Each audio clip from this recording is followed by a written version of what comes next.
Hello everyone, I am BowserJrXD. Welcome to the Autotrader EchoPark Automotive 400 at Dover Motor Speedway. Race 21 of 36 for the NASCAR Cup Series in 2025.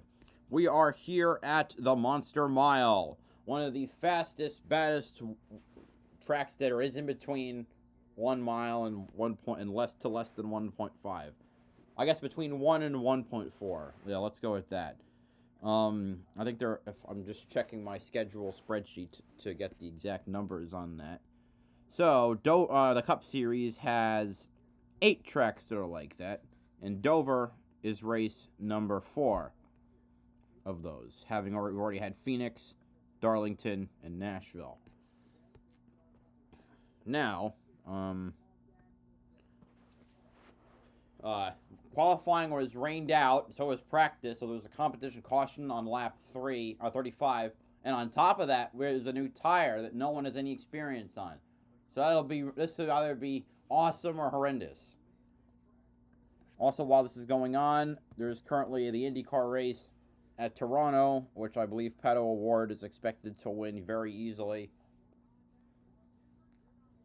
Let me check it. Just from where they were going, unless there's a caution and you have a desperate Rena's VK making a move, yeah, 4 to go. Malukas had to pit from 3rd, so Simpson is now in position for his first podium in IndyCar.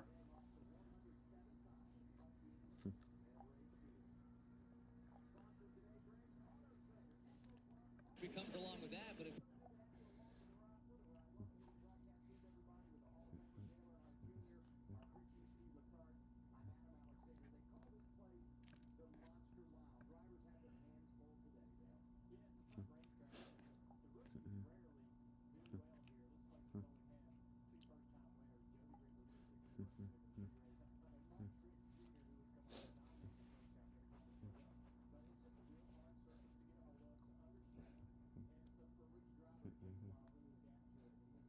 Oh, it is hot out this summer.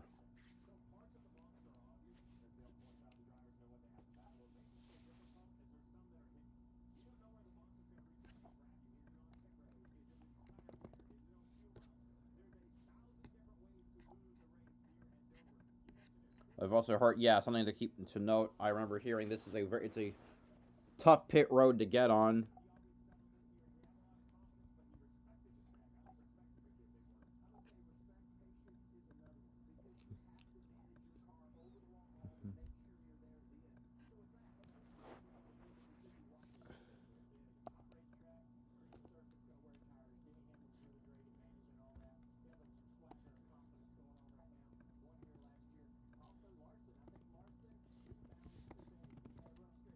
Yeah, we'll see.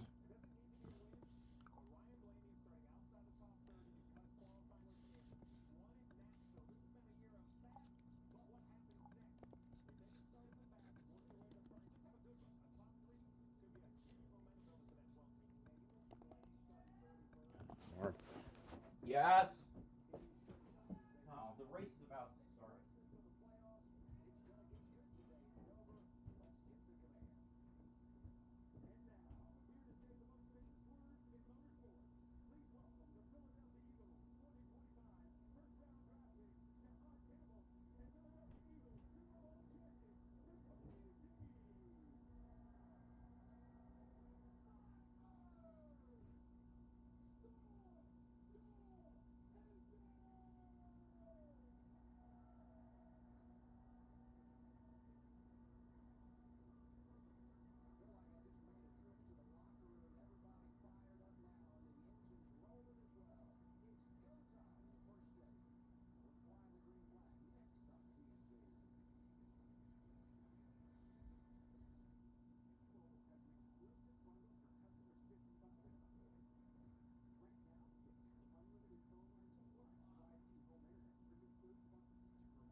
Okay, I have to do a quick chore, so I'm gonna have to abridge the starting lineup.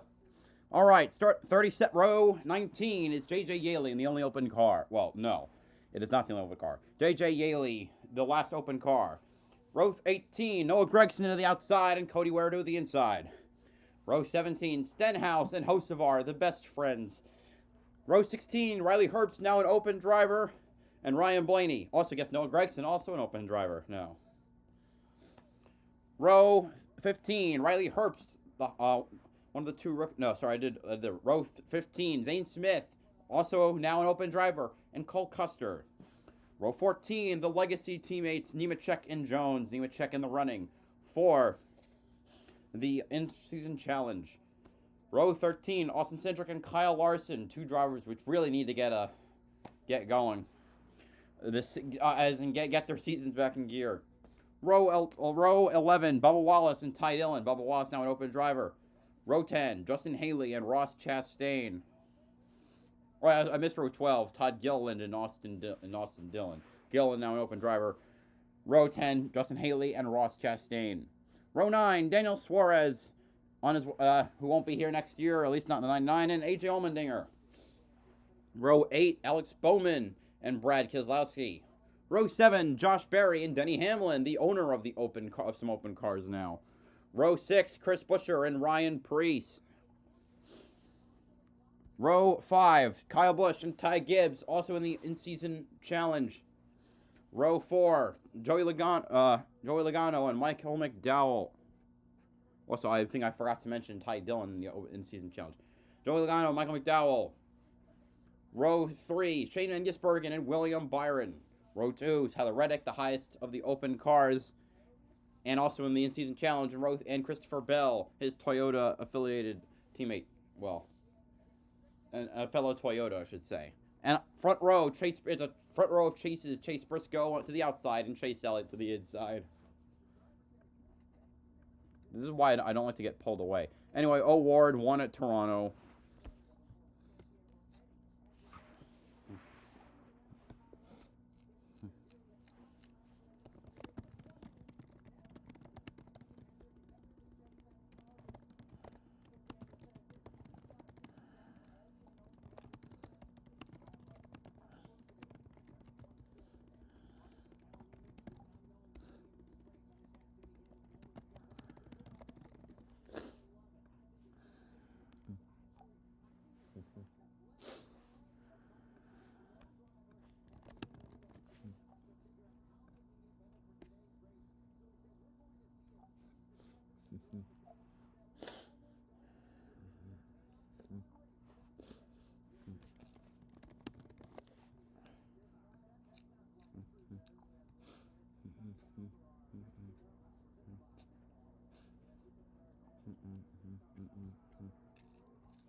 All right, lights are at the pace car. We're going green this time by.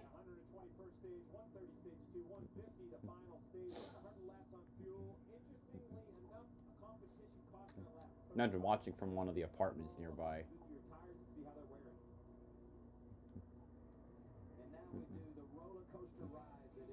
Or maybe we're not going green this time by. What do I know?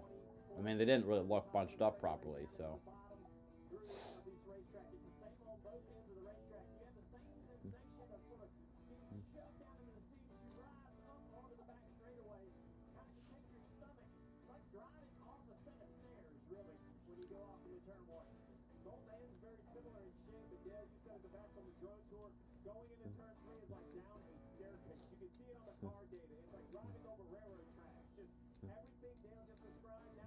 Bumps in the concrete, basically. Like that look. Why? Well, the lights were not on the pace car. I don't get what was going on there.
Yes, Mom? What? Mm-hmm. Mm-hmm.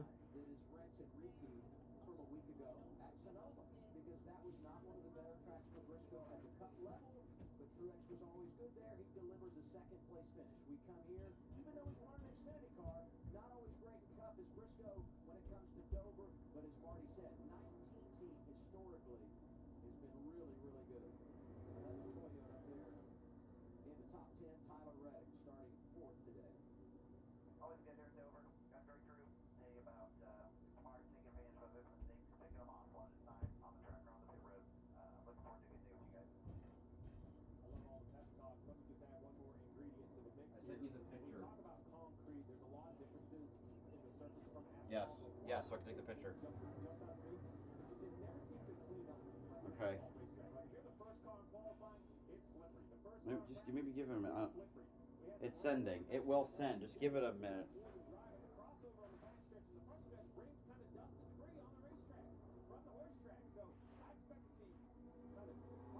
It'll go. It'll get there. No, it's still sending. Just give it a minute. I don't know. Maybe it's a connection thing. I don't know. Just it'll send. I'm not on Wi-Fi. You got it? Good. Bye. And handle another thing.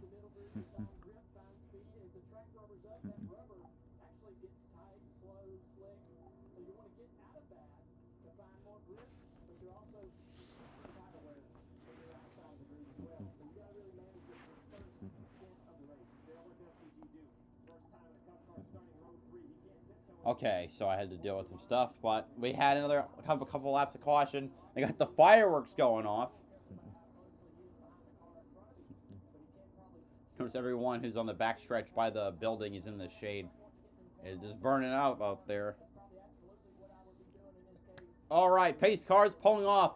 It'll be 400 laps around this 1.03 mile track. Technically, it is 1.03. They come around turns 4. The Chases leading the field to green. We are green at Dover.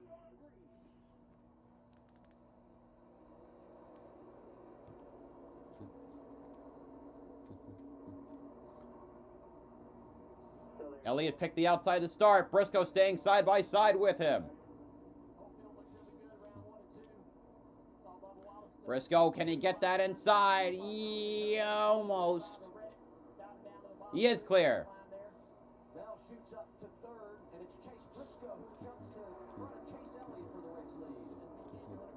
Yeah, sorry, how long will SVG hold on out since he's starting so much higher on an oval compared to how he usually would? Trying to defend from Logano. Whoa, Todd Gilliland having a check up, splitting the legacy cars.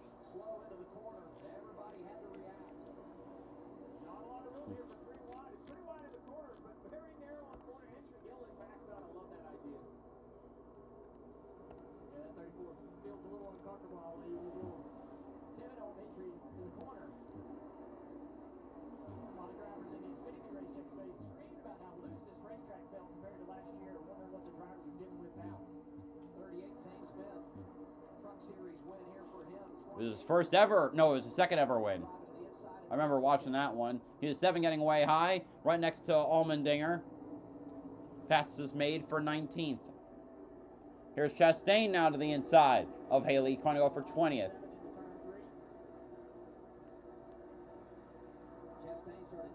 Ty Dillon passes his brother.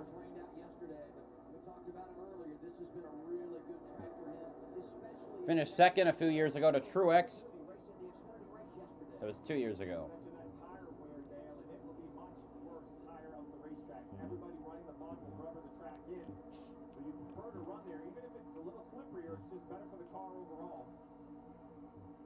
Sinjic and Jones side by side, that bright orange car, that's Austin Cindric. Winner at the Speedway earlier this year, Talladega. Playoff bound, looking for a few more playoff points, a little momentum as the summer. Jones trying to hold off Cindric.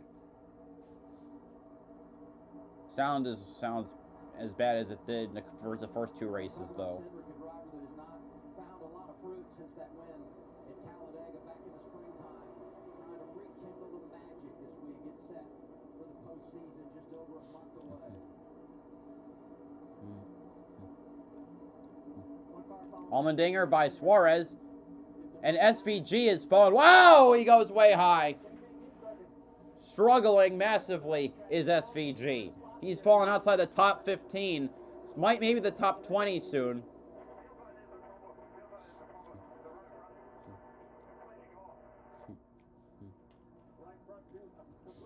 Dover is an absolutely punishing track. Because if you wreck, there's usually no in between. Either you save it or your car is done for the day. Think about who was it in '86 who wrecked at the ARCA race. I don't remember who it was. Corey Aiken. Damn. Well, now he's back to in the 30s.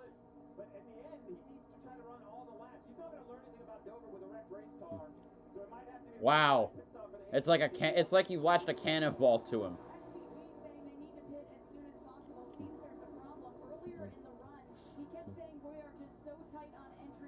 Won the last two. His last lap was 18 miles an hour slower than the next driver.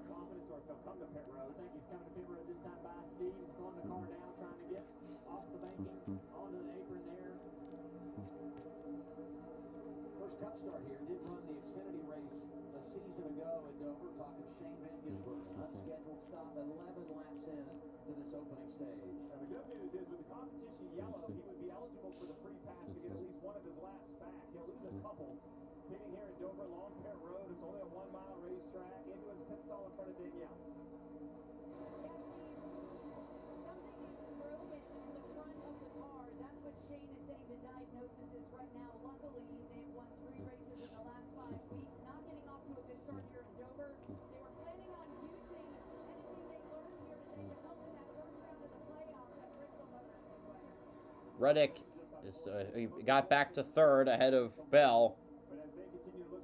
Chase battle still up front between Briscoe and Elliott. Problem is, this is a track where aero blocking is very effective in the next gen.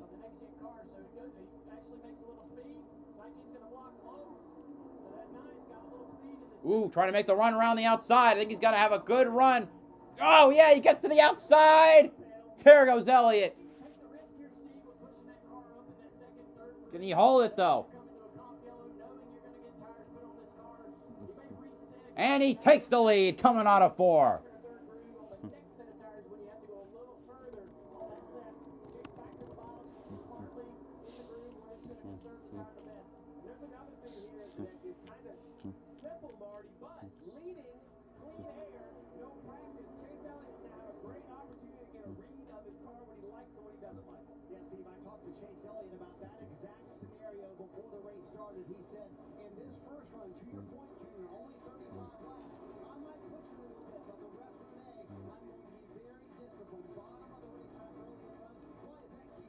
That's SVG back out on track, 4 laps down. Probably will go a 5th lap down. Notably, SVG is not, he's not drifting up in the turns anymore.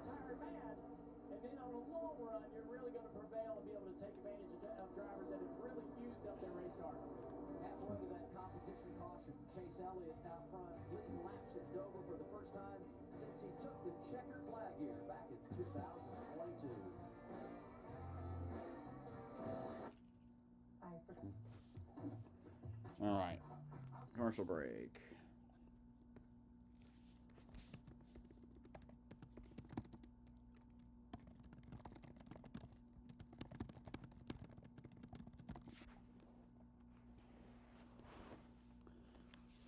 playing a lot of Donkey Kong Bonanza yesterday, and I still am. I'm on the 3rd world now. I found every possible collectible so far, despite and I didn't even need a walkthrough for it.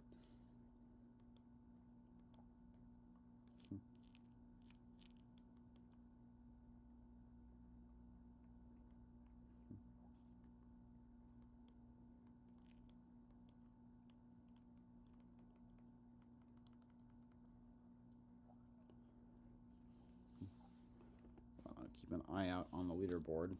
Kyle Larson's in 21st now. I'm trying to remember what the match. I don't remember the matchups though.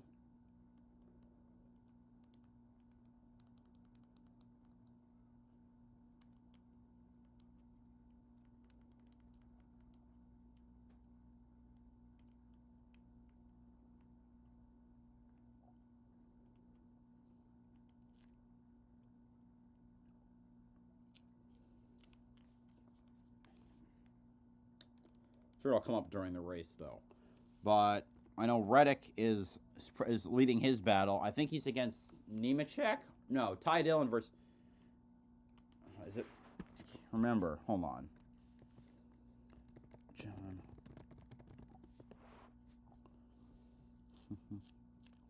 Okay, so I'm thinking it's Nemechek versus Dillon and Gibbs versus Reddick.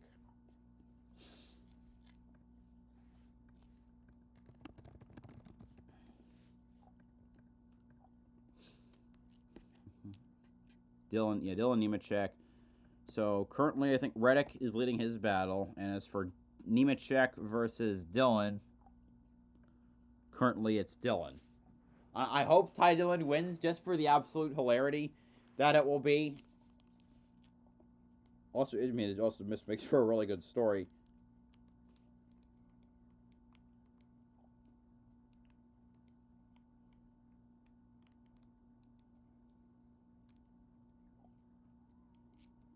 We're back. Looking at Kyle Busch's in-car. Driver cam presented by DraftKings Sportsbook and Straight Talk Wireless. Access every in-car camera with real-time driver data, multi-view options, and full-team audio. Watch NASCAR Driver Cam all season long only on HBO Max. Kyle Busch out on the racetrack, showing a lot of great speed through the middle of the corner. This guy right here is below the cut line at 18, minus 25 as we run right now. No driver has ever won their way into the playoffs at this point. What? What do you mean? Harrison Burton won at the race before. Hell, last year, it won at the second to last race before. Hell, Briscoe did it last year. Doing a nice job, 4 laps down.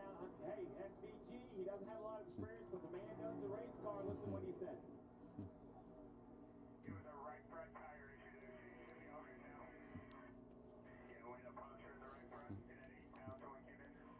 Larson's now moved. I think he's up to 20th. Let's see, Larson in 20th. Even seconds off the pace, you're hitting the wall. You get a flat tire that goes down completely here at Dover. So nice job by SVG. You might get 1 lap here. Now it's about running all 400. Learn as much as you can. He's got the wins. He's locked into the playoffs. Got another opportunity next month. We go to Watkins Glen. As you said, gain the experience. Danielle talked about it in her report to set him up for that opening round of the playoffs. The next 1 to 1.5 mile track they'll do is Darlington in the first round of the playoffs. And Gateway will be in that round as well. And I kind of wondered about his summer and how they've had a clunky schedule really to try to get themselves back to what they would like to be running, toward the front of the field. Ever since Charlotte, they've kind of struggled. He's had some fast cars, had some decent results, but it's been a rough kind of a schedule to really, for any team, to get themselves back in a rhythm. But come to Dover, I think this is the place where they look at mashing the reset button, simplifying things, getting their season back on track, and making a run for the playoffs. Battle for third potentially forming up. We got Bell and Reddick. 45 of Reddick, the 20 of Bell going for third. Kind of trade this back and forth in the early portion of the race. And now we've hit lap 30. You want to make every pass you can now because track position is huge. Pit stops will definitely be coming in a few laps. You want to make every pass you can on right. Bell's to the inside. Can he stick it? Yes, he does. Reddick slides up, and Bell goes through. They're almost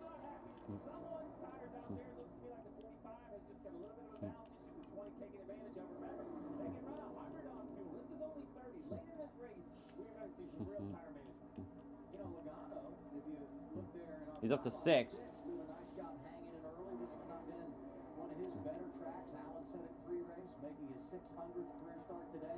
And Michael McDowell, because of the metric, and you use so much of the success from last week to set the lineup this week when things rain out, he's done a good job of hanging inside the top 10. Yeah, you mentioned a Ford of Logano before. A little wiggle there for Logano in the middle of 1 and 2. Pretty surprising stat when I read that. And I'm also surprised at how tough this racetrack's been for Joey. So it'll be interesting to see really what they can put together today. That track position they have right now is ultra important. They want to maintain that throughout the day. So not only having a good car on the racetrack, but no mistakes on the pit road. You referenced the fact that Ford hasn't won here in a while. Team Penske hasn't won here since Brad Keselowski got it done 2012. And even Championship year. That really puts in perspective how long it's been for the captain. You talk about the captain. You asked me a driver at the beginning of who I had my eye on. It was Ryan Blaney in the 12. He's also up 7 positions since the start. Now, some of That's not a lot, though. starting position. Blaney's in 26th. Logano lapping Cody Ware. Cody Ware in the free pass position. He's going to lap down. The only other driver down the leader of this is Shane Van Gisbergen. The unscheduled stop. He's 4 laps in arrears.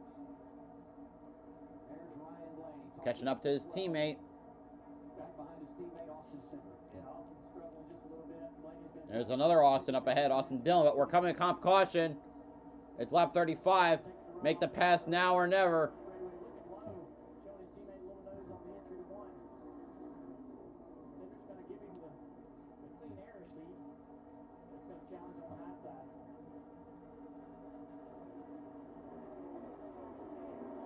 Tough to make passes here.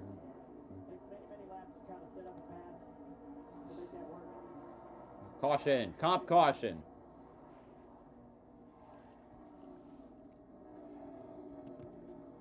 And now the caution is out. This will be the competition caution. We knew it was coming after practice and qualifying got rained out yesterday. Everyone will have their opportunity to get on pit road, analyze those tires, and then take a big deep breath before what could be a very long.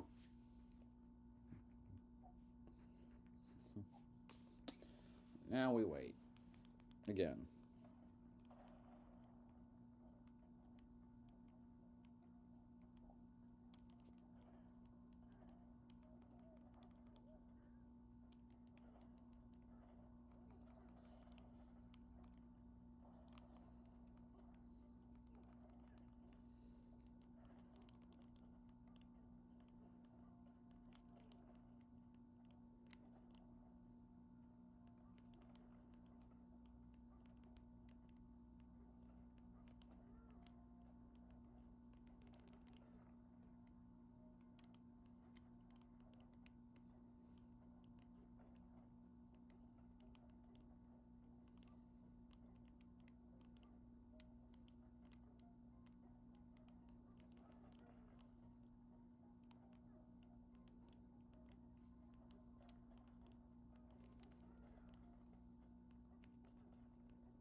Later today we get green flag pit stops, and kind of think we will race the way this race will play out, because getting onto the pit lane under green here is always an adventure. I wouldn't want to be one of those barrels. They seem to find their way into the action all the time. They've lost a lot of battles. Yeah, they have. Top 5 as they enter the pits: Elliott, Briscoe, Bell, Reddick, and Byron. First pit stops of the day. There's Danielle Trotter. Christopher Bell coming down pit road for 4 tires. That's a call from Adam Stevens, who told him to go hard before the competition caution, so he knew where his balance was. Christopher said it's really close on balance, a little free at times. Into the corner, second half of the corner is tight, Marty. Boy, Danielle, the driver All right, who's going to win the race off? And make the right adjustments.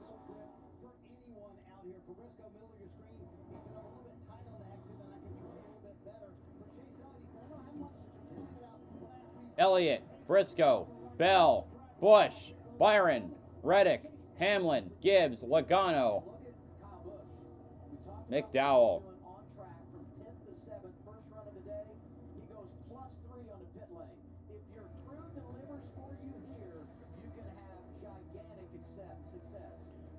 It was in 2021 where Alex Bowman's pit crew won in the race.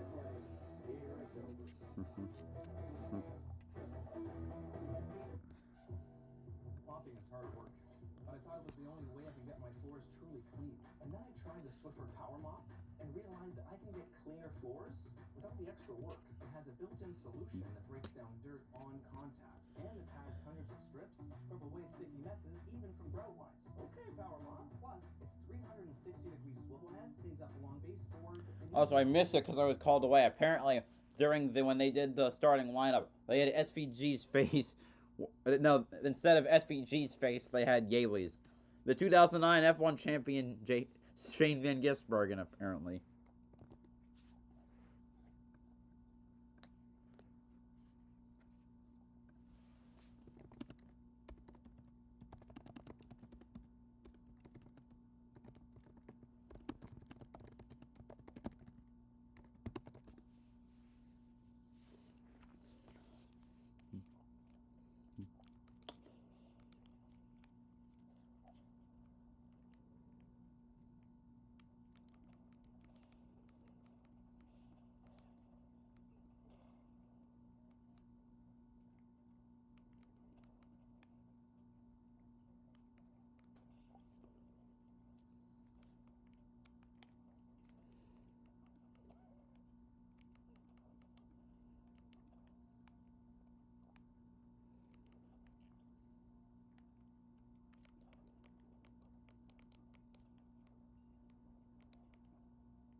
All right, we're back. Ware got the free pass. National debt relief gets you back on track. Cody Ware is back on the lead lap here at Dover. You're happy to choose. I assume the leader will choose the top, as always. Are we talking about track changing? Well, here it is, kind of a time-lapse deal. The track continues to change color. Look at all the rubber going down. Yeah, it gets put down pretty quickly because of the high temperatures today, and then it gets picked up again immediately when the caution comes out, Marty. But you're seeing some pretty good tire wear down there. Yeah, Dale, I'm pretty impressed for a new tire that had no testing on it. You normally always see cords on the tires here on the first run at Dover. There are zero right now. Even Chase Elliott, who ran the top, no cords on his tire. Top Gillen, Oh dear. no cords on his tires. Steve, I'm kind of surprised by that, actually. Surprised, but I'm not sure. I'm ready to jump in the boat that everything's going to be okay. That was 35 laps. Now we have to go 78. So over double. So it looks like we're going to err on the side of a pouring race. Great. Really fast. We've seen this tire struggle at concrete tracks when the temperatures are much cooler. That's when the rubber doesn't lay down, but yet we still see high wear, and the tire really has no chance to breathe. And here's been able to rubber in really quickly in those 30 laps, and I think that's prolonged the tire wear. 75 laps from now, if it's concrete, they can cautiously optimistic in the early evaluation here. Front row, Chase Elliott goes outside. He's the control car next to Chase Briscoe. Restart to run it out to the end of stage one. Drivers coming out of turn 4 and headed toward the EchoPark Automotive. Here we go again. At the comp caution, green, green, green at Dover. Much better restart for Chase Elliott this time. Bell trying to make a move to the outside of Briscoe. Byron on the ends outside, trying to get by Kyle Busch. Looks like he'll get there. We got Reddick to the inside of Denny Hamlin. See if he can get him, make a move. Settle it out behind him. Byron jumps in front of Kyle Busch, and Denny Hamlin is right there. Kyle Busch all the way up to 5th place. Said earlier, nobody's been able to win their way into the playoffs here at Dover. And nobody's came from as far back in points as where Kyle is below the cut line. So he's got work cut out for him, man, but he's fighting hard. And he's got great center of the corner speed. That car's in dirty air and still is able to kind of drive in on the back of the 24. It's going to cost him a little bit. Then he puts top of the racetrack in the clean air. The drivers that have combined for 5 wins here side by side. Kyle Busch and Denny Hamlin, 2 outstanding veterans. Reddick right behind him, and there is Logano hanging tough early in 8th. Haven't said Ty Gibbs' name. Good start. He's in 9th. Yeah, 9th. Reddick is struggling to hold on to the spot. I think also he's struggling to get around Kyle Busch. Maneuver around the top of the 22.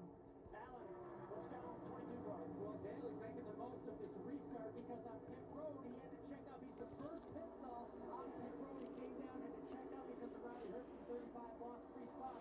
He's trying to make that back now. He was really tight in that first car, but he was fortunate.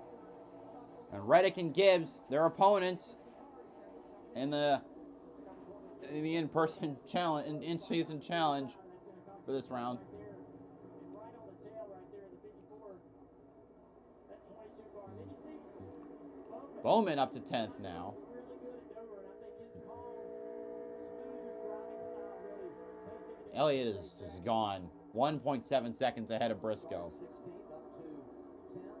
Bubba Wallace having a good start to the race. Qualified outside the top 20, but he is 11th, and that's big as you start thinking about the latter part of this stage and getting those all. Gibbs trying to pull the inside to get a run on Reddick. That's for 7th. Has to back out of it though. Was not close enough to make the pass. Grabbing spots by the roads around 1 and 2, being able to advance that car forward. He takes advantage of those opportunities better than most. Let's get a report on Bowman, Danielle. Dale Jr. just mentioned Alex Bowman running 10th and a lot of optimism in the 48. I just spoke to Blake. There Gibbs to the inside of Reddick to 7th. He's very happy with him. Alex is very happy with the race car. I said, did you see any quoting? He said, no, but I'll let you know how they look in 80 laps.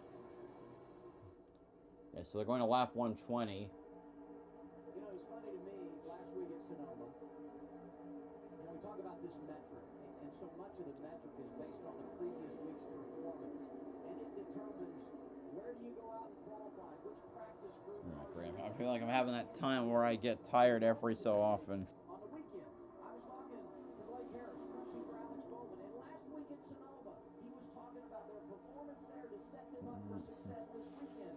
You know, qualifying kind of hurt, but they're jumping in front of the curve early. Gano, see if he can get a run on Reddick. Reddick cuts him off. 45 blocks, you see him cross over that arrow weight, slides up the racetrack, gets his about him, gets his tires pulled back off now, trying to make that attack again. There's the 22 of Logano, who used the high line in 1 and 2 to be able to create that momentum from the top to run off the turn 2 and make the run down the straightaway, put himself in that position to pass. But yeah, the 46 shut off there early. Made it difficult for him to make that. They have to regroup and cool the tires down. Probably put a little tip in the tires, running that higher line, trying to make that run. The mid-season challenge early racing next to each other on track. Reddick and Gibbs, 54, has found his way up to 7th in the running order. You heard it in the pre-race show. Reddick says, the more I think about it, in the last 3 or 4 races, every time I look out that window or out my rear view camera, the 54 is right there. We run so much together, so here it is, no different. Currently running in the 7th and the 8th position. Allen. 2.5 the gap now from Elliott to Briscoe.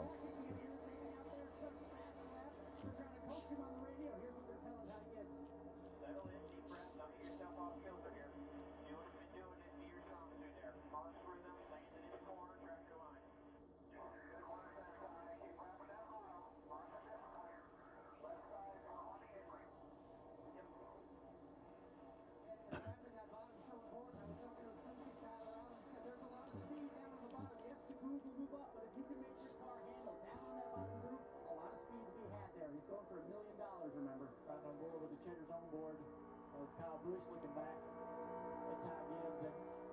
And we talk about tire wear, we talk about keeping the tires happy and keeping the air pressures low as you possibly can. They're going to feel it as you run around this racetrack with these temperatures. But you see the 54 car, Tidy right around the apron. He doesn't really let the car drift up in the middle of the corner if he can help it. That's the difference. That's what they're coaching in this 54 car of Ty Gibbs, is stay right there. Don't let the car drift up even a foot in the middle of the corner. Don't bound it to zero the corner car. That's what Jimmy Johnson was really good at here. Same thing for Truex. Denny Hamlin has adapted that same style in their better car, and now they're blending that into the toolbox of the 54 with Ty Gibbs. Remember that later. You got to be tidy for that bottom part of the racetrack if you're going to be successful. So far, so good for Chase Elliott. Number 9 out front. 57 laps in.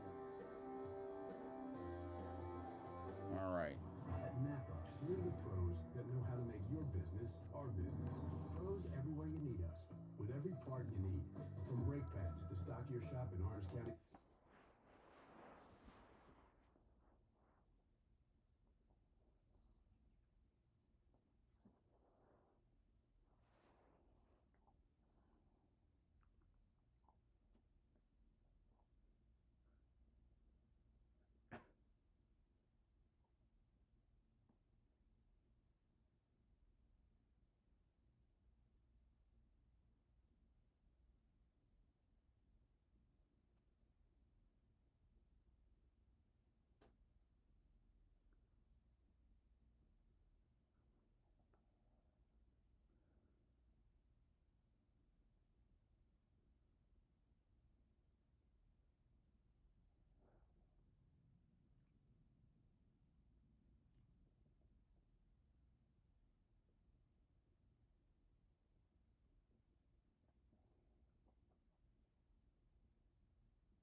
Bell up to second. And Bowman got by Logano.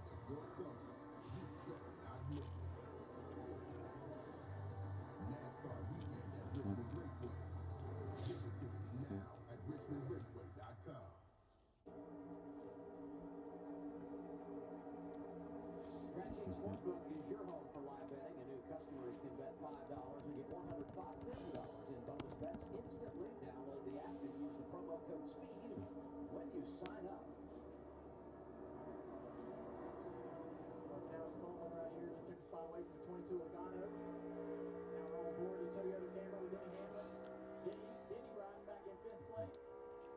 Trying to chase down William Byron. All the Gibbs Toyota cars looking really good right now.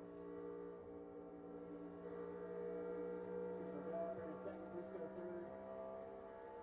Gibbs back in 7th.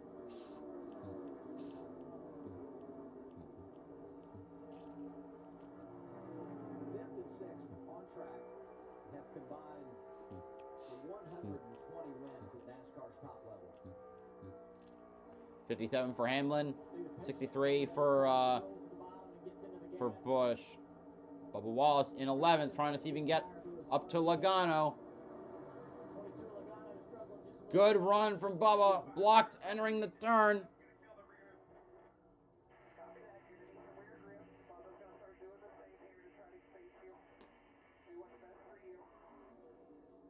think he was trying to talk about not being able to move up the racetrack. He's worried about how that's going to beat the tires up. He's already lacking rear grip, so he doesn't want to go anywhere on the racetrack that's going to abuse the tire more, so he's going to wrap the bottom and tell him to stay patient.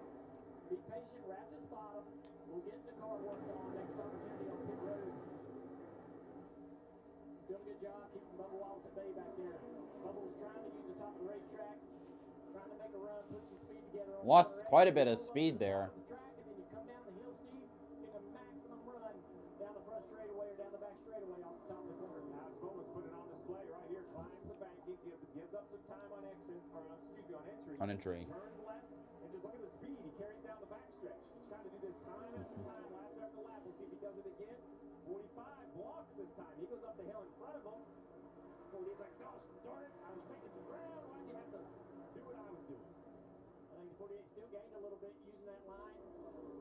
Now back to the top of the racetrack. Let's go way high and then This is the battle. This is roll off like it's a skateboard ramp. leader in these closing laps. You have to find a way to work some momentum.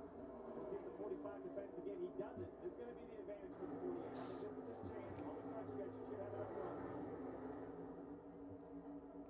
I mean, running the top lane is also more abusive on the tires, as was said earlier. Here comes around the outside. Can Bowman complete the pass on his own? They come off of 2. Right there down the back straightaway. It's like Bowman will get to 8th. Bowman's going to take the spot away right there and then drive to the bottom of the track, right? He's like, hey, okay, I made the pass. I did that up in the higher lane. Now get back to the bottom of the racetrack. Back to cooling the tires back down. Try to get the tires where they're comfortable and happy. That's a 5 or 6 lap pass. This isn't Sonoma last week. I don't catch you, pass you, and drive away. I work up car length at a time, and then complete the pass. Alex is such a smooth race car driver. He drove the King Rush 6 years ago. Watched him run the corner. I don't remember when he drove in place of Junior. This is going for 3rd now. William Byron is catching up to Chase Briscoe. To that point, and it just really pays off over this portion of the run. Byron now trying to figure out a way around this 19. He's doing the same thing his teammate Bowman was doing up the racetrack, trying to create the momentum down the straightaway. Look at the run. Got a great run. Gonna pull to the inside.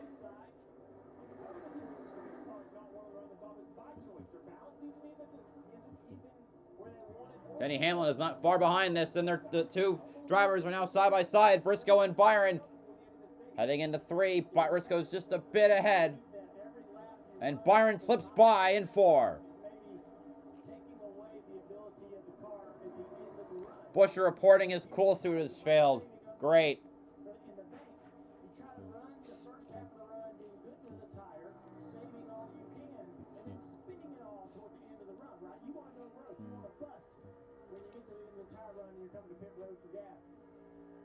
Toyota onboard camera riding with Denny Hamlin, who's still a couple of spots in front of him. William Byron just got the 3rd out.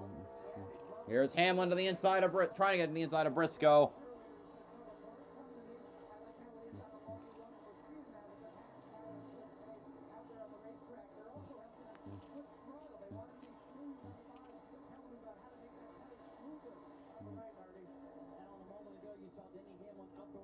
And Hamlin to 3rd, 4th, past Briscoe. Briscoe for the 4th position.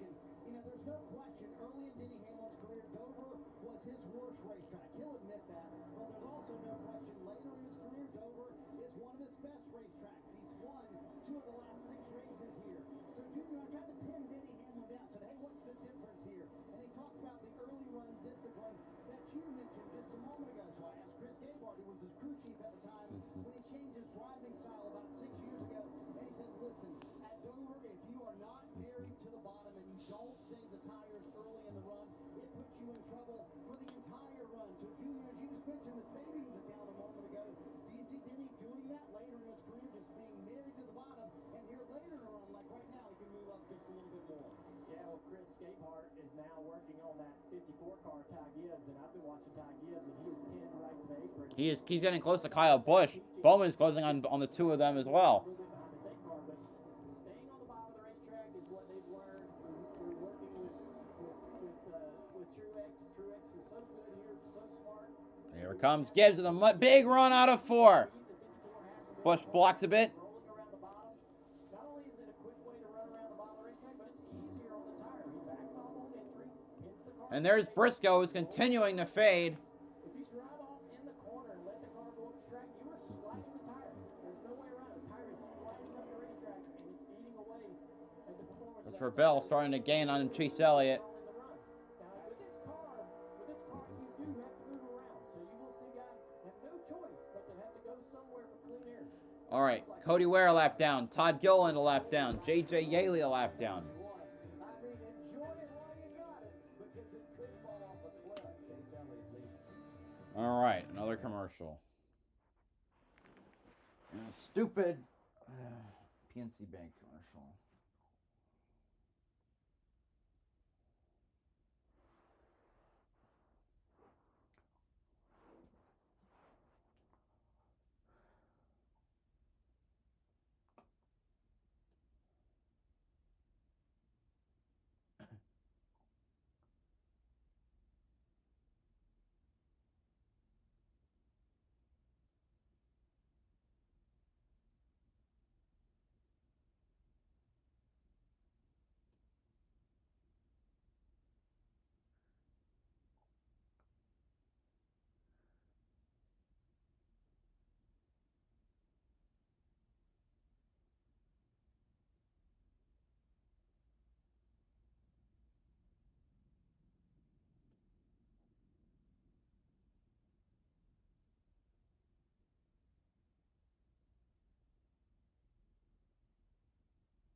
Bell's cut the lead down to 1.7 degrees.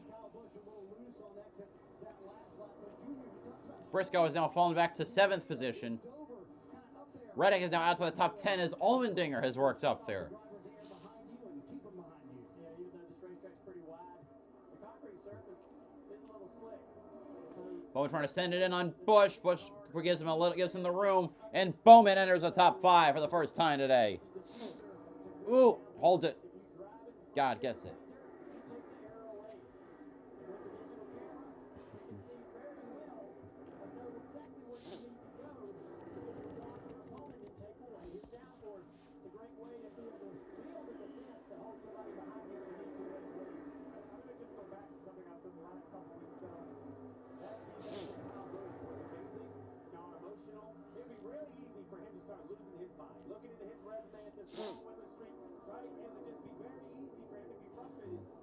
Larson's up to 12.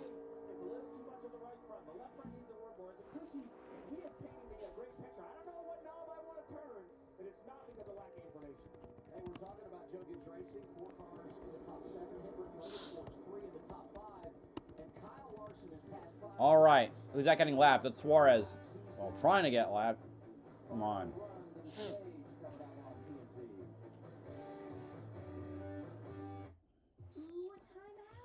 Anyway, so let's see. Herbst went a lap down. Custer, Stenhouse. Suarez is about to get lapped, and Gregson is just ahead of him.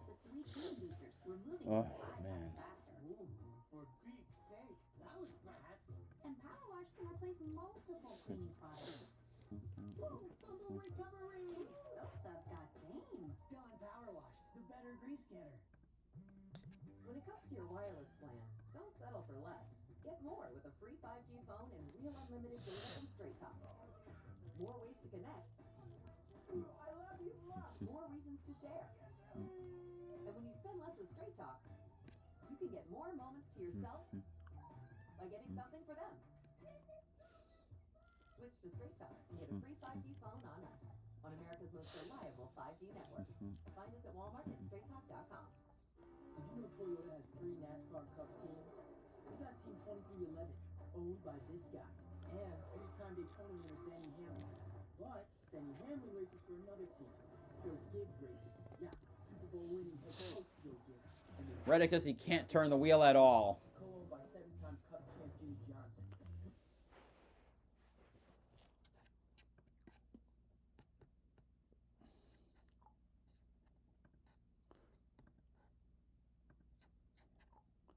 Someone drew a gigantic target on the wall in turn 1.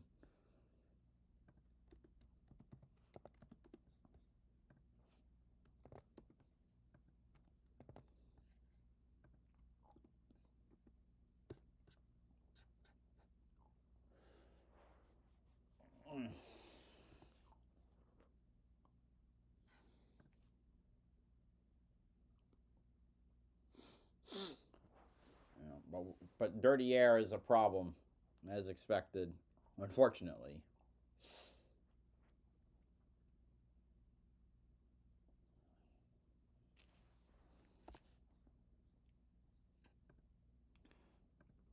Bell is there.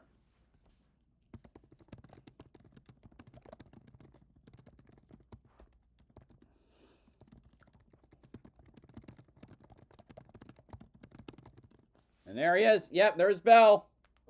13 laps to go, opening stage for the Cup Series at Dover. Daniel Suarez is 30, trying to stay on the Oh my God. Chase Elliott is there, and now so is Christopher Bell. Elliott, can you get the pass done?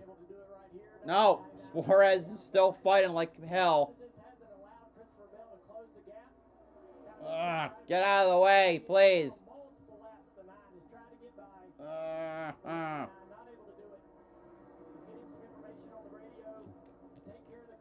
Little contact there.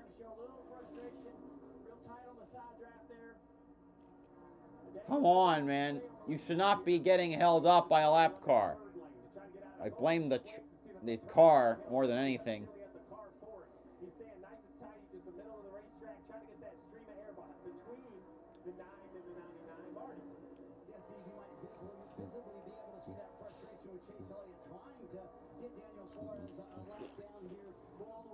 Here comes Bell with a big run of steam. Head of steam. 10 to go in the stage. Take it easy. Take care of the car. Don't hurt it, Danielle. Marty, right now, Christopher Bell is stalking Chase Elliott. Christopher is very quiet on the radio, but they're telling him how far back his teammate is. Denny Hamlin in third. They said you're running 3 to 4 tenths faster. Keep it up. Let's see if Christopher Bell can get his How long until Elliott just of the season today? bumps him, like shoves him in the middle of a turn?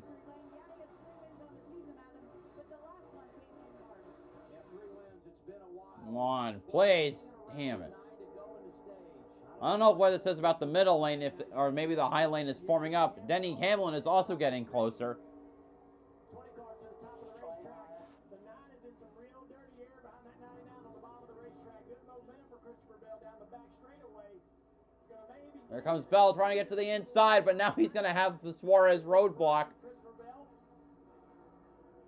Chase Elliott should have the momentum on the top corner. What's he gonna do to the High side to low side. Can he get the momentum to finally get past the Suarez? He does. Thank God. easily there? Good job. Just took so many laps to put that together, and now see how Christopher Bell has zero grip to be able to stay on the inside of Daniel Suarez right there. These cars, they have used everything up. Everybody is sort of emptying the tank on the tires here. 7 laps to go. You're telling your driver, look, you don't have any laps to go. Whatever you've saved, go ahead and use it all up. Go out there and get what you can get. Marty. Building on the fastest car on the long run, Christopher Bell's teammate Denny Hamlin, and he told Chris Gale a moment ago, we took the back of the car out of the track just a little bit too much. And then Junior, he said, I'm trying to run in the rubber intentionally to fix that issue. I thought you tried to avoid the rubber here at Dover. Why is Denny Hamlin running in the rubber? All these cars are fighting a tight balance for the most part. Some guys are loose, but if you're fighting a tight balance, or you're fighting a loose balance, you're actually going to find the rubber. That'll tighten the car up. So the rubber on the racetrack will make the track tighter. That's going to do that everywhere we race. So if you have a loose race car, go wherever you want to go in that rubber to be able to try to tighten that balance up a little bit. So that's probably why he's telling his team, look, I'm not on the bottom where I usually run and where I know you want me to be, but I'm going to chase the rubber up the racetrack to try to fix the balance of the car. 4 to go in the stage. Byron fourth right now. The car almost in the Oh, wall. who was it? The 51 drives away, no issue. I guess it was where? Speed error is key out there. William Byron knew that and was making positions, but then he came up on lap traffic and heard a lot of frustration on the radio. Listen. Unbelievable. Doing good here. Yeah, trying to make all those passes. He got passed by Denny Hamlin. Now he's getting tight, just trying to get to the end of the stage. Hang on, survive. It's all part of the Oh, the equation. 43 is in the wall as well. I think he's got possibly a right front flat. I don't know. He went into the corner way up the racetrack. All this happening, 2 laps to go. You see the battle for second. Mention Eric Jones, Denny Hamlin stalking his teammate Christopher Bell. Yeah, he's riding the top. He knows he has a tire issue of some sort, Dale, making sure he runs around the top, doesn't want to come to pit road. If it's not flat, Steve, it's maybe unwound on that right front.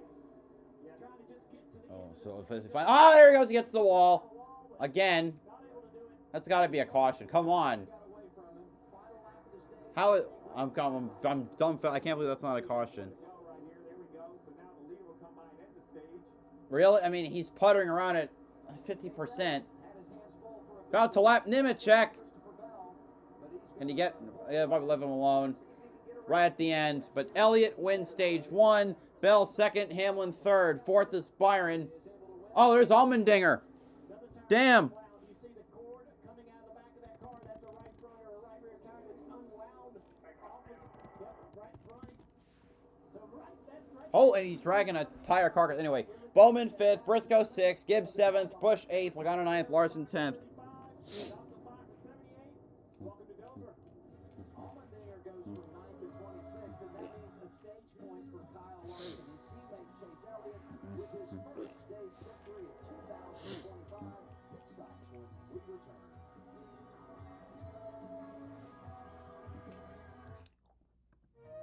Do you own a dishwasher but only use it for storage or as a drying rack? Get better results than hand washing with your dishwasher and Cascade Complete. Your dishwasher does the work for you with temperatures up to 140 degrees. Too hot for hands. Some dishwashers even have a sanitizing cycle. Load pots, pans, and tableware at the bottom with plastic and glassware on top. Cascade Complete removes visible and invisible residue for virtually spot-free and shiny dishes. Switch to your dishwasher and Cascade Complete. Your home is your happy place until you come back to bad odors. Use Febreze plug-in with Fade-Defy technology. It has a microchip that alternates 2 complementary scents to constantly fight odors and give noticeable freshness. It even reminds you when to refill, so you can always be sure that your home smells fresh and clean for up to 50 days. Enjoy the freshness of Febreze plug-in. Nothing is better than spending a whole afternoon wrapped in sheets washed with downy, gentle, soft and fresh. With nothing to do but luxuriate in the softness, breathe in its freshness, and feel its gentle touch across your skin. Babe, maybe you can send him out to grab lunch. Yep. Way out. Downy breathes life into your laundry. There's a reason Chevy is called the heartbeat of America. A heartbeat strong, steady, unwavering, like the people who keep this country moving. For them, only America's most dependable truck will do. In every Chevy truck, like every Chevy driver, dependability comes standard. During the Chevy 4th of July sales event, well-qualified buyers get 0% APR plus $5,500 total cash allowance. That's over $10,000 total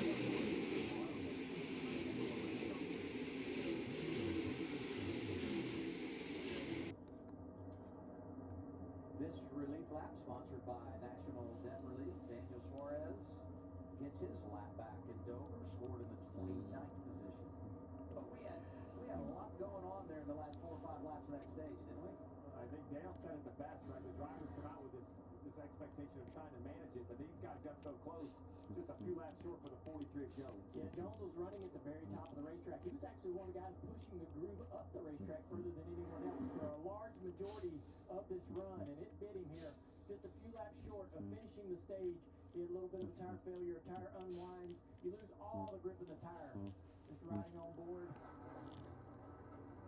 And that was the second time he had contact. Actually, the lap before he got into the wall a little bit there as well. And then also the 16 of A.J. Allmendinger slowed abruptly before the end of the stage to be able to survive and get to pit road with the right front tire unwinding on that car.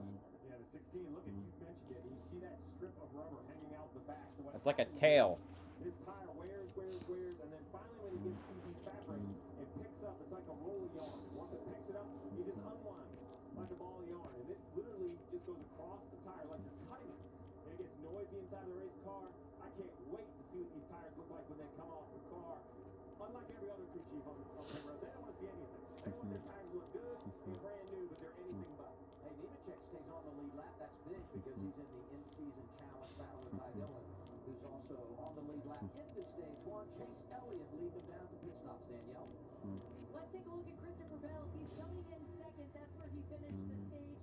Adam Stevens, his crew chief, said you'll have openings in and out here if you need it. He said, right now, guys, I just need an ice bag. It's about 140 degrees inside the car. We're given an ice bag that is half full, Marty. Denny Hamlin told Chris Gale, he said the car started free, but then tightened up. He said, I can stand to be just a little bit tighter for the longer run. Chase Elliott pit stall number 1, led all but 13 laps in stage 1. He said, I wound up in a good spot, but I would like just a little bit more longevity. Elliott, Hamlin, Bell, Hamlin, Byron, Briscoe, Bowman, Logano, Gibbs, Larson, Busch. Just barely, and Chase Briscoe gets a spot, jumping in front of Alex Bowman coming off the pit lane. Larson gets a spot on the pit lane as well. He's in the top 10 and could be a player. And there it is by that much. Bell in front of Hamlin. The restart when we return. Love. So cute. But I don't know, something's off. Can my teeth be whiter? It's not your fault. Teeth naturally yellow over time. Dr. Teeth, what's up? Check this out.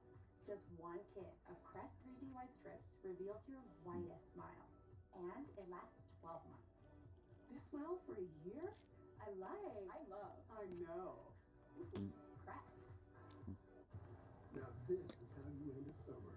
Under the lights, surrounded by history, at the place where legends are made. This isn't just a race, it's a moment of truth. Their last shot at the playoffs. Your last chance. Anyway.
Brought to you by Breasttree. Visit us at breasttree.com.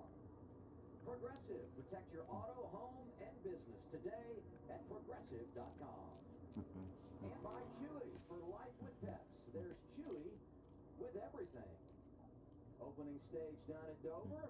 I think this would be a really good time for an in-season challenge update, sponsored by DraftKings Sportsbook. Let's go to the alt-cast. Larry McReynolds, Jeff Burton. What's up, fellas?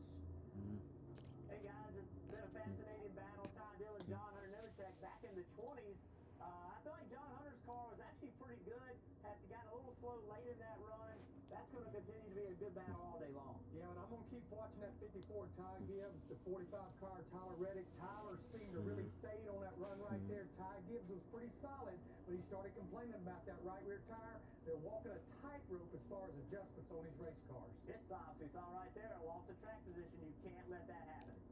I just love the fact that every week it seems to work out. That these drivers that are going head-to-head are together on track. And you saw there the guys talking about how tight things are for the 42 and the 10. It's a blister, probably from where he stopped on pit road is probably what happened to that one. You see a little bit wear on the other inside. Not too bad, though. That's kind of standard. I think what you're looking at there is mostly where the tire stopped.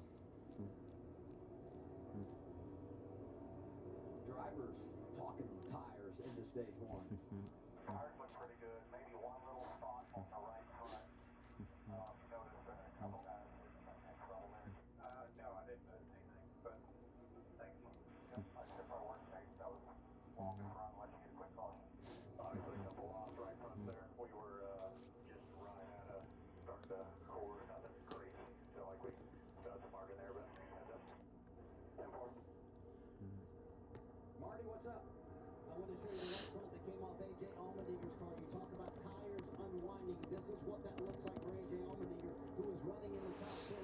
But I want to go back, Steve, to what Chris Gale said a moment ago. That should be the longest run of the day. So does that mean you shouldn't see this again? Absolutely. So now these other stages, while longer, this one you're going to run about 60 on each set of tires. But you saw how that tire was kind of cut all the way around. That's that unwinding, Marty, that you and I talked about. Going to be interesting to see, but shorter runs here in this stage.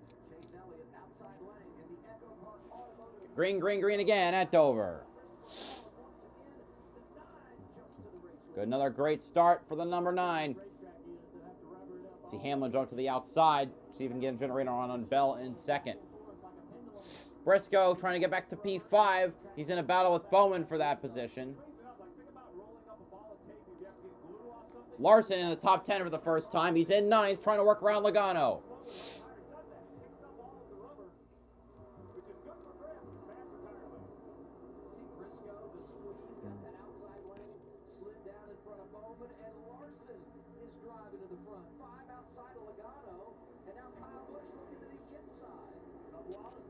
top of the racetrack, all these restarts trying to take advantage and grab a few spots. Got the 22 in a bad spot, not able to finish the corner. He's going to carry that momentum and get around the 22 Logano. Now the 8 is going to try the same thing. They see Logano. So Larson and Bubba got around Logano. Busch rocking around the outside. See, Logano still can't settle in. He's got Ross to his outside. Logano looks like he scrapes up a bit.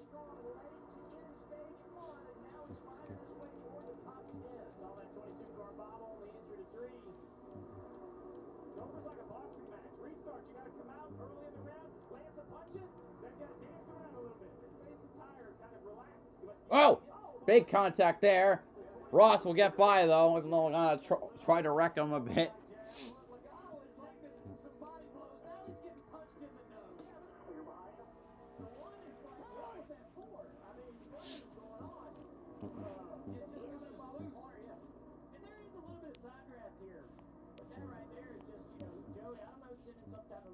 Misjudgment on his own. Number 1, number 2 defender. And all of a sudden, what happened? They defend each other. It looks like that. I mean, I'm pretty sure they've had history. Recently, yeah. They have a history with everyone. They are cut from the same cloth. And hey, right behind them, someone that's really managing their day. Steve, you said it off the top. Here comes Ryan Blaney. You look back on a season, it's not always the wins. It's the days that could have or should have gone wrong and didn't. The 12 cars had speed. I talked to him this week about this. He said last year, we didn't get our stuff right until the final stage. This year, we come out of the box right, and we just hold our breath until we either break or get hit by something. So this might be the day, Alan, that this 12 car's looking for. Qualify in the back, methodically working his way up. Currently, it's moving in the top 15 or 13. Yeah, moving forward. And on that last run, he says he was loose getting to the clear floor, so he made an adjustment there. He was told his right rear was getting warm. They want a little more longevity in that 12 car. All these Penske cars, though, they haven't had the success they wanted at Dover. So his crew chief, Jonathan Hampton, told me he and Paul Wolf got together, brought a new setup here. They're looking for more success and getting the top 10s, top 5s that they think they deserve. But you know what? I would say when you talk about Team Penske, they were really good the last time we raced on concrete at Nashville. I mean, Blaney wins, Silver was pretty good. Logano had some positive things happening.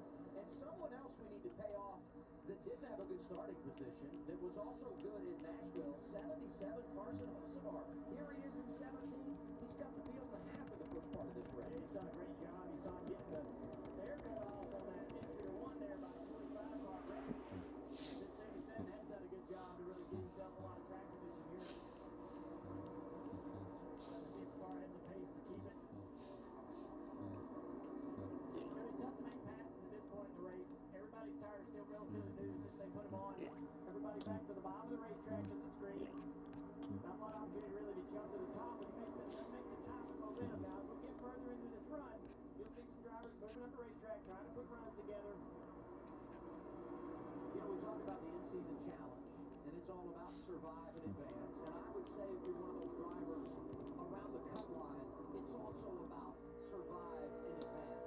Case in point, the 60 of Ryan Preece. He's right in front of teammate Chris Buescher. You're right here with the Trimble onboard camera. This was Dale Jr.'s guy. This is an emotional moment when we ride on board the 17 of Chris Buescher. We're talking in-season tournament, Dale. Yeah. I had Elliott. He had my man Adam had Elliott. It didn't work for either of us. You had a good pick with the 17. Yeah, it just didn't work out. I mean, that's kind of been the fun of the challenges, trying to make the right choices. And I don't think any of us have Ty Dillon and some no chance. Or Nemechek.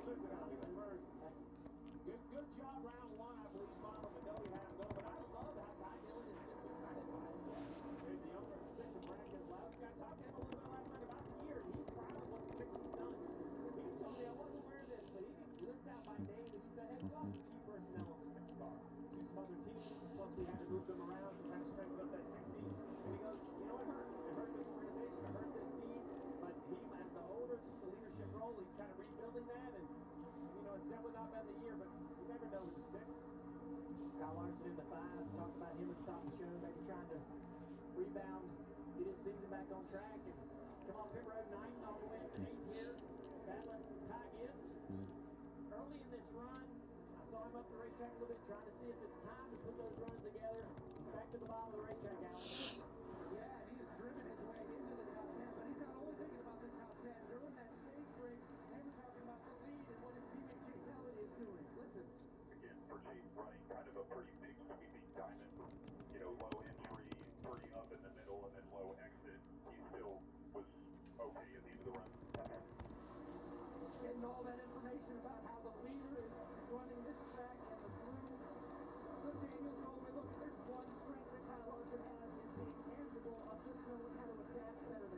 else, and he's already jumped from 25th to 8th place right now. Yeah, that sounded like a tire update for me. Like, hey, the 9 ran up the racetrack and led. His tires looked okay to give Larson the confidence. Right. Here's the 48 car, who was really moving forward, really good at the end of that run before the pit stop. Looks like Ty Gibbs has a little more pace than the 48. Could be Alex just rolling around trying to be smart with the tire life, conserving a little tire for later in the run. This 54 though, he's closing the gap. Look at our scoring pylon. Hendrick, Gibbs, Hendrick, Gibbs. I mean, they're just ping-pong in those top 8 positions. And I guess we shouldn't be surprised. 14 of the last 19 races here won by one of those 2 organizations. Yeah, we talked about the struggle with the Fords here. Those are for whatever reason. The Fords just haven't had a lot of success. And the best running Ford, the 22 in 12th place. Xfinity fastest lap of the day belongs to Chase Elliott. Led 1:33 of 1:46. And there you see the rundown. Again, right. Cody Ware again.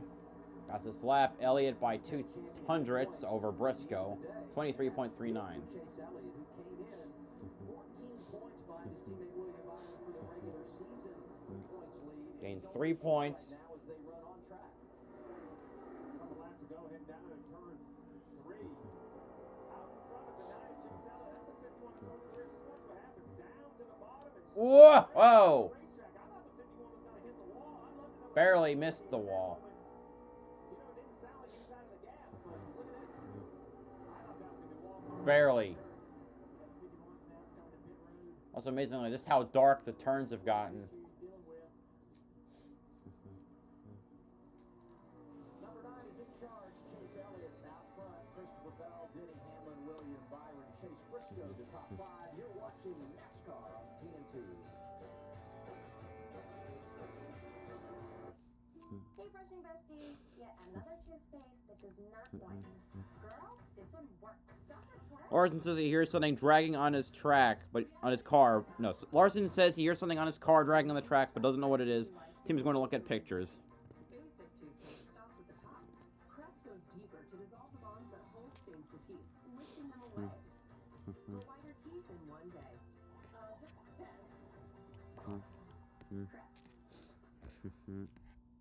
There's a reason Chevy is called the heartbeat of America. A heartbeat strong, steady, unwavering. Like the people who keep this country moving. For them, only America's most dependable truck will do. In every Chevy truck, like every Chevy driver, dependability comes standard. During the Chevy 4th of July sales event, well-qualified buyers get 0% APR plus $5,500 total cash allowance. That's over $10,000 total value on this Silverado. That's 18% below MSRP. See your local Chevy dealer. Switched bodies. Being a teenager is stressing me out. Does that smell me? Let's switch things up. Freakier Friday advertisement.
We're back.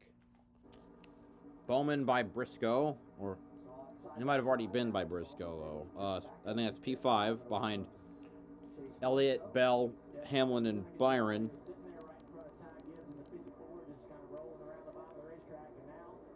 goes, doing that sort of signature move as he starts to move through the top 5. Chasing down his teammate, the 24 car, William Byron. And his 48. The 48 doesn't fire off really fast, and I don't know if that's intentional, but on the long run, really, really good speed out of Bowman. Every year, we count him out, and every year he seems to find a way to hit him in victory lane. Just happens to do it. And you know what? The way he goes about it. And the other thing I would say, Steve, and we've told this story multiple times in recent weeks, but the crash at Michigan and the question marks about if he's going to race in Mexico City, he shows up and has a great run. And if you look at his stat line, since that crazy crash, he has been unbelievable, turned it up big time. And I'll zoom out even further. We forget he sat out because of a broken back, because of a sprint car accident, a concussion from a wreck of the next gen car where he backed it in. Right? Dale, I mean, you dealt with injuries like it's. We report the injury and move on. We don't need to, but the sport moves on. We go to the next race. For him to deal with all of that and his career being in question, his opportunity in the seat, it seems like every year is in question.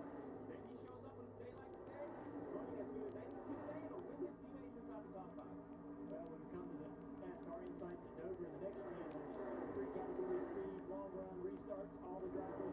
Alex Bowman is in the top 2 of all 3 of those categories. So, I mean, this guy's just phenomenal at this racetrack. For whatever reason, it suits him so well. See him moving up the racetrack now as he starts to feel the deficiency of the aero falling behind that 24. He has to move around to find a little bit of cleaner air. See if he can put something together and continue to close the gap. Remember, the tires we saw come apart were well over 75 laps, 90 to go, 32 on this set. I'm thinking we're about 20 laps away from a pit stop, so we're not going to see over 70 on either set. I think that's what gives them the confidence to move up. Managing the race, managing the tires. And a theme at the end of stage 1 is Chase Elliott working around lap cars, and he's back in it again. Sees the 34 in front of him. Todd Gilliland's going to be there.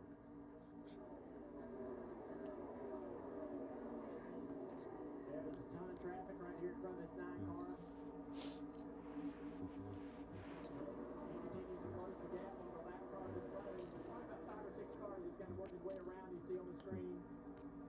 I talked to Todd this week about Dover. He's normally pretty enthusiastic, but this week Jeff Gluck has caught wind of a rain cell coming to the track. I think we'll hit halfway before that's a problem, though. Yeah, mentioned he's a lapper. He was already a lap down, so this to put him 2 laps down. The first car that Elliott is going to see to put 1 lap down. Gil, again. How that went in the opening stage. Cole Custer there as well. Yeah, Cole Custer already a lap down. And the 41 car back in 33rd spot. So it's Suarez. And then the next car in front of Suarez, that score position, is Ty Dillon. He's quite a ways, another probably about a 5th of a lap in front of this 99 car. So Suarez will probably want to fight as hard as he can and see what kind of fight he puts up this time. Chase still got a couple cars to get by though first before he can. Trying to take the high line on Gilliland, get a run. It's side by side, and he's got to get around Custer. Might have to thread a needle here, considering that Custer was running his lane. I do like the 9 working to the outside. I think what hurt him last time against Suarez, he got pinned to the left. They just couldn't make But the high side ducks low to the inside of Custer to work around. I like that momentum off the corner. Little crossover down the front straightaway.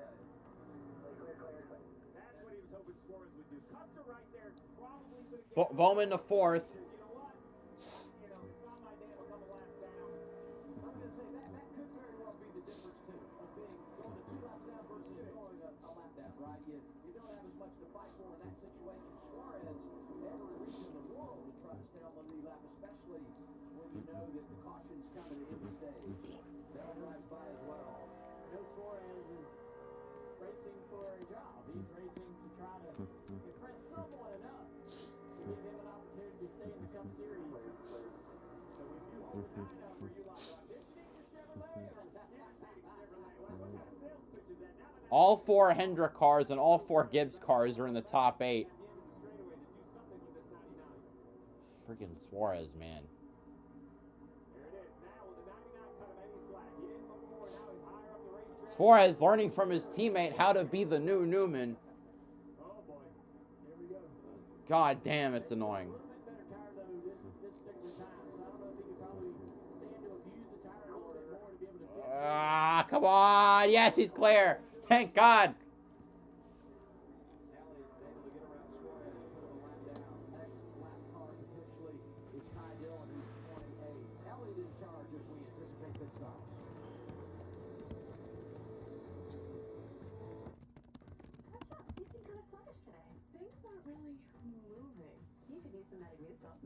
psyllium fiber helps keep your digestive system moving so you can feel lighter and more energetic. Metamucil keeps you moving. And try clear fiber with no grit and no flavor. Making beach towel. Now that's serious business. The guys at SandCloud chose a serious business card. The Spark Cash Plus card from Capital One. Their business earns unlimited 2% cash back on everything they buy. Like this fabulous fabric. They get big purchasing power so their business can spend more and earn more. Our 2% cash back helps us build their retail store. We need a place to sell all these great looking towels. What's in your wallet?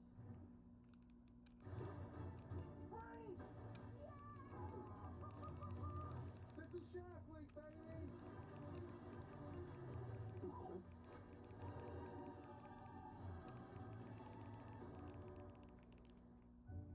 I've been all over this world.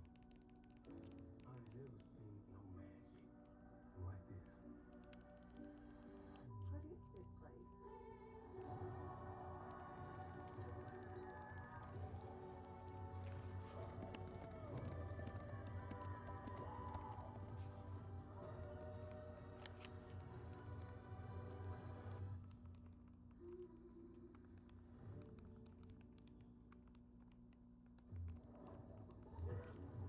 You want me to fight the suitcase?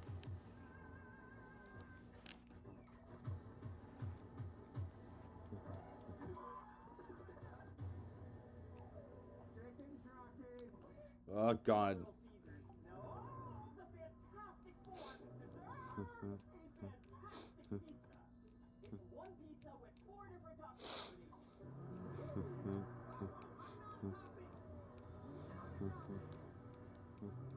See Marvel Studios' Fantastic Four First Steps in theaters July 25th. Get a Fantastic 4-in-1 pizza, only $7.99 at Little Caesars. Pizza, pizza.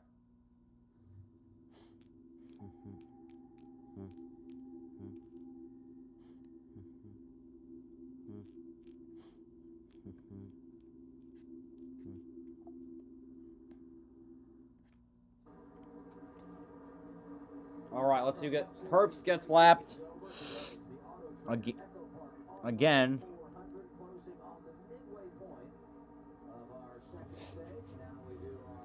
Nemechek and Dillon are within a position of each other. Still dominating this race. I mean, nobody's really been able to put him in their ear besides lap traffic, and he's negotiated that pretty well to this point. It'll be interesting to see. If the team keeps this track position for him, it's going to be impossible to beat. But if for whatever reason, maybe somebody can beat him on pit road, we might be able to see really what this NASCAR is made of. Mentioned pit road lap 176 here last year, around like 182, 183. They were on pit road. That's 5. Where's Reddick? 17th. You jump on board one of these, Dale. You talk about how tough this pit entry was when we were at the drone flyer out trying to get off the banking rights. You kind of go down and you lift about bridge. Yes, out of turn left. You know, you're going to enter pit road. You're going to exit the racing surface. Well, I'll see how dark the track got. Aggressive difference between the banking of the racetrack and the banking of the apron as it gets pointed by here on the lap car. But down into the corner here, and you look at the apron, that aggressive sort of transition right there, you got to slow the car down and get off of the racetrack. And honestly, at one point, you might actually have a tire off the ground. Because these cars really don't have any travel in them, and they just don't have the delta to be able to make that transition in the suspension. So you can get yourself in shape, you get yourself in out of shape trying to get on the pit road, spin the car out, cook the entry, get in too quickly, speed on pit road. So there's all kinds of issues to be had there trying to get through that. Certainly, because I also want your hand out the window. But most of that braking that's built submarines.com. Also, wild like when you look at the onboard, because the straightaways aren't flat, it's wild just to see the slant going on the straights.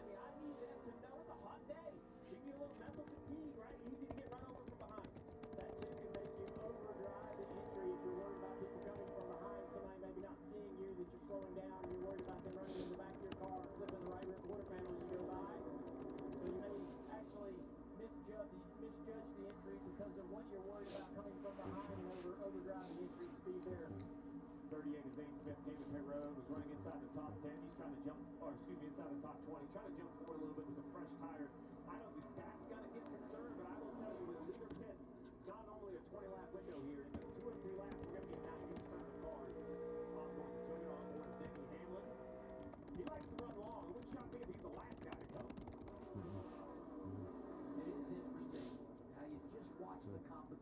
Coming up to SVG. You got to be careful how far you run it. You don't want to lose it on the front end. But In Stenhouse. maybe you gain up some of that time on the back end on tires, Danielle.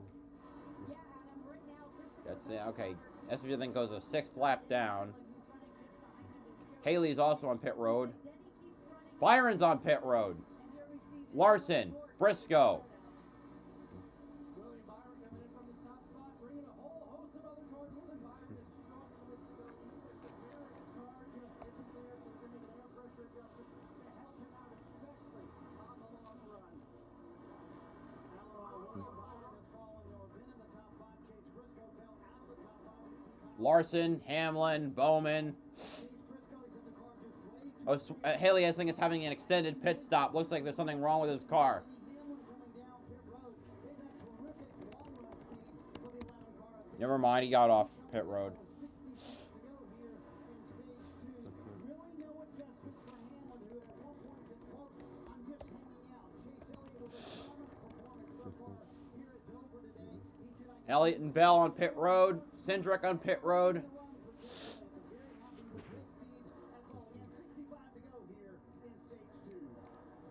Splitting it exactly in half. Gregson, Busher, Bush. Christopher Bell very happy with his car. No complaints, guys. Said the balance is really good. Don't touch it. Balance away. Can't speed. Don't want to have any miscues. And there you see it. Oh, come on. For the 9 at Chase Elliott. 9 off the jack, 20 goes by. That'll be a change for the lead. A mess up on the left side. Elliott loses the lead on pit road.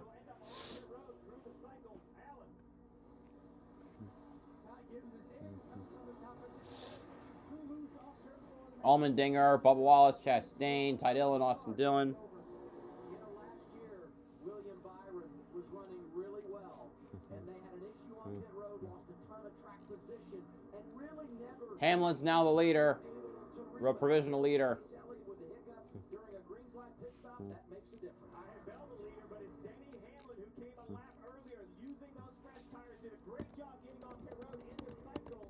He's got to be in front. Let's see what happens for the 9 pit stop. Clean. Cut to the left side.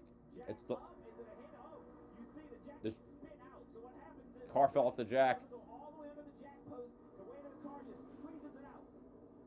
Does a nice job recovering. No loose wheels, but the Elliott's going to come out in 5th of the cars. it is Denny Hamlin who's going to lead the way. Hosevar, Barry, Nemechek running long.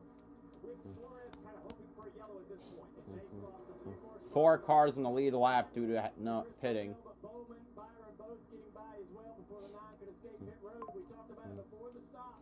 What could happen, if anything, on pit road? It might jeopardize the track position the 9 car has. And Chase Elliott now has a little work to do to get back to the front. Nemechek gives up a spot inside the top 5, makes his pit stop. You see it in our pylon. Hosevar, Barry, Suarez, Nemechek. All those guys getting to pit road eventually, giving the lead back to Denny Hamlin. Nemechek pits. Chase Elliott, 5th in line right now for those front runners post green flag pit stops. Denny Hamlin trying to be smart about how he uses the tire here early in the run. Hamlin was able to aero block his way to a victory last year. Bell's got a good run on him. Bell to the inside as they enter turn 1. For provisional lead, Barry pits. That leaves Suarez and Hosevar running long. Right now, is it early? Is it important enough for Denny to try to race his 20 car and not let him by? The 10 of Ty Dillon aero-wise just killing the 11. He runs into his tire tracks and up he goes.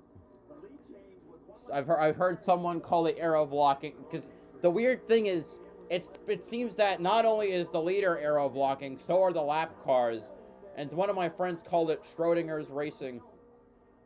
Roughly somewhere around fighting to keep himself on the lead lap.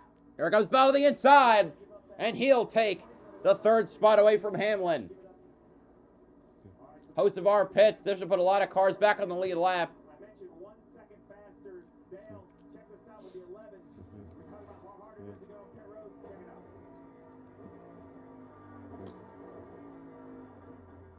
Really nice job using the back and almost up the banking. That's 1 second faster from a point on the back stretch to get in line versus the 20. So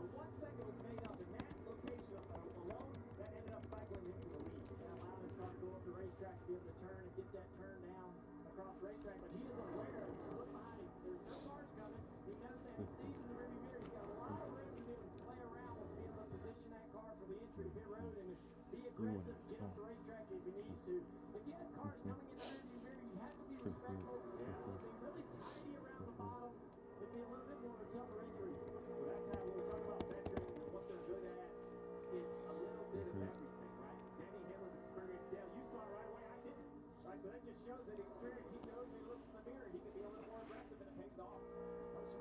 Where did Nemechek come out?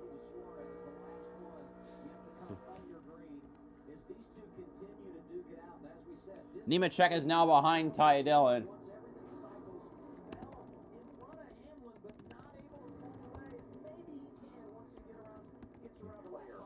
Bell's around Dillon. 20's clear now. The 11 has to try to get around Ty Dillon. Marty, what you got on the 11? I don't think Denny Hamlin's going to be very kind trying to get around Ty Dillon. Here's how he thought Ty Dillon raced him when he was in the lead a moment ago.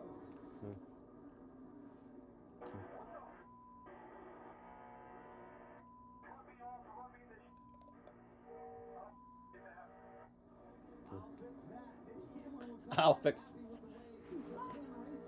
Imagine, I mean, Ty Dillon ended Hamlin's, well, he beat Hamlin in the bracket, almost because Hamlin was in the gigantic wreck. So, it'd be kind of funny if Hamlin paid him back.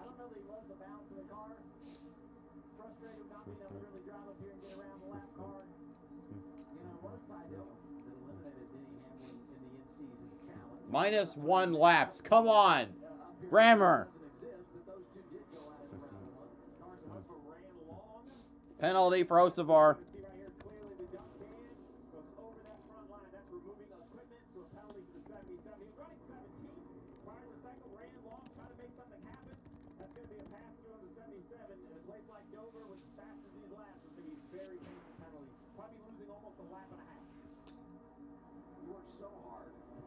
Hey, look, it's Suarez. Just like that, it can go away.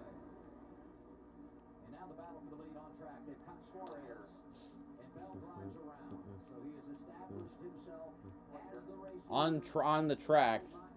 So not even waiting for Suarez to finish his last pit stop.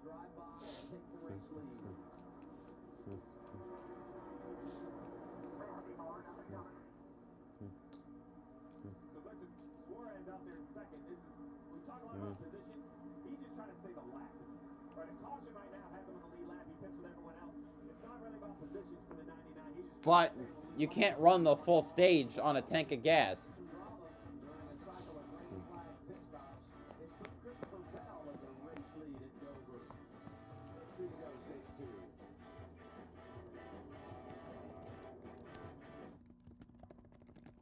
New Swiffer Mop Deluxe is made for small spaces.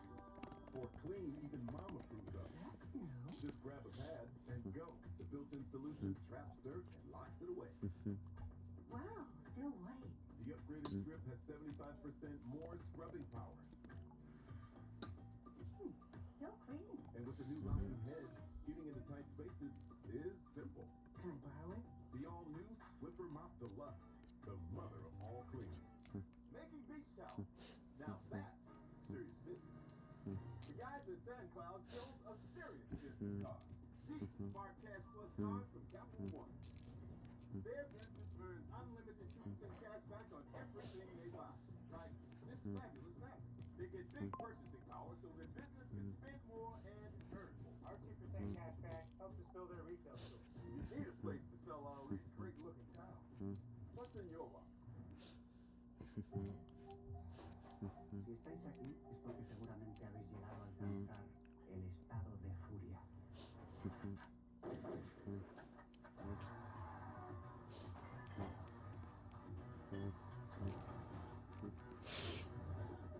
Y luego nos vamos a olvidar.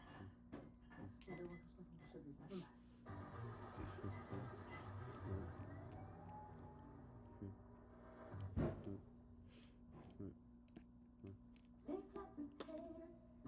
Safe flight replace. Nobody likes a cracked windshield. But at least you can go to safelight.com and schedule a fix in minutes. Can confirm. Very easy. SafeLight can come to you for free. And our highly trained techs can replace your windshield right at your home. Safe flight repair. Safe flight Halfway, I think. No, wait, we're not halfway. SafeLight.com.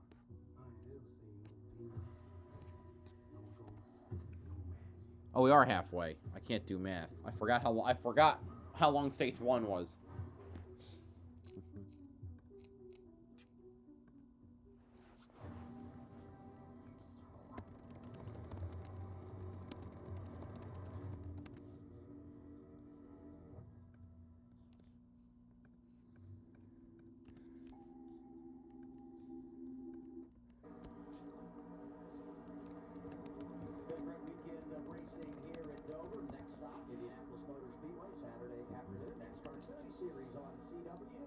coverage begins 4 o'clock Eastern time. Yeah, how good is that Connor Zilch? I know he's driving your stuff and thought rumors were he'll end up next year in the Cup Series. Wouldn't shock me, but that young man is impressive on both the road courses and now the ovals as well. I thought it was you at Pocono. That was the magic. There he is down here at Dover with you just as owner.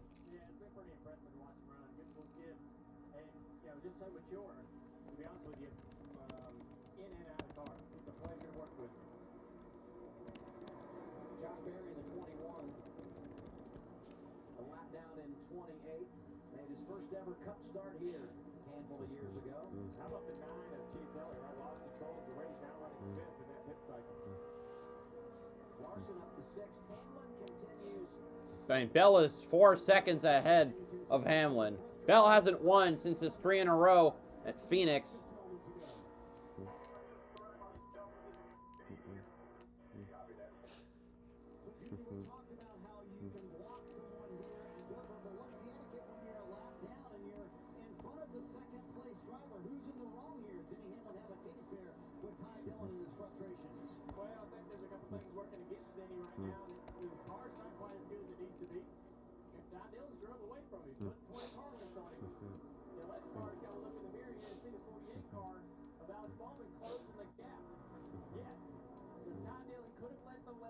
Denny probably would have drove away from Ty Dillon. Denny probably would be in a better spot tire-wise right now.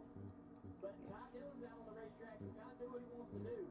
Driving his own race. He's kind of driving to Allmendinger goes a lap down. We have 24 cars in the lead lap. out of racing the Cup Series full time for Ty Dillon. So kind of Huh? tough spot. Oh. When you get out there and race against guys that are desperate, right? And Ty's a guy that I would say is a little bit desperate, trying to you know, establish what he's Is that Nemechek coming fast behind him? just a bad spot for Denny. His car's It is. to be able to get up there and get around him. Now he's going to close the gap eventually and probably get that spot. But Nemechek waited to pit. He's got fresher tires. That might help him at least stay ahead for this middle section of the race. between us, that Denny radio was a little jumbled up. Was that, please take him off my Christmas card? Let's just go with that. Yeah, okay. Make sure I heard it right. Now, Hunter ran a little bit longer, so his tires are newer. Only by 3 laps, but it all matters, right? This is to advance.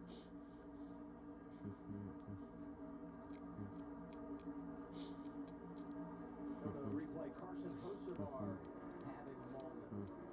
Randall led some laps. A penalty on the pit lane. And now this. Yeah, he's trying to get around the 20 car. He's got the fresher tires because he did come to pit road.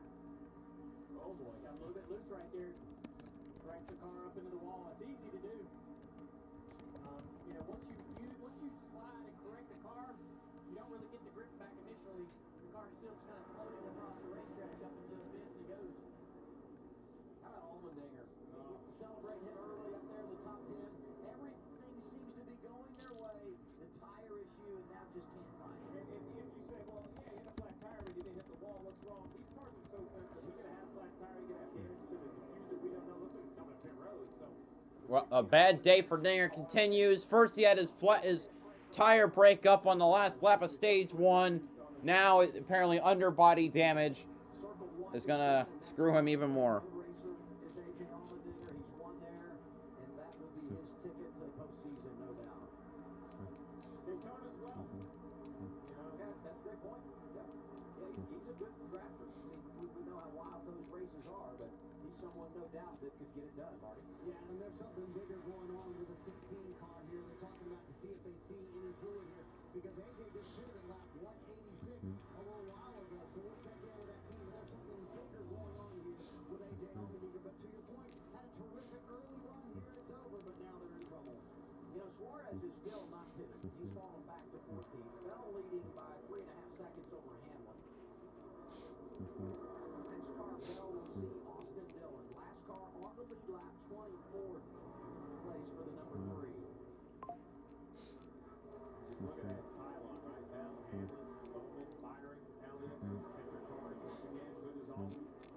The 11 right here is starting to get a little bit of a Here's Bowman trying to catch up to Hamlin. situation. What is that? Elliott on Byron as well. So we got battles for 2nd and for 4th. I was watching a Dover race, I think in the Busch Series That or it was Bristol. I don't know. It was Bristol. Bobby Labonte getting his first win in '91, and there were battles for second and fourth during that race as well. I think, if I'm remembering that correctly. Also note that I think as Bell is getting more stuck in lap traffic, it's also causing second to get closer. Now the gap is 3 seconds.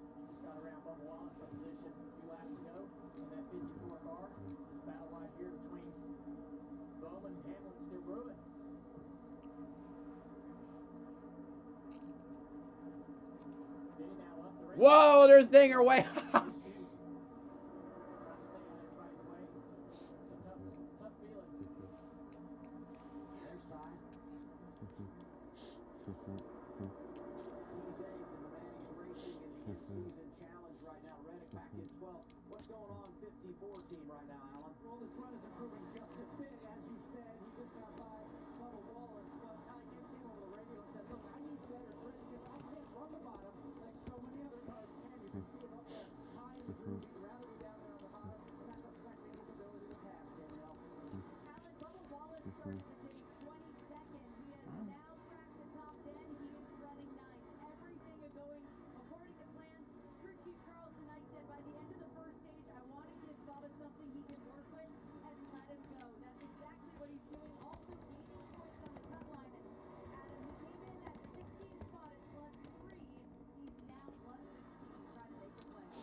Battle for second is on. Hamlin has it, but Bowman just continues to work him over as we head toward 25 to go on the stage.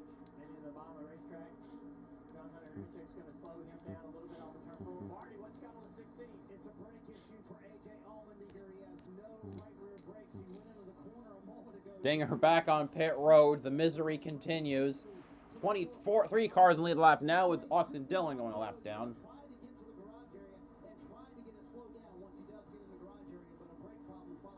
I even realized Hocevar is off.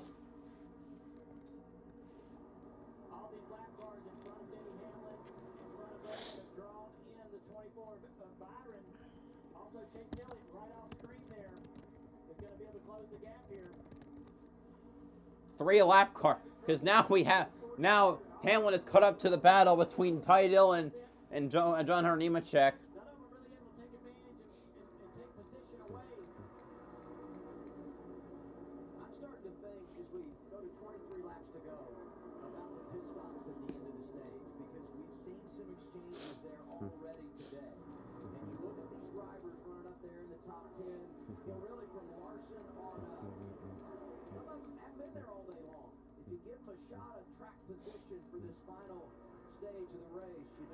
Ty Dillon still trying to hold off Nemechek, but Nemechek's going to get around. Hamlin follows Nemechek to get around Ty Dillon. What, does this happen again?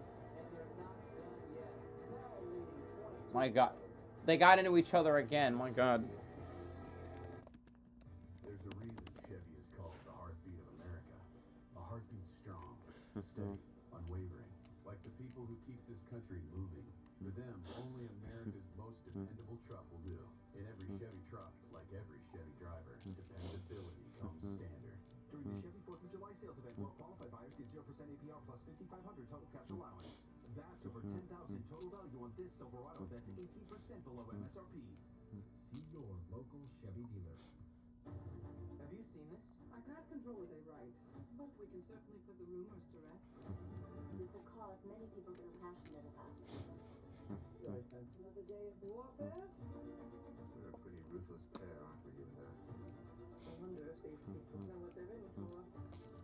Most laps Elliott has led in a race since the Martinsville playoff race last year, although he's not leading right now.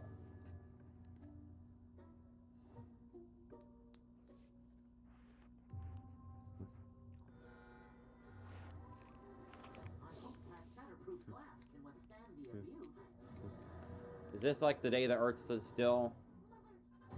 Looks like it's up to us to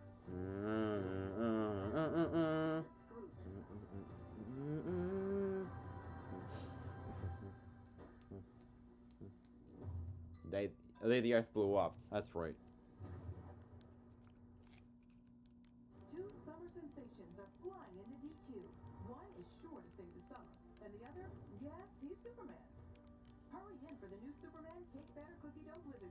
Right now at DQ. Making beach towels. Now that's serious business. The guys at SandCloud chose a serious business card. The Spark Cash Plus card from Capital One. Their business earns unlimited 2% cash back on everything they buy. Like this fabulous fabric. They get big purchasing power so their business can spend more and earn more. Our 2% cash back helps us build our retail store. We need a place to sell all these great looking towels. What's in your wallet?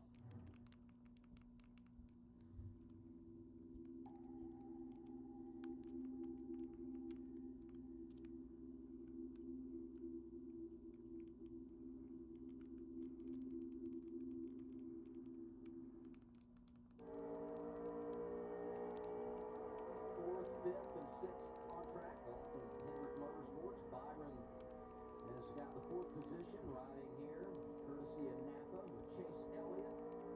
Top five, Larson right behind him. In fact, up in front of him, their other teammate, Alex Bowman.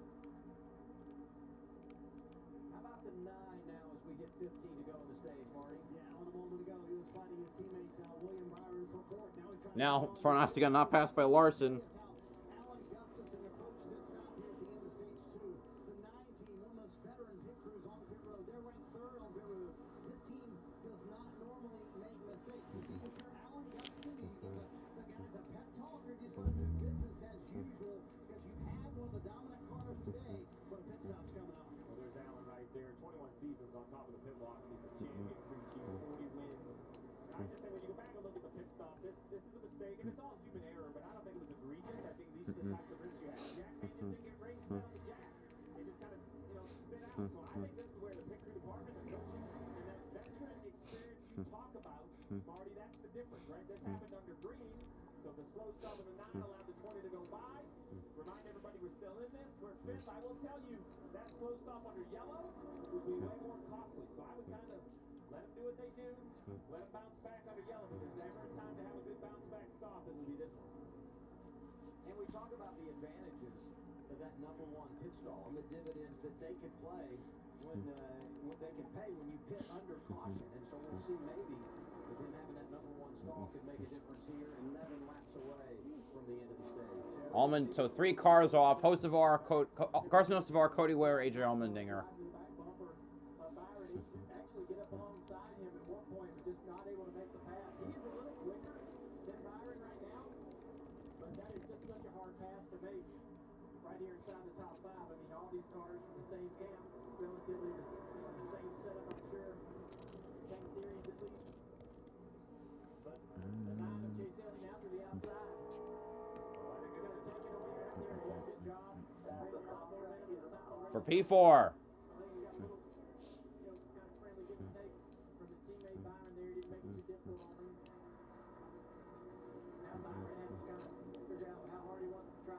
Keep this next spot from Larson, who continues to slowly, methodically climb his way through the field.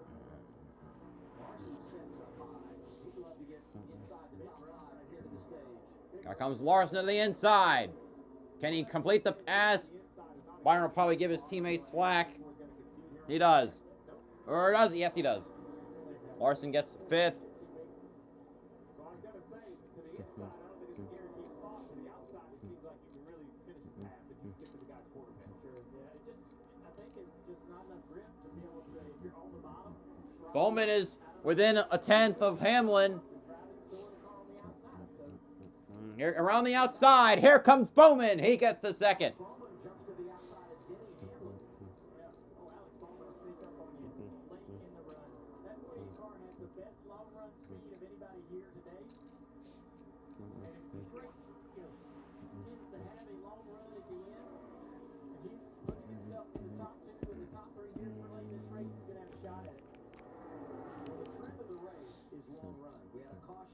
At lap 35, a planned caution by NASCAR because practice and qualifying was rained out yesterday. And we had the caution at the end of the opening stage. So nothing for incident yet. You start putting that in your mind as you think about the stretch run of this race, no doubt. 60 laps on these tires. We need to go 6-4. I think he should be fine. We saw all the 9s longer, but if it ran harder under Greendale, I was going to say you could have hurt a tire. You just wonder if these guys are right on the edge. Let's see how many cars. Let me see. Check how many cars also got lapped. Justin Haley got lapped. Austin Dillon got lapped. So there are 21 cars in the lead lap. Gregson has managed to hold on so long, considering where he is in points. To be able to say lead lap could be a victory in itself.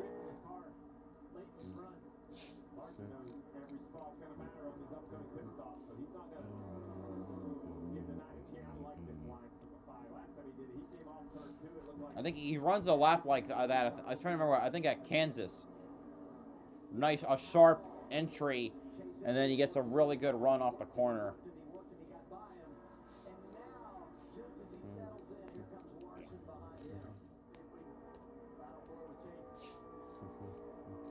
Whoa! Good save.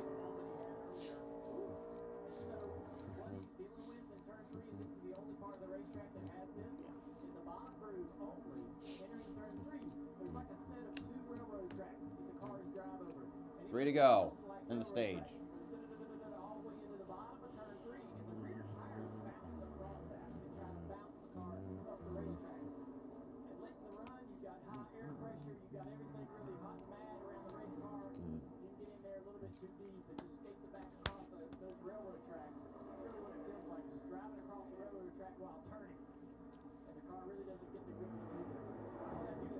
Last lap of the stage. Someone should probably cut to bell.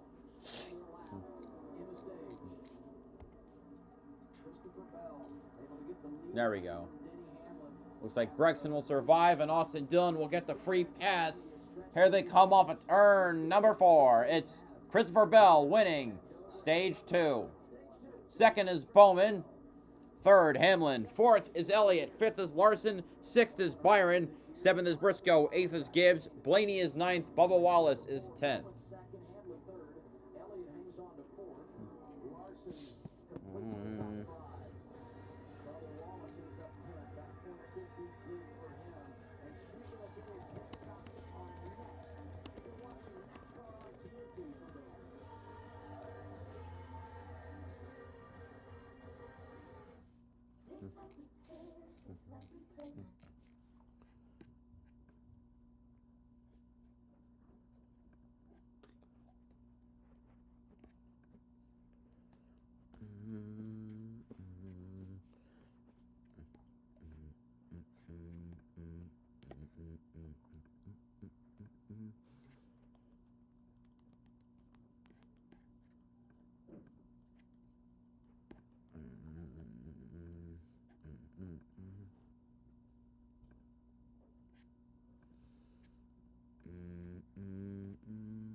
lap stage. This final stage is 150. So, you know, it's going to be probably another 20 laps of green flag racing. Very important here to make adjustments.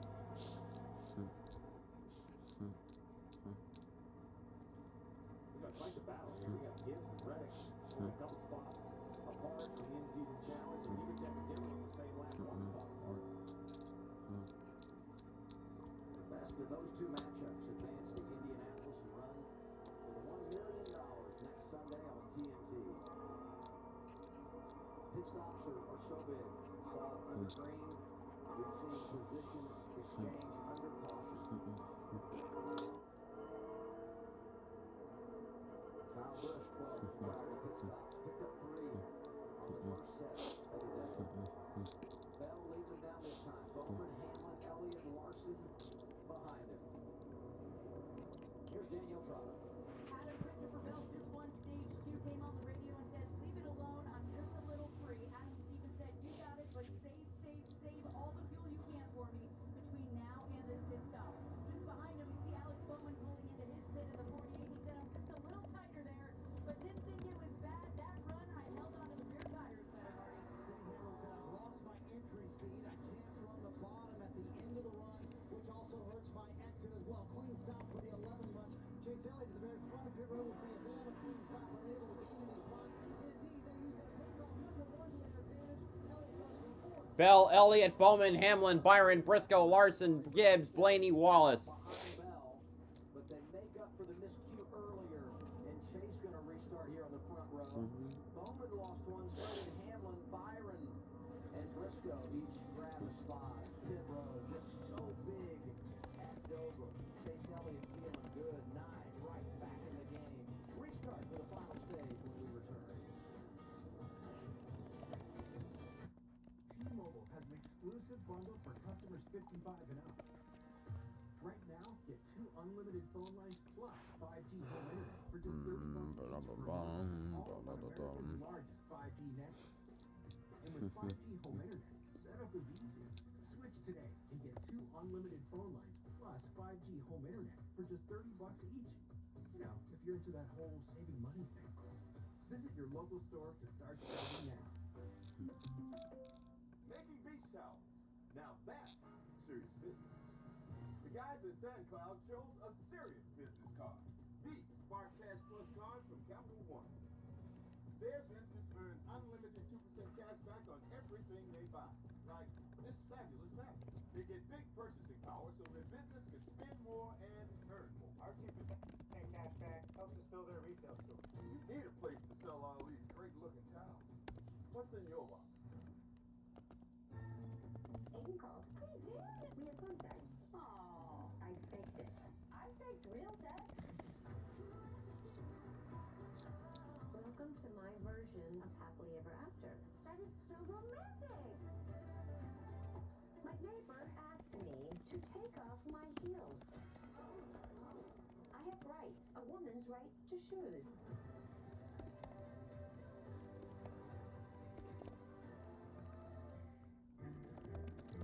Sunny days call for Sun Cruiser Vodka Iced Tea. Made with real iced tea, real vodka. Refreshing and goes down smooth. Let the good times cruise with Sun Cruiser.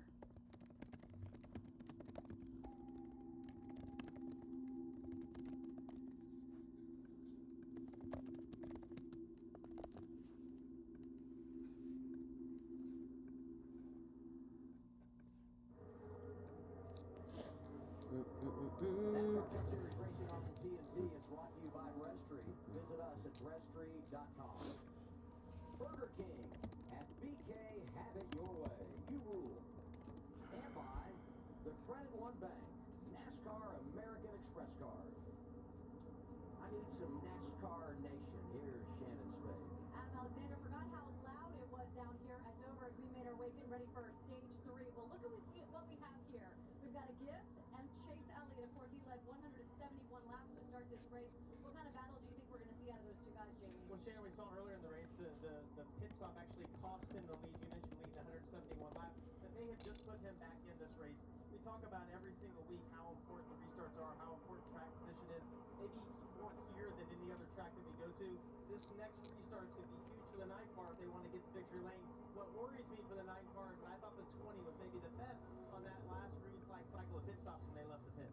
I think it's a bad day to not be in a Hendrick Motorsports Chevy, a Joe Gibbs Racing Toyota, or a Joe Gibbs Racing Toyota affiliation. Because if you look at the top 10, there's basically no one else there. The only driver who has stuck out to me, who's been right there at the edge of the top 10, Kyle Busch in the 8 car from Richard Childress Racing. Needs a big day. Came in here 37 points below the cut line. Could be a massive day for him. And Ryan Blaney, who just crept in there recently. Yeah, driver that stood out to me, Adam, is Kyle Larson. We talked about the slump. We heard him use that word yesterday when we went through the rain delay of practice and qualifying, and he has been the biggest mover on the day, that number 5 car. 7th prior to the choose, so he is in the game, but going to need to put the pieces together over the long haul in this final stage. And now we get our progressive race recap. Stage 1 today goes to Chase Elliott, strong in the early going. Christopher Bell wins stage 2, so good after that cycle of green flag pit stops. Eric, oh. Chase Elliott, what he's done today, and I'll tell you what, he's been great, but he's been after him on this restart here. Talk about Kyle Busch as well. You know, he's having a great day running inside the top 12, sitting in 11th. Only 3 points earned as the stage is in, but Wallace is sitting right there in 10th. So even though he's having that good run, really not making much gain, not much gaining any ground in the points to the cut line. I have to have something change throughout the rest of the day for that. So I assume Bell outside, 9 inside. Dale, take me through the rest. At what point is the outside more dominant? Like anytime you can get to the outside, or are we just going to keep splitting? Yeah, I mean, I think the further back you go on the inside, the dirtier the air is, and the less opportunity you have to get out of that space, right? If you go to the top of the racetrack, and you're back in the, you know, like Bubba Wallace right here. He's in this perfect position to maybe jump to the outside of row 4, even passing row 3. And the further back in the field, the dirtier the air is, and the more of an advantage you have jumping into the 3rd groove, passing multiple rows around turns 1 and 2. What about it, Marty? Now that we've talked about how tough it is for the drivers today, 140 degrees inside the car. Denny Hamlin never wears a cool suit. You see that streak keep going in right now? He had a comment to Biscale a moment ago about that. Hey, in this streak system, certainly we, I don't know what kind of hype we put in, but it's like, it goes really quick. Maybe there's a way we can get like a block, like a solid block of ice, and just use one of them, one big solid block. Engineer Denny Hamlin's talking about going forward. He wants to do that, but the liquid he is drinking is hot. No cool seat for Denny Hamlin as well. I can't imagine the conditions inside that car. Yeah, not comfortable at all. A lot of racing left to go. Inside row 2 for the restart for Hamlin. Front row, Christopher Bell, Chase Elliott. There we go. Green, green, green. Don't sputter on me again, please. Elliott and Bell. Elliott trying to see if he can get a lead on the inside. Many of the passes made on the outside. Hamlin clear for 3rd. Oh, Bell speed! Can he save it? Oh, how did he save it? Damn. Oh my God. Oh man. I don't even think there was contact. I think he just lost it.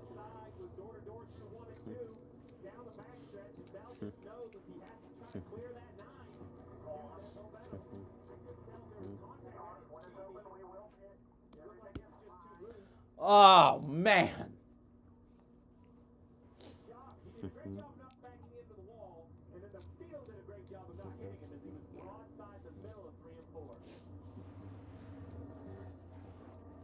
Take a look.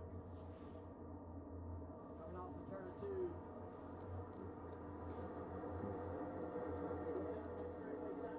Let's see. No. I don't think there was contact. I think he lost it on his own.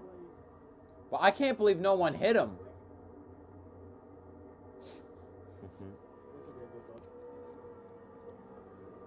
No contact. Justin Haley will get the free pass.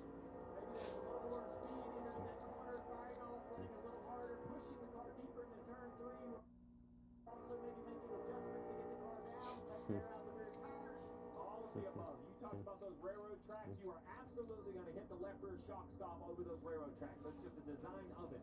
And I mean the thickness of a credit card. You know, if you travel one credit card, you're okay. You travel 2 credit cards, it's really loose. 3 credit cards, you spin out. Like, it can be very sensitive for the driver. The fact he didn't total his car is a miracle.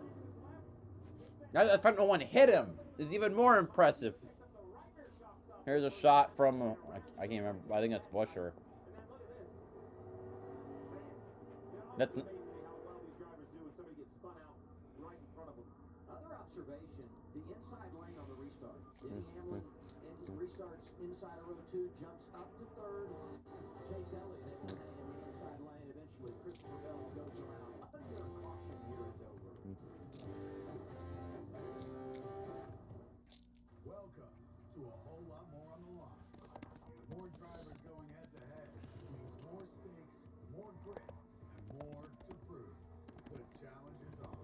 32 drivers enter a $1 million showdown. 5 races of bracket-busting matchups. More pressure, more risk, and more reward. Only on TNT and streaming on HBO Max. Welcome to the in-season challenge. Welcome to NASCAR. Making beach towels.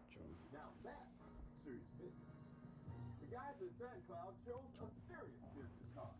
The Smart Cash Plus card from Capital One. Their business earns unlimited 2% cash back on everything they buy. Like this fabulous map. They get big purchasing power so their business can spend more and earn more. Our 2% cash back helps us build our retail store. You need a place to sell all these great looking towels. What's in your wallet?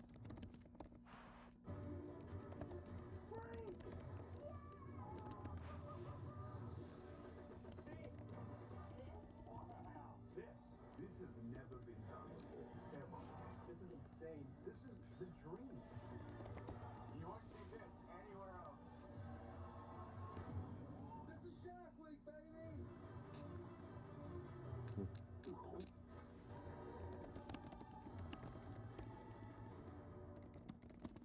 Febreze. Have you tried these Febreze car vent clips? They're super easy to use. The intensity now gives you total control. I can turn it up for when I want lots of scent. That smells good. Or turn it down for subtle freshness. Nice and light. Enjoy 40 days of freshness your way. And my way feels great. Now available in over 50 cents. Try Febreze car.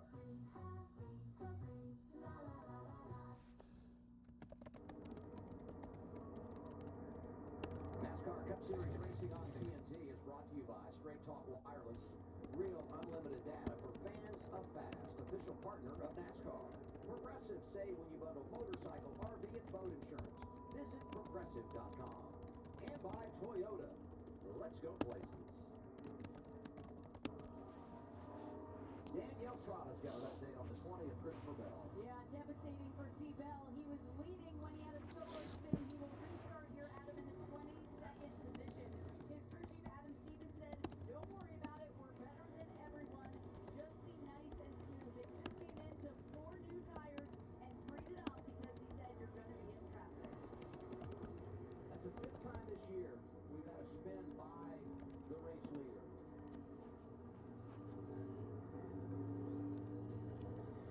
There's a little 20 pep talk. Danielle said it. He's going to restart outside the top 20.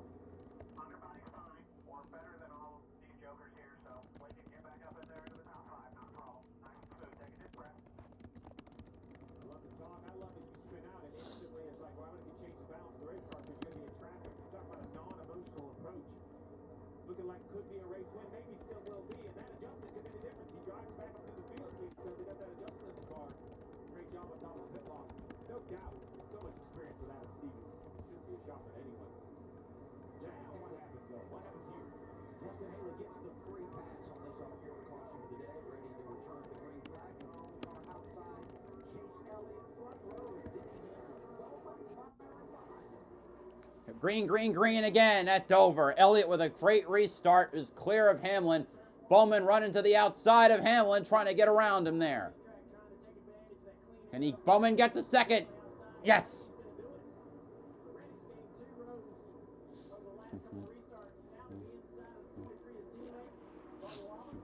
Remember, it was here where Hendrick got that 1, 2, 3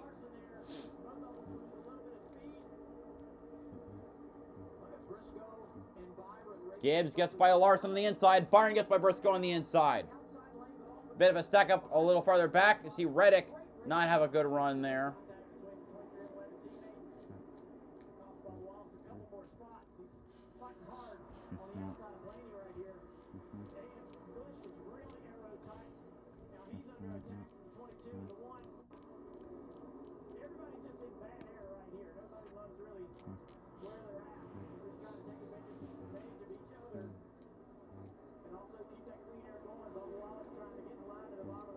Logano and Ross are right there.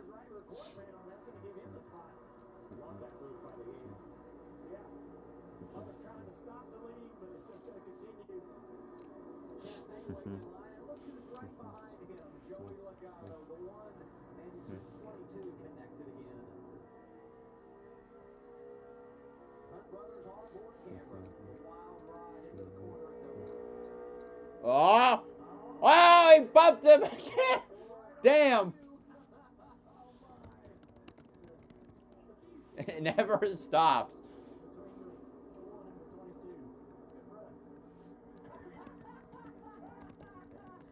Okay, line of the day. It comes at lap 269. 23 finally gets around the 8-car push. Marty, what you got on the 8? Yeah, the restarts have been tough for Kyle Busch today. The one before this one, here's what he told Randall Burnett afterwards. Listen. It felt like flat tires, so I don't know if we have just continued putting air out all day and we get stuck because our air pressure is so low. I don't know, man, but I just got my kicked. He's getting his. The restart before Junior, but we saw what happened with Christopher Bell. We hear what Kyle Busch is saying. So how frustrating is low air on a restart here at Dover? Yeah, you really need that fire off speed, and if the air pressure's running too low, your car is just real tight, sluggish. There's not any turn. It doesn't do anything well.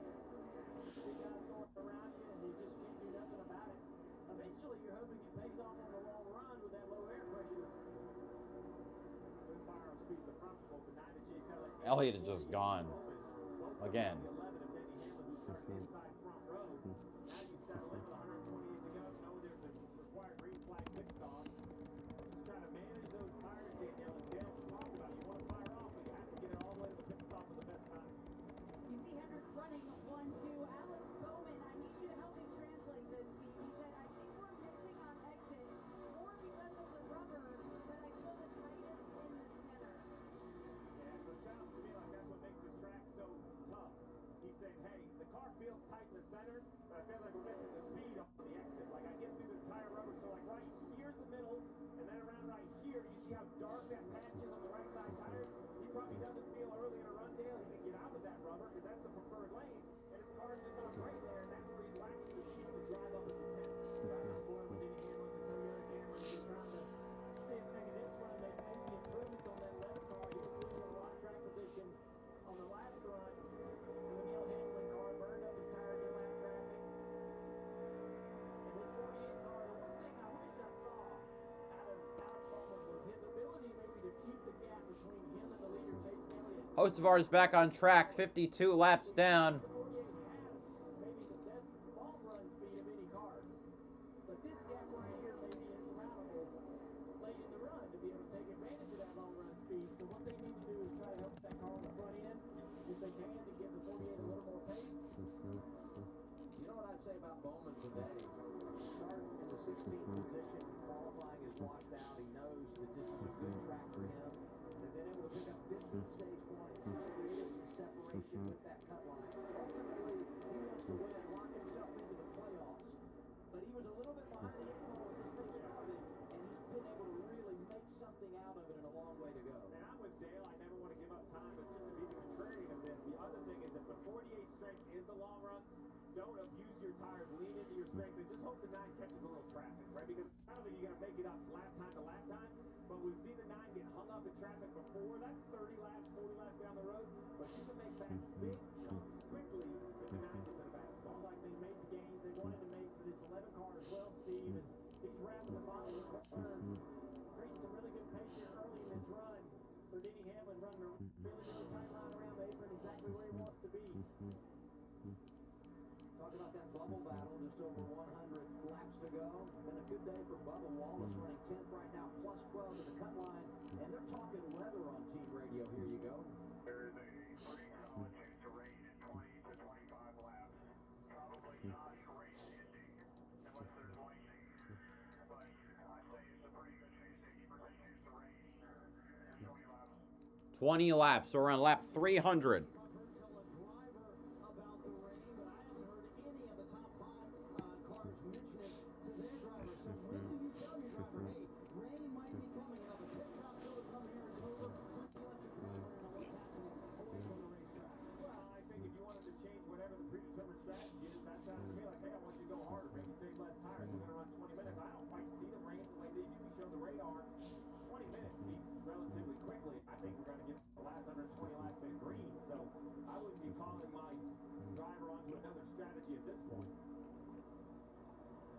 William Byron fourth as they run on track. 3 Hendrick cars inside the top 4, and they've been strong here today in a Byron camp, Alan. I think as they run, Byron would just barely hold the point lead over Elliott.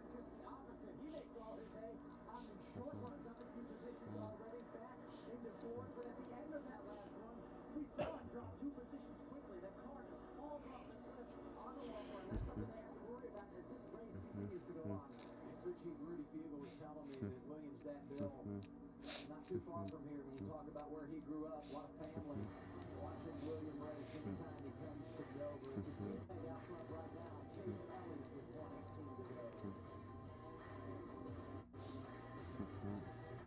There's a reason Chevy is called the heartbeat of America. A heartbeat strong, steady, unwavering, like the people who keep this country moving. For them, only America's most dependable truck will do. In every Chevy truck, like every Chevy driver, dependability comes standard. Oh, while this is going on, the modified tour race, there's no race center for it. But the second modified race is on right now at Flow Racing. Yesterday, Tommy Catalano won his first career modified race, and it also set a new record for the modified tour, where we had 8 different winners in 8 races.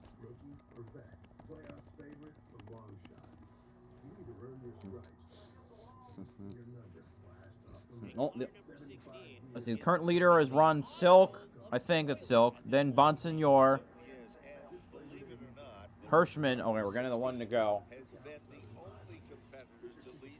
Silk and Bonsignor. Then Hirschman and Beers. What are the point standings right now? Austin Beers by 10 over Justin Bonsignor.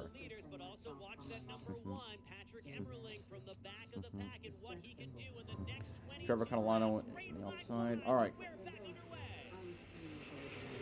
Still continues Who's to that on the make inside of Bonsignor 3? work his muscle Turn on 3. the Oh, that's outside Anthony lane. Nocella. Just as impressive as the front row is, so is row number 2. Silk comes back to the stripe. Von Silk is the leader. Bonsignor 21 to changes go. his strategy. Austin Beers has got to go for it on the outside. As meanwhile, it is Hirschman on the inside. Here comes Anthony Nocella. The Beers wagon, who is hooking up to it on the outside. You might want to get on, because Austin is a one-man show in group number 2 on the outside of Anthony Nocella. Meanwhile, battle for the lead. And hopping Bonsignor had to check up. Bonsignor back into 1. That's going to cost him. Meanwhile, all of a sudden, Matt Hirschman's car, same situation. That moves Austin Beers into the 3rd spot. He takes it in at a ton, comes off the turn like a rocket. And here comes Trevor Catalano. Car 56 is up to the 6th position. Now a bit back up for 3rd. There is so much going on across this quarter-mile facility, and Matt Hirschman down to the inside. Austin Beers, again, a battle for the Wheeling Short Track Cup. Current point leader is Austin Beers. Number 4 in the position, or in the points coming into this afternoon, was Matt Hirschman. Anthony Nocella, trying to be the 9th different winner in 9 different races, trails them back into turn 3. No question, they come off the turn. It continues to be a battle. I'm going to keep the audio Hirschman from the tour race, modified tour race going. Place position. Here's Meanwhile, to see if Austin Beers Jeff Lamontra has can get back settle to Silk. in. Nocella still into the top 5. Then it is Trevor Catalano setting there in the 6th position. Ryan Roby has come back to the top 8 behind Joey Cipriano. Great run for him. It's got to be so 21 frustrating to be cars. There were Patrick Everling, and you 25. gotta feel for a So guy it's like a that. much Car shorter entry number field. one, not able to make some headway after that pit stop and driving visibly angry, as reported by Jacqueline, reported from the crew as well after that unfortunate incident battling for the lead with Ron Silk. He's ahead of last night's winner, Tommy Catalano, as everyone chases Ronnie Silk back into turn number 3. Battle for third. Also means I think I would stay out as long as possible for pit Again. stops. We saw him do it high. Now we're going to see him try to do it low. Thinks twice of it. Okay, you know what? Modified race is basically over unless there's a late caution. It's going to be Ron Silk winning probably. He's gained 30 points to the cut line. Yes, he can go win this race, but big picture, just make sure. Oh wait, I haven't. Bowman's back to third. Hamlin is now in second. 5 races to go to the playoffs when we're done this afternoon. Even doesn't get here. We're now in shade, and all the way around the racetrack with some clouds. That will change the balance of this track. We'll see if it affects any of the leaders. Bubba Wallace doing a nice job today. No qualifying, started outside the top 20, drove it up to the top 10. And you know what, he hasn't gained a lot of So Joey Cipriano bumping Austin Beers out of the way. Oh no, it also lost position to Anthony Nocella and Tommy Catalano, Trevor Catalano. So Beers is now back to 7th. So the points lead is down to 5 in the modified tour as they run.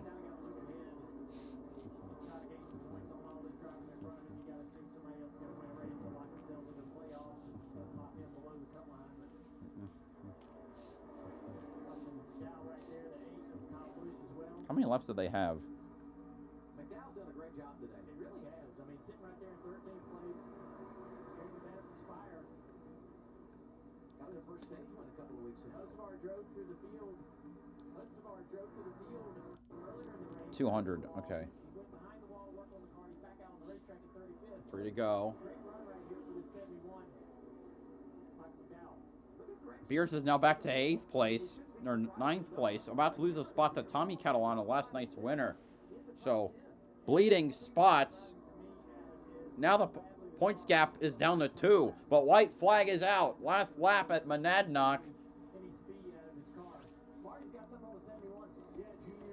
It's a short lap. It'll be his 2nd win of the season, and the modified tour will finally have its first multi-race winner of the year. Out at turn 4, Ron Silk wins the Cheshire County Clash 200. It is his 26th career victory. That is the modified race.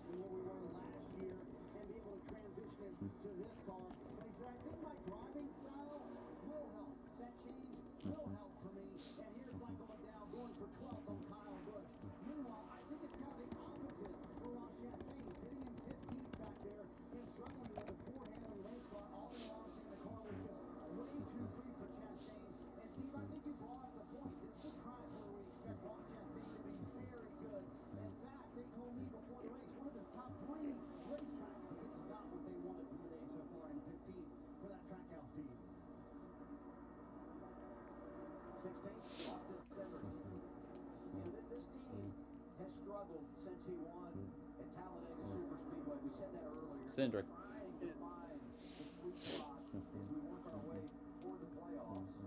But he's a great drafter. Allmendinger is out. He will be the last place finisher. Good road racer as well. We'll see him as a highlight potentially in Watkins Glen next month. How about the 17? Another Ford inside the top 20 out.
out back to the field with his 20 car. You have to wonder, Steve, I know that it's difficult to drive through the field, but also maybe there might be a little bit of damage to the undercarriage of the car that you're unaware of. Yeah, I mean, it's impossible to know, right? Because it is that vertical strengths that are underneath the diffuser. Out of the 38 is Zane Smith, currently in the 20th position. Hit it a little early on the green, early in the race to try to gain some track position, running inside the top 20. A couple of front row drivers flashing here today. Talk about Zane. Mentioned Noah Gregson earlier. Zane has a Truck Series win here. Keselowski's won here in Cup and Xfinity. And the boss man at RFK currently scored 21st, Alan. Yeah, the other RFK cars just slightly handling through today. One of the Austin Cindric doesn't think it was too much damage, but certainly didn't help the car. We know this is one of the worst seasons track Keselowski's ever had. Two chief drivers on his film. You just have to keep the attitude that one race can change our entire season. We've been in position to win before. Perhaps not today, but we have some tracks coming up that can change our season. We have to focus on those. You know, debate on talk radio this week was how many more winners are we going to have in a regular season. There were a lot of people saying Brad Keselowski at Daytona. You could make a case for Austin Dillon as well. He's done it in walk-off fashion. He's had a struggle over the last 9 races. Hasn't finished 19. Hasn't finished better than 19 in the last 9 races. Sitting there running right now in 22nd position. Just been a tough year for Austin and his 3 team. I think RCR's kind of worked hard to try to find some pace for him and his teammate Kyle Busch, and struggling to get that done. And behind them, the 7 of Justin Haley, another of those Spire Motorsports entries. We've seen a lot of speed out of the 71 to 77. The 7's had a little bit of a bumpy year. Remember, he did win at Daytona 161 starts ago. He's looking at that same sort of lightning, literally. But there was a lightning delay, rain delay that ended up having a victory lane. So he's trying to just, hang around and improve like his teammates behind him. The 42 in-season challenge matchup. Currently, John Hunter Nemechek. Oh, Larson passed Gibbs. Reddick's half a second behind Gibbs. Over the 21 of Josh Berry for that free pass. Had that drama late last week at Sonoma when you talk about the bracket and when you see where these drivers are running again today with 90 to go. It could unfold again at Dover. Again, $1 million on the line for those that advance next weekend at Indianapolis Motor Speedway. 21 of Josh Berry has just struggled all day long. Back in 25th position. That finishes in the last 2 races here of 10th and 14. Probably came in here with a little more higher expectations than what they're showing today, even though we know the Ford camps kind of struggle at this particular racetrack. And in the 10 car of Ty Dillon in the 26th spot, trying to close the gap to Nemechek to be able to try to advance through this bracket into the final round. Just a few laps left. Less than 90 to go for this 10 car to turn this around. Chase Elliott lighting up the stat sheet today. He's led 223 laps. He's out front right now. Hamlin, Bowman, Briscoe, Byron, the top 5. 89 to go with the monster mile. Making beach towels. Now that's serious business. The guys at Sand Cloud.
Brickyard 400. We are in a tough situation. The rain could be coming. We have 81 laps to go, soon to be 80. To break this final stage up as we have in the past, but you see off in the distance the rain showers. This is going to be a tough decision. The spotters can see that rain. So the question is, if you think it's going to rain, you need to stay out and run long. If you think it's not going to rain, you need to pit in 10 laps. And if you're on the wrong side of the weather, it is going to perhaps end a great day. Let's listen to the 48. Still green. They're looking for rain just around the track. Everything's good. It might drop somewhere, but everything's good here. Margin for Elliott, 1.8, 1.7. We just showed you that it's literally 2 miles off, but it may just go just north of us. So because Reddick might want to make that pass soon. if the rain doesn't come, you're golden. But if you stay out hoping for it, we saw how much time Denny Hamlin made up just by coming 1 lap earlier. So it can change the entire running order. It is a tough position for Alan Gustafson to be in. Now you add on top of that that Denny Hamlin is cutting into the 9's lead. He has it down under 2 seconds. You're talking about the difference of 15 minutes. If we're 15 minutes further into this race, everybody's going to make their pit stop, and you never worry about the rain, right? But because it is where it is and the question marks with it, it's really put pressure on all these crew chiefs, right? Right on board right here, Dave. Kyle Busch, and you see the 20 car right here in front of him. Christopher Bell starting to make a little bit of time, starting to finally be able to drive by some cars. While that's happening, Kyle Busch in his 8 car starting to slip back. Really feels that opportunity. Little issue right there with the 60. Looks like he's going to lose another spot for Ryan Preece. So here's the 17. So this 8 car bleeding. Blaney got by Reddick, and that's extended the gap between Gibbs and Reddick to about half a second. Now Reddick is battling, Blaney's battling Gibbs.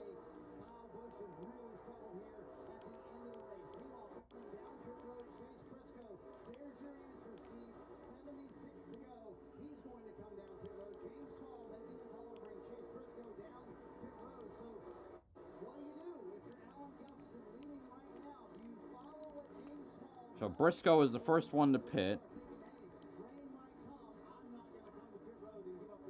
They're all coming, Marty. Answer's been made. Larson's on pit road. The 24 on pit road. You see him at the top of your screen. You see the 19 on pit road.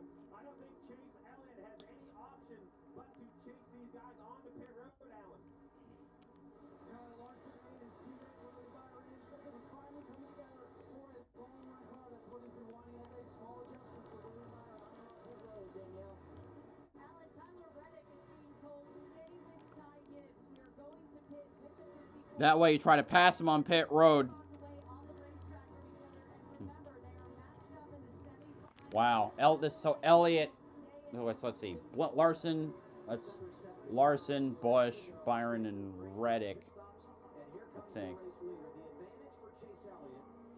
He did not, he pitted, what am I trying to say? He did not pit after Hamlin, which will help him.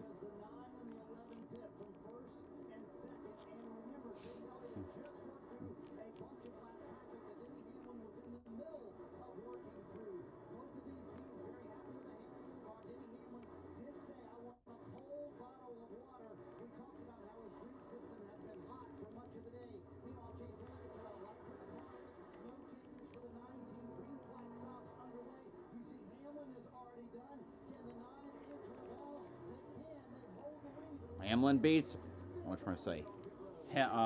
Larson beats, Elliott beats Hamlin off pit road. Bubba Wallace staying out, trying to beat the rain. Though Elliott and Hamlin are on the lead lap still.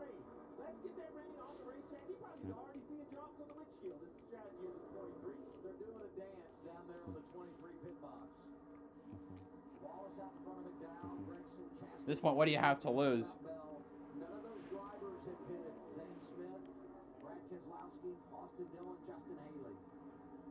And here comes the 23. Bubba Wallace going to make his stop, 70 to go. He's heading your way, Danielle. Bubba Wallace right now is happy with the car. 99 race winless streak since Bubba Wallace last won in the NASCAR Cup Series. Right on the bubble to make the playoffs. He's been on the bubble more times in the next-gen era than any other driver, either in the 16th or 17th position. right. Logano penalty.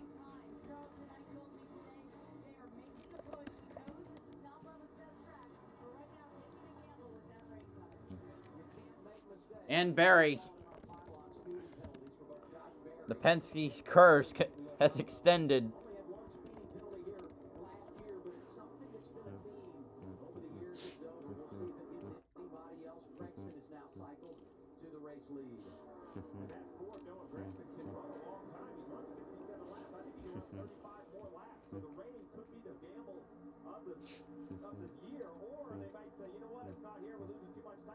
Bell has also not pit.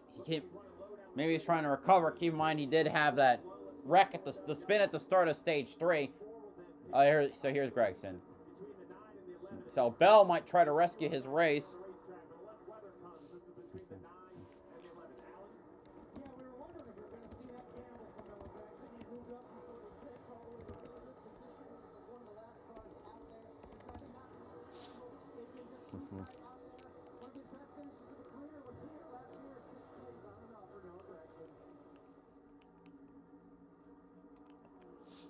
Christopher Bell stays out, as does Austin Dillon and Justin Haley. Chase Elliott is now cycled up to 4th, but will be the race leader when everybody makes their stop. But how long will people stay out?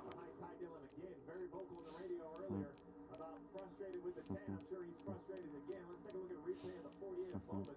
Yeah, Bowman in the 6 here, trying to go 3 wide. The 5 on the top of the racetrack. Bowman gets into the left rear of the 6, really close to getting in the left rear of the 5 car.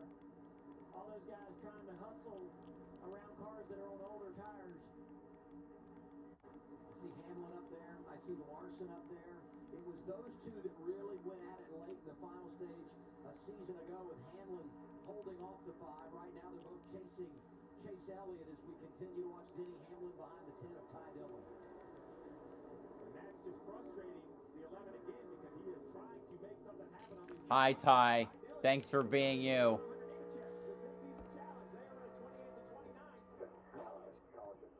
Oh, caution. Is it for rain?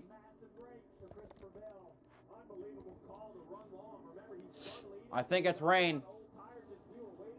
Did he actually? Bell's led 63 laps today, but had the spin on the restart to begin the final stage. Fell back outside the top 10. Damn. And really, they're not making up a lot of ground. Knocking on the door maybe of the top 15. But they run it along here. We get some rain, and now he's in position to do some damage. The other very interesting thing is with Bell staying on the racetrack and being a pretty good car, there's only like 8 cars on the lead lap. Confirm that with timing loop. There's 8. So, 2 things. I think if it doesn't rain, Bell can pit and line up. Hey, he's right back in the mix. If it does rain, it's even better. But this is a real good and impressive gamble from the 20 car. Yeah, right behind me, you see the 45 car. That's Tyler Reddick in ninth position, 1 lap down. The 20 car looked like he might have been committed to pit road. Let's take a look at this replay. Oh, man, down back straight away.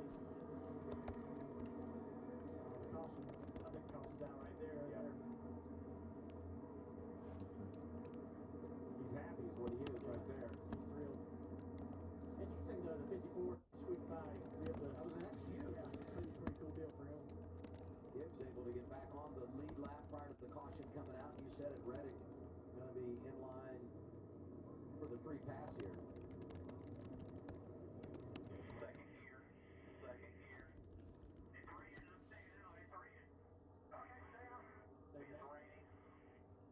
They now put the 54 car behind the 20, saying the caution came out before they crossed that loop. So hold on. Yeah.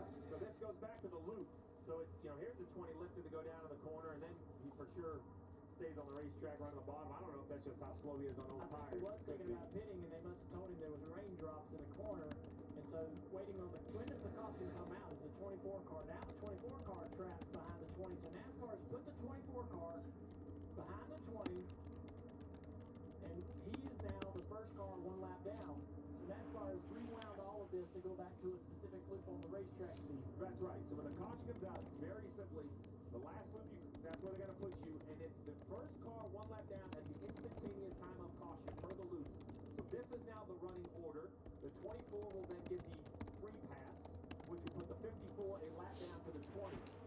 20 doesn't pit, this is going to make a big difference to the entire running order. And also big when you talk in-season challenge because, you know, Gibbs gets the free pass and Reddick's tracked a lap down. Now all of a sudden you have these two drivers head-to-head on different laps. But as it stands now, they'll each be in the one lap down category. A lot going on there. And a nice break for William Byron. And another one less car off the lead lap also aids Christopher Bell. So pit road is yet to open. We heard some radio about, hey, I'm staying out, but pit road hasn't opened. So what NASCAR normally does here is, hey, if it's a little sprinkle, let's just take a second. We don't want to open pit road and make you make a decision. All right, pit road's open. That tells me that NASCAR feels we're going back racing. Okay. Pit road if they thought we were going to red flag it. So now the 20 has to decide. How close to the rain? Can you hold these guys off? If Bell pits, that kind of changes the world for waiver rounds and a bunch of things. We'll cover that later. Austin Dillon is running second. We haven't really talked about him. For him, I think the gamble to stay out might be his only choice. So let's see what the 20 does first, and then what the 3 does. Elliott, Hamlin, Larson, Bowman, the other cars in the lead lap, they've already pitted. Their decision is easy. They're going to stay out. Sounds like the 20's pitting. I think they think the rain has passed. They're going to take a left-hand turn. Let's see. Does Bell stay out? He pits. Does the 3 come with him in the distance? If we look off to the right, let's see, is the 3, yeah, the 3 also comes. So there you go. They feel like the rain is behind. But this is still going to be a big break for the 20 because he's going to line up inside the top 10. There's only 7 cars on the lead lap. 6 without the waiver round. Danielle. Yeah, Steve, that was the plan for the 20 car. Adam Stevens said, when the pits are open, we will pit. He said, I need to be freed up a little bit. That's all Christopher Bell said he needs. I think it's better to be lucky than good. Today, the 20 car, guys, I think has been a little bit of both, Marty. Danielle, there was a long debate on the 9 radio about whether or not to come down pit road, but with so few cars on the lead lap, Chase Elliott also said, I think the racetrack has changed a little bit, but I'm fine to do whatever you want to do to Alan Gustafson. So Alan Gustafson decides to make the call here. It's going to be right side tires only, but what do you think about this decision to kind of match tires a little bit with the 20 car seat? So these cars pitted, that leaves the 11 of Denny Hamlin on the racetrack. He will end up being the leader. We're going to have a really messy lineup when we get back, but we're going to clear it up. Basically, 6 cars on the lead lap, a whole bunch of waiver rounds, a few lap down cars. All we need is 60 to go. We'll have the rundown when you return. All right. Si estáis aquí es porque seguramente habéis llegado a alcanzar el estado de furia.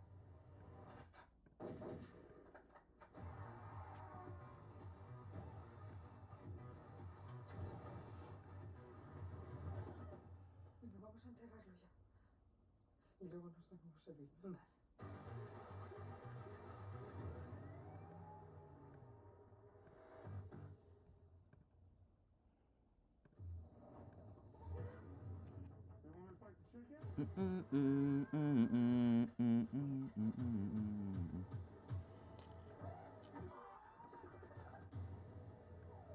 Chicken jockey. Making beach towels. Now that's serious business. The guys at SandCloud chose a serious business card. The Spark Cash Plus card from Capital One.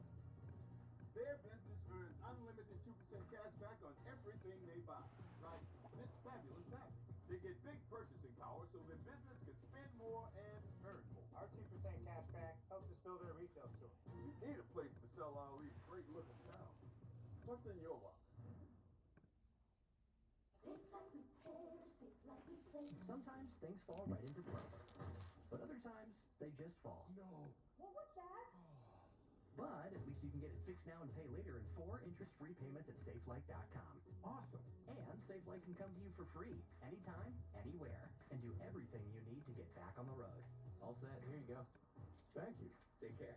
Get it fixed now and pay later at SafeLight.com. SafeLight Repair, SafeLight Replace. Your phone starts. Aw, I faked it. I faked real sex. Welcome to my version of happily ever after.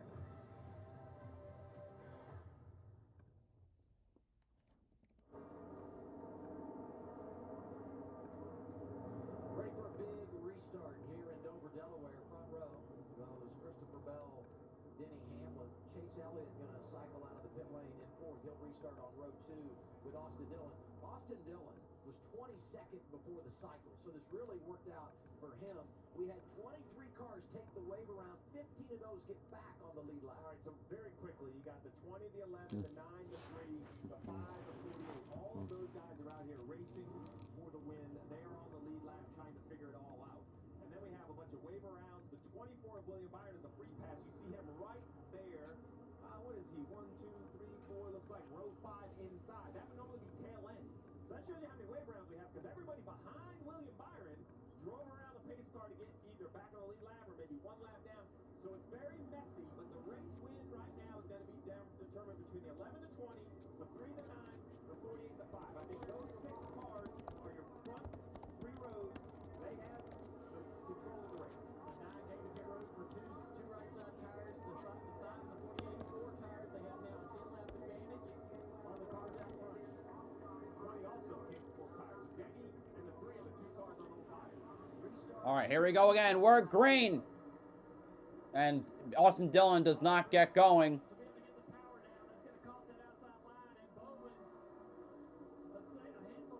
Gee, thanks.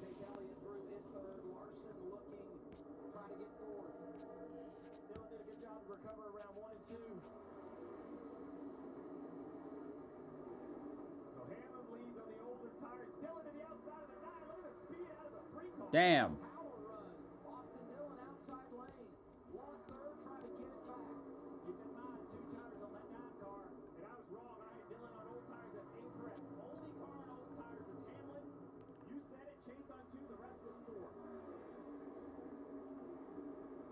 And a move by Austin Dillon. Just like that. God, if Austin Dillon, of all drivers, manages to pull off a win, I swear to God. And then again, Hamlin and Bell is away, so.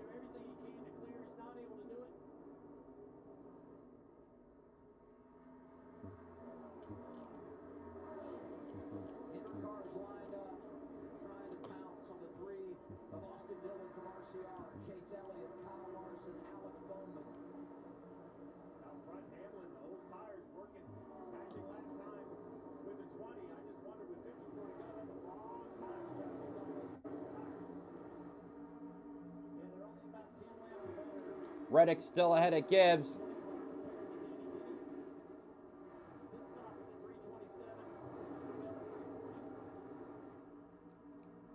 I think about the spin for Christopher Bell, and they never probably run it long if they have the track position. No chance. And I'm not saying they wouldn't have been out front if they don't spin, right? I mean, eventually they may have been the ones that cycle out front, but the way it plays here, they're in the game on the tires, running second right now after the spin. And I go back to what Adam Stevens said.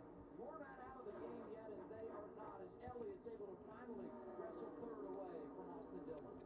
Here comes Larson to the top of the racetrack, trying to get on the outside court pedal that 3 car. He can't do it. Down the back straightaway. Austin Dillon to the bottom of the racetrack. Larson backs up the entry, trying to power up on corner exit.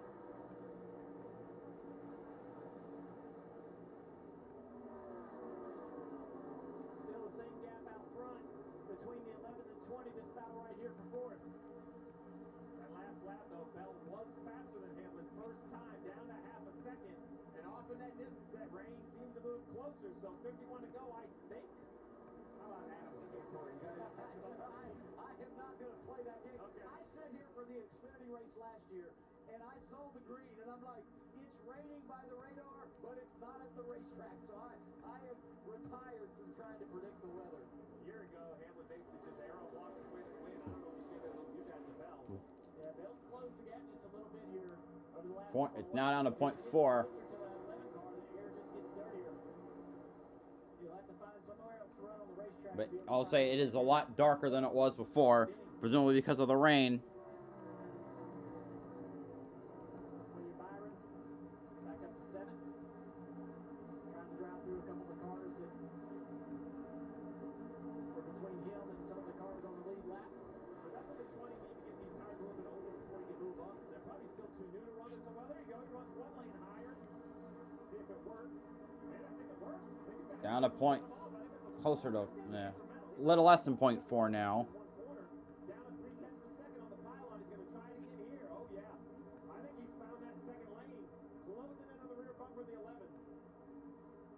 48 laps is a long way to go. But when Denny Hamlin, now 47, when Denny Hamlin won here last year, he did it playing defense on Kyle Larson. Half a tenth quicker than Denny right there, running the middle of the racetrack. Seems to be closing the gap continuously. Maybe another half a tenth here up the racetrack with that number 20. Danielle, what you got? I said earlier, Dale, I talked to Adam Stevens and asked him about that 4-month winless streak and if it was aggravating the team. And he said there are different ways to have momentum other than winning. He said nobody has more wins than we do. What we have been suffering from is not executing start to finish for the last month or two. Right now, though, guys, looks like with 46 laps to go, he and Hamlin, Joe Gibbs Racing teammates 1-2, will see I should also note, Hamlin and Bell both have 3 wins. Whoever wins would be the winningest driver on the season thus far with 4 wins.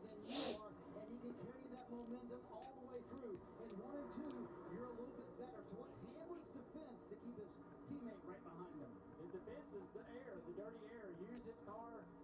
You look at that. Ah. The mirror is so clear. He knows exactly where that 20 is on the racetrack. If he can drive across the racetrack and take the air away from the 20 can't cross the corner. He better do it quickly because Christopher Bell is coming. Christopher Bell is racing the weather. We got more rain coming in. A direct hit coming in probably about 10, 20 minutes away. The 20 car has to act now. You can't believe that this race is going to go 43 laps. He dives to the inside right here. It's not going to work on the bottom of the racetrack. Danny has moved up the racetrack in defense. You're going to have to do it on the bottom. Now Danny to the bottom. Great. This is just like last year all over again. Where will the 11 go? Turn 1, the 11 bottom, 20 up. How many times have we seen it today? You come off that high line, drive down to the bottom of the racetrack, and that momentum carries you for a position. Not this time for Bell. 3/10 of a second back. It'll be 41 laps to go. He's going to get very detailed information about where the 20 car is. The link back to the 20 car, but also where he's at on the racetrack. 3 back, 1 lane higher. He's also looking in the mirror when he needs to, getting information from that as well. It's been a very difficult pass to make for Christopher Bell. I love the call on the 11, staying out on those older tires. I actually like, the 20 thing, he had to have tires. It's a great mix, so you have to find a way to figure it out. The 9's back there in third. Hasn't really found a lap time to close in on these front two. Larson's finally got around Austin Dillon for fourth, and he ran the best lap of anyone on the racetrack that last time by. A good 3/10 quicker than Chase Elliott in third.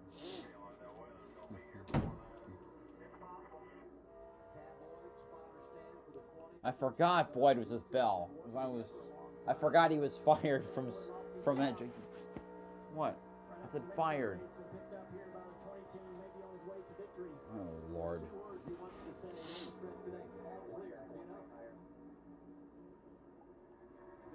Great job. This is just going to be, I agree, it's a hard pass, but Bell is not slipping many tires here. Oh, there we go. Bell got to the second lane. Denny runs that bottom just so good. What Bell gains, Denny is getting it all back in the middle of the corner, being so smart around the bottom. But here comes Christopher Bell again to the top of the racetrack in 3 and 4. Denny gets him in throttle. Here comes the 20 with the run down the front straightaway. Come up on Suarez.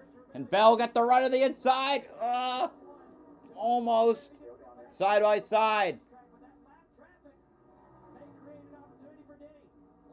Oh, and Hamlin gets back in front of Bell. He goes to the top, this time opting not to block like a madman.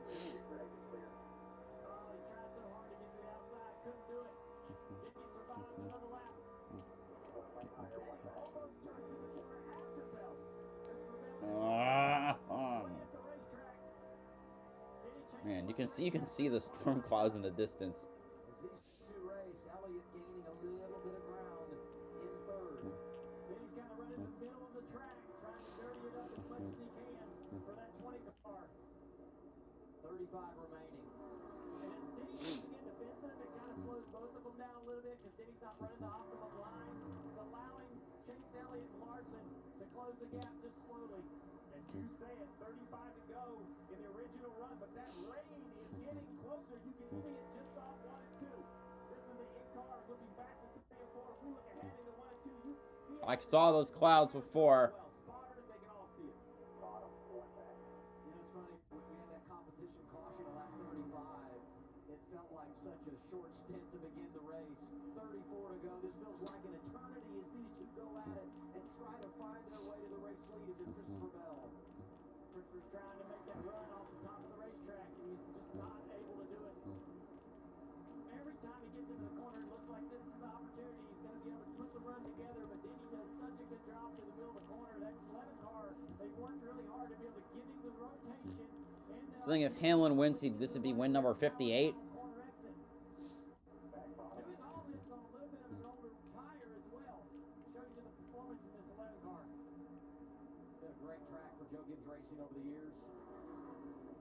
On here on 11 different occasions at the Cup level. Two of those produced by Hamlin. Larson fastest again, 2/10 quicker than the front three. Bell's tires just getting warmer and sliding around more and more in this dirty air. Now he's starting to lose a little bit. Maybe he's backing off and can cool these things. Let me check back in the mid-20s. See that weather right there off the turn 2. Dylan and Nemechek are within a position of each other. Hit the racetrack. We set at the 9, slowly inching in, so it's at the 5. Not really. Not with that margin. Comfortable that he has the 20 feet. As Christopher Bell back and cooling things down, get the tires happy again. We talked about it. He's run really, really hard. Those air pressures are inflated. The tires are bouncing around on the expansion joints of all these concrete expansion joints. Maybe he slows down, cools down, chills out, makes another run. In traffic, it doesn't have to be completely in the way. For the 11, very important how he picks and chooses his lines in this last traffic. Just like the 20 can be irritated by dirty air. There's Yaley. It's the same way. We're going to see the 44. But then up the road, there's 3 more cars that I think if this runs to the finish, we're going to get to. Oh, the 11's back there again. It is. It's like an accordion. He cools and he attacks. First lap vehicle we'll see here. 44 J.J. Yaley. Oh, there's SVG Custer. For the lead, the race within the race in-season challenge. You see it in the pylon. Reddick now in front of Gibbs by a couple of spots. And Dylan and Nemechek continue to go at it. They are both a lap down. That last time by, Chase Elliott just 10 quicker. Larson, Bell, Hamlin pretty much the same last time. Hamlin ran the top, and the 20 made ground on the bottom.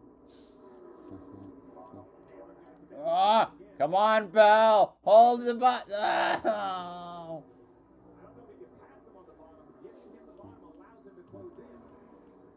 Oh, now the 11 goes to the bottom, or closer to the bottom, slides up to the middle. The one thing I think you don't want if you're Denny Hamlin is to let the 20 car on the right rear quarter panel, because then you're definitely being off the corner. If you can't, you want to just dirty the track up to you right here, right? Carly behind, struggling to make up that gap. But if he gets close enough, you definitely take the top of the racetrack, force that 20 to the bottom, because then the 20 won't be able to finish the corner, won't be able to make the pass. 25 to go. And also, I think you have to think about how these guys are teammates too. So there's going to be a little bit of a lot more respect than you might see competitors give each other when they do that. If they do eventually get into a side-by-side battle. I would imagine their cars will be very similar. One's strong, one's will be strong on the other.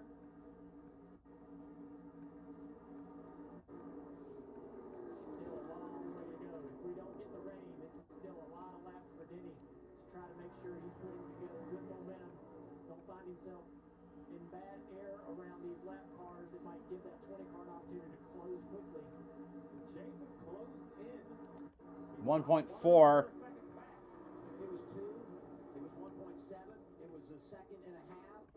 And as we look now at the delta, 1.25 for Chase Elliott in third. Yeah, Chase 2/10 quicker right there than the front two. And you see him popping into the corner right there. He is driving to the back bumper of that 20 car quickly. Top 2, Toyotas from Joe Gibbs Racing. Right behind them, 4 Chevys from Hendrick Motorsports. And then you've got Austin Dillon, 22nd. Before that sideline played out, they ran long. Just netted in the 7th position. Blaney in the top 10. Redding 9th, hanging on to a position over Ty Gibbs in that in-season challenge. Digging around the lap car, Cole Custer back in 32nd spot. 4 laps down. Trying to get out of the way, trying to give these guys the room they need. Can't go up the racetrack here and let the 20 car through.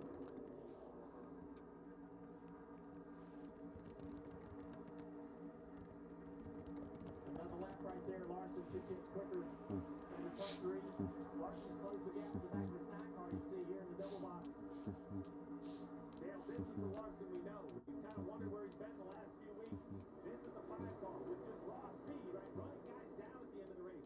He has turned into a little average for him over the last 6 or 8 weeks, really since the 600. It'll be a tough exit for the 9 car. It's going to cost him a little. You know what? This reminds me of the end of the 23 Dover Cup race with Chastain, Truex versus Chastain. Well, now I'm wondering if that resulted because of the same reason, aero blocking.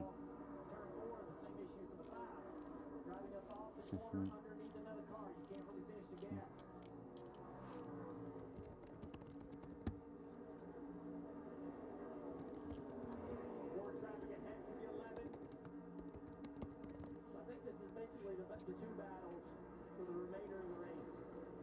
I don't think the 9 or the 5 will find their way into the battle for the lead.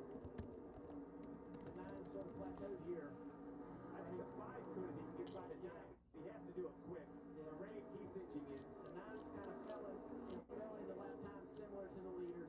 No longer closing that gap. The question is, do the older tires of the 11 shut off a little quicker, right? 10 laps older, they haven't seemed to be worse, but is there a second wave of fall off to these older tires? Caution. Oh, blew up. Ross is blown up. So now the question is, because that weather is not here yet, this isn't a caution for weather. NASCAR is going to check the track and open pit road. This will turn into a pit cycle. So now with 50 laps of your tires, what do you do? Because for all those wave rounds, there are, let me check the score, 21 cars in the lead lap. I am so thankful I'm in the TV booth and not on pit box. Because now you're questioning, no weather is a whole different conversation. I mean, you have to pit, I don't know, 50 lap time to hold on, fucking right side, make sure I have track position. But, I don't know what to do other than stay out. all right, all these radios are going to light up. Spotters are going to look at the weather. There it is right there. That's right off turn 2. To the right, there's a shower. To the left, there's a shower. Let's see what happens with the 1. Yeah, just way up the track on turn 2. Oh, he hit the wall. Yeah, maybe a right front tire go down. Turn 13. Yeah, something, that car just shot up the racetrack, broke something in the right front. Now, the one thing that will help the stress of all of this is the 1 kind of comes down here, gets in the middle of 3, and then I think whatever's broken causes him to spin out. And when he spins out here. Just got loose, corrected the car on the racetrack. So I'm going to say this is near the entrance of pit road, so this will leave pit road closed. All right, I'll be right back. Oh, I got it. Around this car. The AMR safety team is there. Let's listen. Christopher Bell radio here. Way older tires than us. I would expect a bunch of them to pit. So we need to think long and hard here. Copy that. Well, it's real simple. If it rains, stay out. If it doesn't rain, you need to pit. Now, whether it's going to rain or not, Adam, that's up to you. Let's get another update on Bell. Here's Danielle. Yeah, after they said we need to think long and hard about this because we expect wave around cars to pit for the 20 guys. They said the weather is close, Christopher. If they do decide to pit, the code is Mike Helton. The code is Mike Helton, Marty. And Danielle, I can tell you it's starting to rain here in 1 and 2, and Chris Gale is not bringing Denny Hamlin down pit road no matter what. He told Hamlin a moment ago, you heard part of the radio, we've made our bed, this is what we're doing, and the rain's starting to come down even harder. It's starting to rain now. Okay. We were like less than 10 minutes. Damn. Time of day from finishing this thing.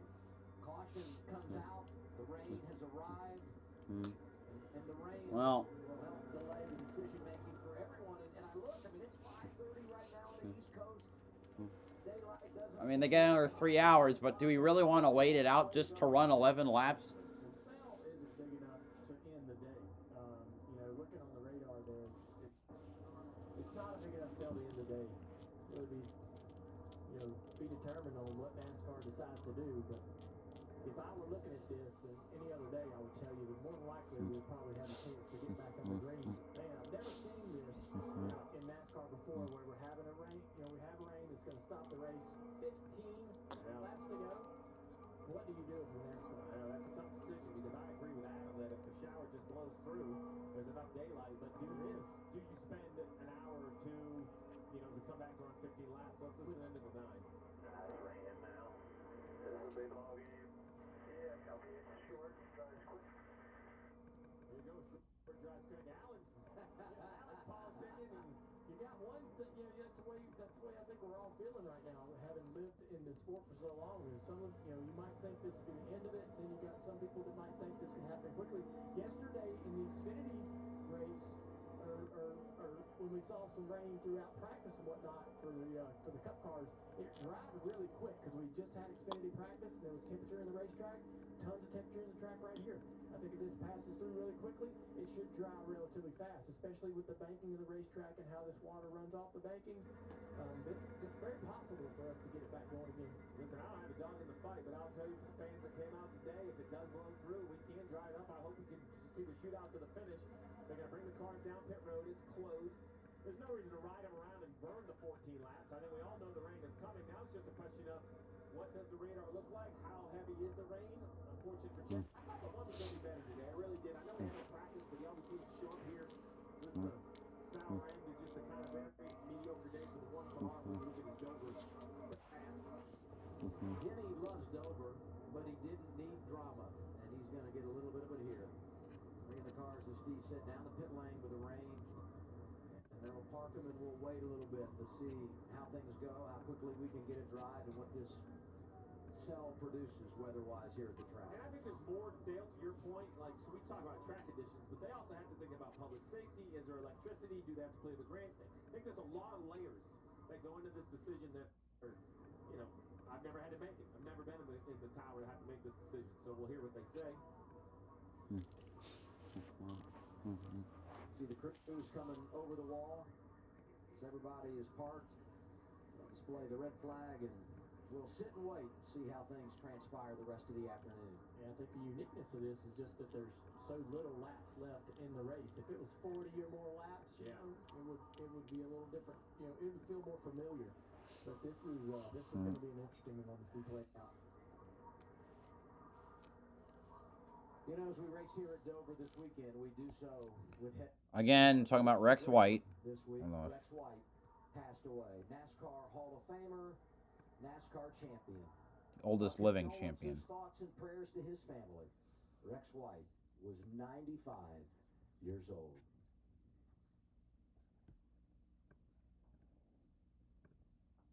T-Mobile has an exclusive bundle for customers 55 and up. Right now, get 2 unlimited phone lines plus 5G home internet for just $30 each per month, all on America's largest 5G network. And with 5G home internet, setup is easy. Switch today and get 2 unlimited phone lines plus 5G home internet for just $30 each. You know, if you're into that whole saving money thing. Visit your local store to start saving now. Welcome to a whole lot more on the line.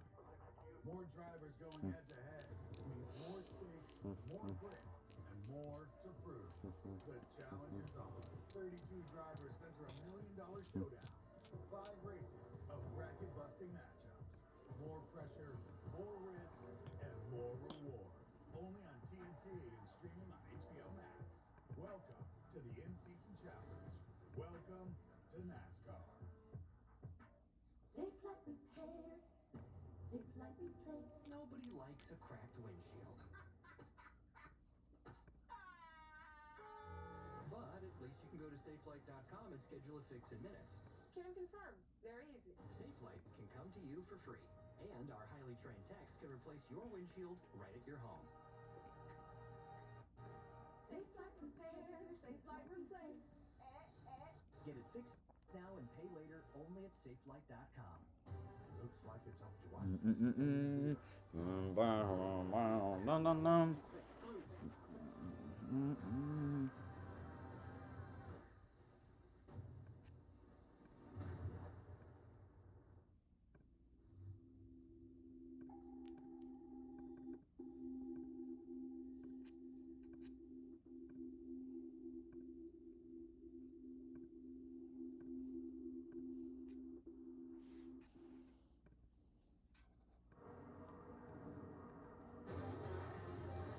Next week, NASCAR Cup Series race coverage continues And on TNT Indianapolis. on HBO Max from Indianapolis Motor Speedway. That's the final two drivers battling it out for the in-season tournament title. Pre-race begins at 1 p.m. Eastern. NASCAR on TNT has a new voice man. His name is Dale. That was my Adam Alexander. Oh boy, sun's out. Sun's out while it's raining. Quick shower coming through. Look for the rain. Damn, that's quite a bit of rain though. Rain is for sure here. I'm glad it rained like this because yesterday it kind of teased us and we weren't sure what was going to happen. At least today, it was a no doubt. Still plenty of doubt on who's going to advance the next weekend in Indy in this in-season challenge. The current situation, Nemechek 1 spot ahead of Ty Dillon, and Reddick 2 spots ahead of Gibbs. And it's like that the entire day. That's what's been hilarious. Nemechek and Dillon back around 23rd, 24th all day long, 1 spot apart. Gibbs actually looked like he might better Reddick throughout some parts of the day, but Reddick's been able to get him some of that track position back and get the balance on that 45 car better. You just feel like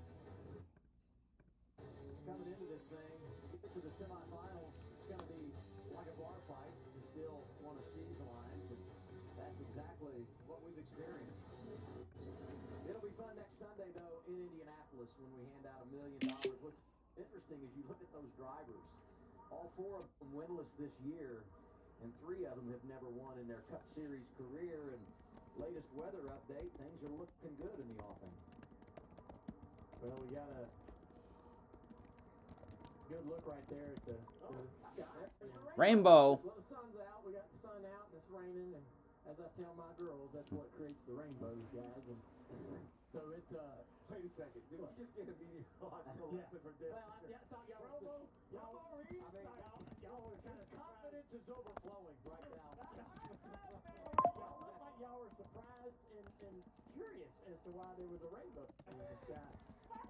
We've all found the pot of gold. Let me go with the trophy.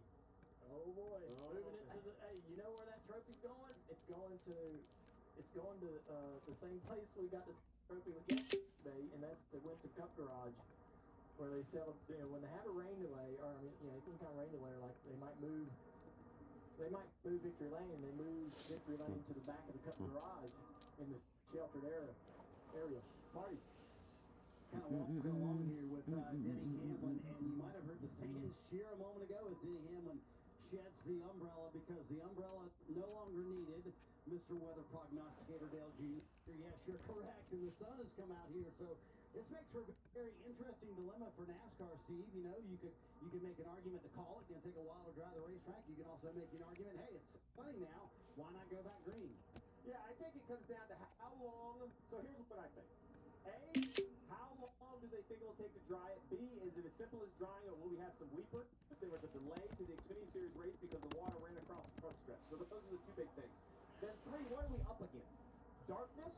We're up against that. We're up against public services. You know, this is a gigantic crowd. NASCAR has to work with the local, when are we allowed to let this crowd go, not go?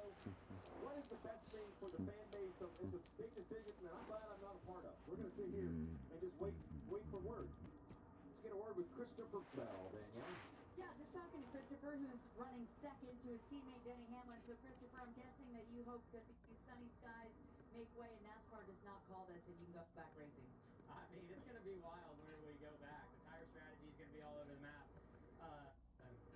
And then there's no clear cut. I mean, you can pit for tires, and if everyone else stays out, you're going to lose. And if you stay out and everyone else pits, you're going to lose that way too. So, yeah, I mean, I don't know. It's going to be very exciting whenever we go back green to see what the right call is, who makes it. Yeah, it's going to be the. Do you think that, when we go back racing, Christopher, you have something if you're on the same strategy as Denny Hamlin coming on a restart. Well, I'll be honest with you, whoever wins the restart is going to win the race. So I think if you stay out on old tires and you have someone right behind you on new tires, they might be able to get by you, but on equal tires with, 10 laps to go, I think whoever wins that restart is going to win the race, and I can promise you we all know that too. Christopher, interesting to see you leading over 60 laps early, and then we saw the solo spin, but you've gotten yourself back in position. What a wild day this has been. Yeah, that's twice now that turn 3 has gotten me here at Dover. I don't know, it's just, that was obviously my first restart with clean air, and I hadn't been loose in. I think I just got on the shock limiter a little bit, and it turned me right around. So did the same thing last year in qualifying. But yeah, I mean, we got it all back, caught that lucky yellow, and thankfully we're right back in the mix of it. So it's been a great day so far. Won a stage, got a lot of regular season playoff points, or regular season points and a playoff point, and hopefully we can finish this thing off. And love to compete for a win with my teammate. Yeah, we'll just see how it goes. We're looking at this spin that happened earlier in the race, Christopher. What do you make of this surface, this new tire? You have the right shark fin on the car, which you haven't run yet at Dover. Did it just throw you through a loop, that combination, or what was happening here? Well, I mean, I would say it threw me for a loop, but I did the exact same thing last year qualifying. So it's just really finicky. You know, we're trying to run these cars as low to the ground as possible to create grip on the long run, and it gets dangerous. And whenever it comes up quick. Like I mean, my hands have been steady Eddie all day long. I don't know that I had very many corrections, and then all of a sudden, I'd never been in that situation with being on the front row, charging the outside of turn 3, and there she went. So yeah, it's just it's a fine line. You're dancing with the devil. You're trying to make the car, low and have grip on the long run, but then whenever you compress into that corner, you run the risk of spinning out. So normally you can feel it. I didn't feel it. I didn't know that I was close to having an issue, and it swapped ends on me. Just to go back and reiterate, if it's you and your teammate Denny Hamlin on a restart, you're confident that you will prevail? I mean, I don't know. We've seen all day that outside lane is the one that's going to win the start majority of the time. So it's going to have a lot to do with pit strategy, pit road execution, who can maximize their lights, maximize their in and out of the stall. Obviously, the guys changing tires. I think whoever gets the lead after the yellow coming into the box is going to be in the prime position, and they have to execute the restart. But once it gets single filed out, I think that'll be game over. We'll see if Seabell can prevail with his 4th win of the season, Alan. An eventful day for Chase Elliott, up and down, likely the most dominant in terms of laps led. But let's talk about the current scenario. You're trying to chase down those leaders with 2 tires. What's that like on a day like this? We're learning so much. Yeah, it's been, I feel like I've had a really good Napa Chevy overall. I've been really proud of the effort all day. A couple little hiccups here and there, but had a nice recovery to get back to the lead, and yeah, didn't want to see that caution. Thought I was hoping I was settling in, for the last run of the day. So, but that's part of it. This stuff it can change really fast. So, the same can be said right now, right? I mean, it's just changed yet again. So, we just need to be on top of whatever the right call is for us here when we get back. I don't think it'll be too long. It's already back sunny again. So, would love another crack at it. I feel like we've been right in the mix. So, yeah, we'll see. Talking about how fast things can change. There was a pit stop. There was an issue with the jack. That can end somebody's day in terms of competing for a win. It wasn't long until you were back there out front again. And what does it say about your team, you, Alan, all you? Yeah, they did a great job. I don't know what happened to TJ there. If he, had an issue with the jack itself or just made a mistake. But regardless, you're still early enough in the event at that point that, there's still a lot of time to recover.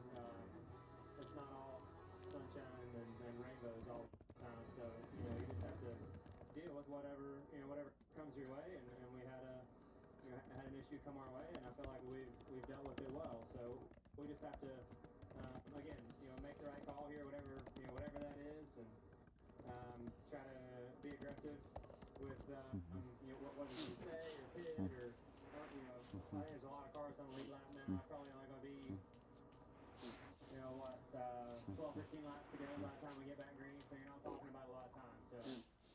yeah, we should be fun. We'll see how it goes. You've been the leader. That's one way of handling and how the car runs. You've also been the chaser. How tough has that been to get up there and pass those cars? Yeah, you know, it always gets tougher as the race goes on. You know, I feel like, especially in these cars, you kind of get to the halfway break of these events, and the track just really locks down. And I feel like we kind of went through that transition, and then it kind of got overcast, and it really got, you know, bottom dominant there a little bit more than it had been earlier on in the event. So the track has changed a ton, and it's fixing to change a lot more. So we're just getting started. Chase Elliott's got some homework to do. Some of his biggest competition may be his own teammates. Danielle is one of them. Yeah, that's right. Hendrick is running 3, 4, 5, 6 right now, and William Byron is 6. What a crazy sequence of weather events here, William. Yeah, it's definitely different, right? But I think it's clear right there, so we'll see. But yeah, for us, just been an okay day. You know, we've just kind of been fighting the balance, fighting tight for most of the day. But yeah, we'll see if we get back going here. Do you think we've lost the track, William? When we go back, how green will the racing surface be? Yeah, be super fresh and fast. I mean, obviously it's wet right now, but I don't know how long it'll take to dry. But yeah, it'll be quick and just be a big decision there. You know, whether you take tires or stay out. So it's gonna be interesting for sure if we get back going with probably 12 laps to go by the time we take the green. So would be interesting for sure. But yeah, I think the track's looks like it's gonna dry. You know, it's clear over there. So we'll see. Bell's up front looking at his position on a restart, possibly with his teammate Denny Hamlin. If you line up behind a teammate on row 3, would you take, maybe depending on how pit stops go, do you like your chances if you're inside or outside row 3? It doesn't really matter. I mean, 6 is definitely preferred, but we probably won't get choice based on being 6. Usually the 5th place guy gets choice. So yeah, we'll just see how it goes and how it plays out and how the strategy goes. All right, best of luck. Thank you. I liked what he said about the rain's going to cool the track down a ton. It's going to really drop the temperature out of the racetrack. And it's going to make this racetrack really fast. Old tires are staying out is a real possible call here. I think you're going to go a few laps. And maybe if you're lucky, get restarted with 10 to go. So this is super unpopular when I say it, but people ask me all the time, what's the right call? Whatever you're okay with losing with. Because you heard it from both Bell. They know what's going to happen. It's going to be a split field. We saw it last week as an open when SVG stayed out. So I would have decided already I'm going to lose on old tires. I'm staying on the racetrack. There's zero chance I am taking my car in a winning situation in a series in which winning means the most. And their playoff points and how many chances you have, there's no chance of pitting because when I look at the rundown, if you're Hamlin and you pit, Bell stays out, or Elliott, or there's no way that Austin Dillon from 7th is pitting. If he can start on the front row, he has to win. Yeah. And you look back there at McDowell, Gregson, Keselowski, there are too many people too desperate. I think you're lining up at best row 4 on new tires. I agree with you. Inside 10 to go, I'm going to lose on old tires. Yeah, stay out. Restart on the outside, controlling the restart on the outside. Far off into the corner, you're going to have a lot of grip, cool racetrack. You even got a shot at another yellow flag to eat away at even some more laps before this thing's finished. And we've heard from the NASCAR tower, Elton Sawyer has let me know that they are absolutely committed to driving this race. All right, so we will go back to green. 40-ish minutes. The only thing would be another cell. That would definitely change the decision, but the sun is here. We're committed to drivers already knew it. They were talking about what's going to happen when pit road opens, so NASCAR had said, no more rain, we're driving this thing. My other question, too, would be is how many laps do they run before we get the one to go and we go back green? There's a wet pit road as well that has to be dried. The cars have to be removed from that area and pacing around the track for them to run the drivers down pit road and get all that done. So how much does that eat into the remaining 14 laps that we have? They stopped them on pit road short of the start finish line. So we're showing 14, but as soon as they roll, it's going to be 13, and then we're going to start ticking them down. And as you said, probably right around 10. If you're lucky, on the good side. We could wreck in turn 1. It could be 2 laps. That's what I was going to say. Dale brings up a great point. Things are going to get as physical on this restart as we've seen all day long, which means we could have another caution, perhaps overtime, whatever the case may be. What do you have for us, Marty? I am sure the news that they are definitely going to try and drive the track, probably not good for Denny Hamlin. He kind of shrugs it off. So how chaotic have that last run been, Denny, and the weather coming in, and your teammate on fresher tires, was all that to process? Yeah, I would assume I would rather have just gone green without the brake. But yeah, we'll definitely go back and change the suit because I know that I want to feel like I've got fresh tires when I go out there for that last 15 laps. And I don't know, we'll see. But obviously the Progressive Toyota has been pretty strong all day. Top 3 car. Just that unfortunate timing in there with that caution, and certainly allow the guys to have a little fresher tires. But it felt like we were holding them off there pretty solid, and felt like it was about to start stretching there at that point. But we'll finish this thing out as soon as we get it dry and go get this race. You're going to change the suit because you soaked through this one. How difficult were the conditions behind the wheel today? You and I were joking before. This might be a day you would have normally considered a cool suit. Yeah, I considered, but it's just I don't know. I just don't run them, don't need them, and felt like now I'm more wet. Well, I mean I sweat a little bit today, but overall just want to feel fresh for these last 14 laps. So since NASCAR is going to try and get the track dry here, you just chatted with Chris Gale for a moment. Pit or no pit? A lot of cars on the lead lap now. Well, guess we'll see. All right, then I want to ask you about Ty Dillon. Is he off the Christmas card list? I mean, that was twice today. He kind of was in front of you, and you got pretty frustrated. Yeah, I mean he's battling for 24th and to win his matchup again. So I get it. That and the lucky dog and all that stuff. So that's just me not thinking about his big picture, which I really don't care. So yeah, it all worked out, but certainly it was kind of inopportune time there, and it cost us the lead and then that spot. But we got it back and no problem. All right, we're going to let Denny Hamlin change the suit. And Junior, I like that analogy. It's going to feel like personally he has 4 fresh tires for this restart whenever it comes for Denny Hamlin. Yeah, I like that. I like that idea, is to try to put yourself in a situation where you feel like you mentally would be the toughest to go out there, because you will have to be tough when this thing gets going. Got to step up. There's a bit of irony in what we're seeing here. They took a trophy to the rain room in anticipation this could be it. But when they took it over, they were carrying it. They said, damn. This race, get the trophy back to victory lane. And the guy said, if I'm carrying it this time, I'm putting it in the cart. So they got him a cart, and here they are, soaking wet, trophy going to victory lane. Whose car is that? Is that like, it looks like Logano's Autotrader car. Then again, Autotrader is the sponsor for the race. Febreze. When you host, your bathroom can feel like a revolving door, and that Just Clean freshness is going, gone. Unless you keep things fresh with Febreze Bathroom. It's a nitrogen-free air freshener that continuously fights odors and freshens for 45 minutes. So even after every flush, your bathroom is going to smell amazing. Choose from over 25 delightful scents. Febreze Bathroom.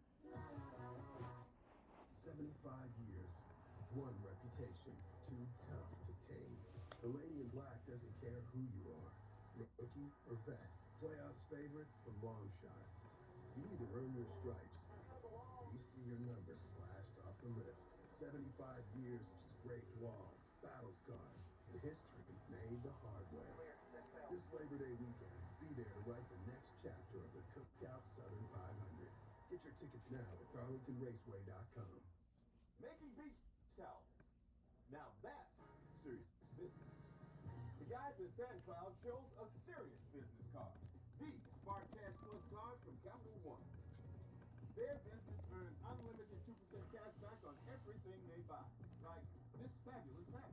They get big purchasing power so their business can spend more and earn more. Our 2% cash back helps us build their retail store. You need a place to sell all these great looking towels.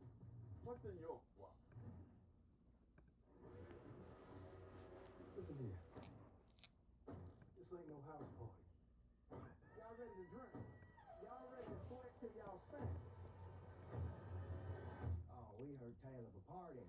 You did? Come in.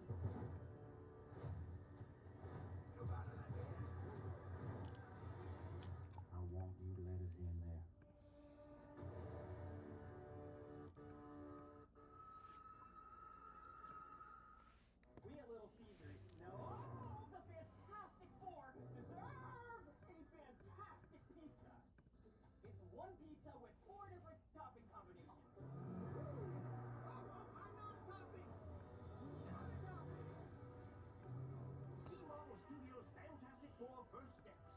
this July 25th.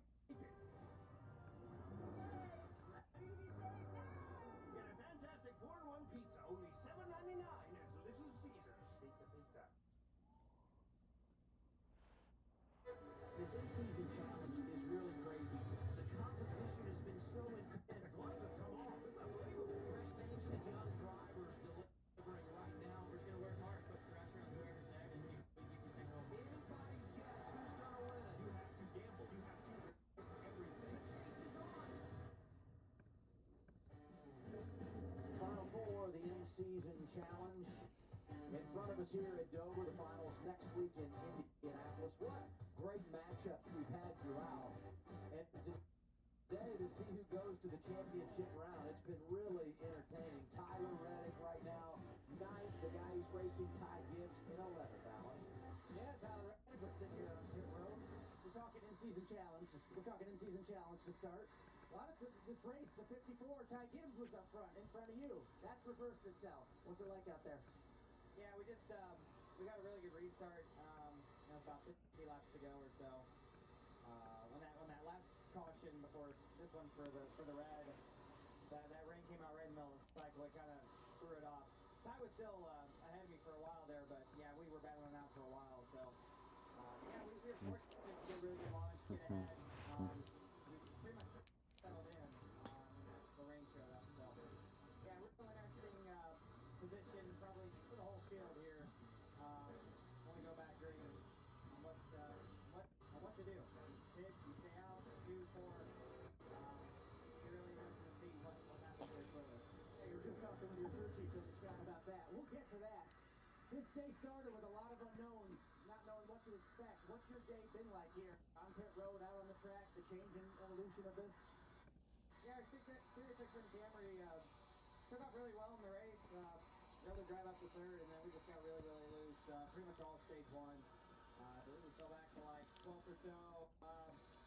We pitted at the end of the first stage and made adjustments, tightened it up, and lost 4 or 5 more spots with slow enough to make that adjustment. And the car's been a lot better since then. It's just been a slow climb to the front.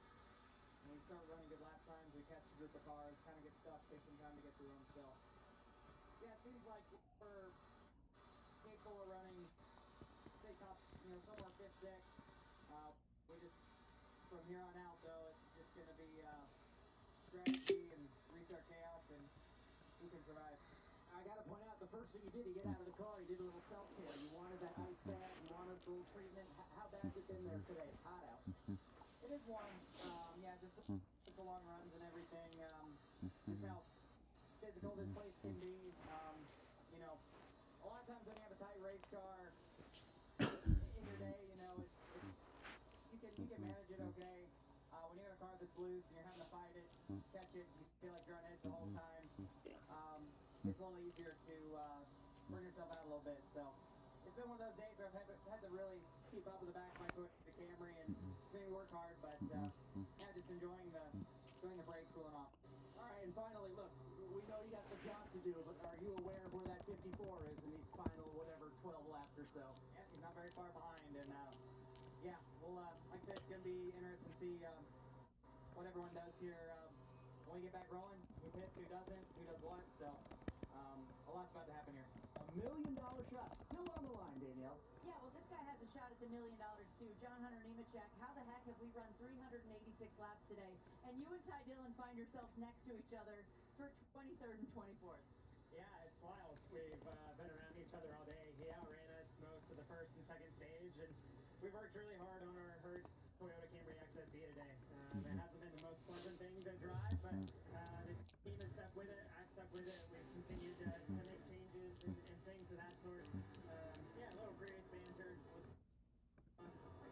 So overall, it's been a long day so far, but we've been able to make the most of it. And, I got 14 to go here when we go back green, so strategy is going to be pretty wild, I think, from where we're at and where he's at. And, I'm pretty sure they told me that I can go to the plane, the race is over, so not really sure about that. I think Ty can definitely load up and go home, but looking forward to these last 14 laps. If you come into pit, you know he's probably going to follow you and vice versa if you stay out. Have you talked to T-Mac about your strategy? I have. I'm not going to give you any insight. I'm going to let T-Mac be the one to make that call. All right, $1 million is still up for grabs, John Hunter. Is this mano a mano who wants it more? It could be a 10-lap shootout to the finish. Yeah, I definitely think so. We're a few spots ahead of him on the racetrack currently with, I think, a couple lap cars in between us. So I'm not really sure how that's going to cycle out with hitting and or staying out and taking the wave around or whatever it may be. So looking forward to these last few laps. Hopefully we can go and win this thing over him. That's pretty much all I'm racing for at this point. We don't have a shot to win the race, so let's go to the final and have a shot to win $1 million. Earlier in the race, you overcame a tire issue. Now that we've had rain, is this a green racetrack? What do you expect from this new tire and now a new racetrack? Yeah, we definitely had a tire issue in the first stage. I think there was a lot of guys that did towards the end of the first stage, which that was a long run. So I don't expect anything. All the rubber's pretty much going to be washed off the racetrack, so green racetrack. It's going to change quite a bit as we go here, but it's going to be 10 laps as hard as you can drive. 10 qualifying laps, I guess. How crazy are restarts here at Dover with the load you guys are carrying? You just said it'll be a crazy 10 lap. Yeah, it's definitely nerve-wracking, I would say is the word. Getting into the corners here, you're shipping it off in there. All the aero effects that we kind of fight in intermediate tracks apply really big here as far as getting tight behind cars or loose, offset to the right. So it's, they're still drying. you have to be We got critical 2.5 hours. of your car on these restarts and trying to get through the chaos. But normally when you have late race cautions like this, they bring more late race cautions. So hopefully we can stay out of the mess if that does happen and be there at the end. How aggressive will you get with Ty Dillon? Are you prepared for contact? And what if there is contact with you two? I'm not going to say anything. I mean, we're racing for $1 million. I don't know. We'll see. Oh, we'll see what John Hunter's willing to do. Right now, he and Ty Dillon still in the semi-finals, Alan. Yeah, John Hunter not talking. Ty Dillon's watching this with us. Not talking any smack right now. But isn't it funny how this ends up? Late in this race, scoring monitor says you're one position behind the guy who can, you leapfrog him, you get a chance at $1 million. What do you make all this? We've been battling all day. I hope everybody's enjoyed it.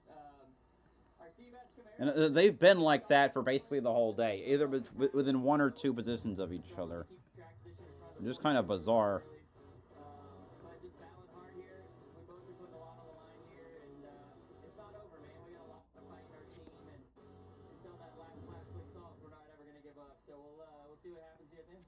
Talk about a lot to race for. We heard some radio. Denny Hamlin, in the lead. Not happy maybe with how you raced him, how hard it was to get the 11 by the 10 car. What do you make that doing on your own agenda and knowing everyone's scenario out there? It's just different right now. The 42 was behind us, and we were the lucky dog right there. So I had to fight as much as I could to try to stay in front of the 11 and try to separate space. And if caution comes out, we put a whole lap on the 42, so that changes our whole day. I get it, that's probably frustrating to him, but I got to do my thing, and it's just funny how these things work out, man. Like 1 week you're the hero, and next week they're all frustrated with you. So I'm just going to keep being me. We're going to fight hard and keep digging with this thing and see where it all shakes out here at the end. You gave John Hunter a chance. Look, contact. Who knows what's coming? You want to talk smack? We gave John Hunter the chance. He passed. How about you? It's all respect, but it kind of goes out the window here the last couple of laps, and John Hunter's done a great job. Their team's done a good job, but like I said, it's not over yet. We saw the message Ty sent in one of the final corners last week in Sonoma. We'll see what happens in Dover, Marty. Let's chat with Chase Briscoe. Started up front today in the second position and in 10th right now. I don't know how to summarize your day. You led 13 laps, got a problem on pit road. I mean, it's been an up and down day for the 19 team. Yeah, it's been, we've just been kind of 5th place to 10th place car all day. We're good, but we just need that a little bit more to be as good as, honestly, our teammates in the 9 cars. So, yeah, unfortunate deal there on pit road. We were just really short on fuel, so, cost us 6 or 7 spots there on that brake flag stop. But, yeah, it's going to be interesting here at the end to see what guys do. There's obviously a lot of guys that need to get a win, and we're in this weird spot where we can get, another spot in the points. So, yeah, the strategies are going to be interesting here at the end. I do not envy James, but, yeah, our best first half score has just been good. I mean, we definitely need a little bit more, but let's see what we got here at the end. You're also in a very unique spot because you could clearly do something very contrarian to what the leaders do here on this pit stop. Would you be willing to stay out if everyone comes down pit road or something like that? Yeah, I mean, I definitely think if you can get the front row, you try to take that, you know, especially knowing that you have McDowell behind you, you know, Noah's back there. Them guys are in a must-win, so they're probably going to stay out as well. And if you get a buffer, then that changes everything. So, yeah, I think you're definitely see guys stay out if they can get the front row. If not, it's just a matter of if you take 2 or 4. So it'll definitely be interesting at the end. We just talked to a couple of in-season challenge guys who are still alive. Do you notice that they are racing up maybe a little harder than they normally would out there, all 4 of them? Yeah, I know. It's playing stage 2. I caught John Hunter and Ty, and I was like, man, what in the world? Like, why are we doing this? But now it makes sense why they were running each other so hard. So, yeah, it's cool. You know, just another element to the race. And, you know, it's pretty ironic that at the end of this race, you know, they're side by side. And then, you know, Ty and Reddick are, you know, 1 spot apart too. So, yeah, it's going to be a lot of fun here at the end. Real quick, I want to ask you about the conditions today. He went back to his bus to put on a brand new suit. He's soaked through it. He doesn't wear a cool shirt normally, but I mean, it's been 140 inside the car. How difficult has it been driving today? Yeah, it's definitely hot. I thought about actually going back and doing the same thing. It's because it's so soaked right now. But yeah, honestly, it's been fun. We've been slipping and sliding around. We don't race here in the middle of the summer hardly at all. So yeah, it's fun when you can slide around. It's certainly hot in the race car, but it hasn't been as hot, I feel like, because I've been up front. If I was running 25th or something, it would probably feel really, really hot. But yeah, it's been a lot of fun, and obviously I had a good crowd here today too with the heat. So yeah, it's been a fun weekend. Chase Briscoe sitting in 10th right now as we wait for the track to dry, Adam. Hey, and I think about Chase Briscoe not out of it today, but he'd love to be in the hunt next weekend at Indianapolis. His home track for drying things out here at Dover. We hope to be back very shortly on TNT.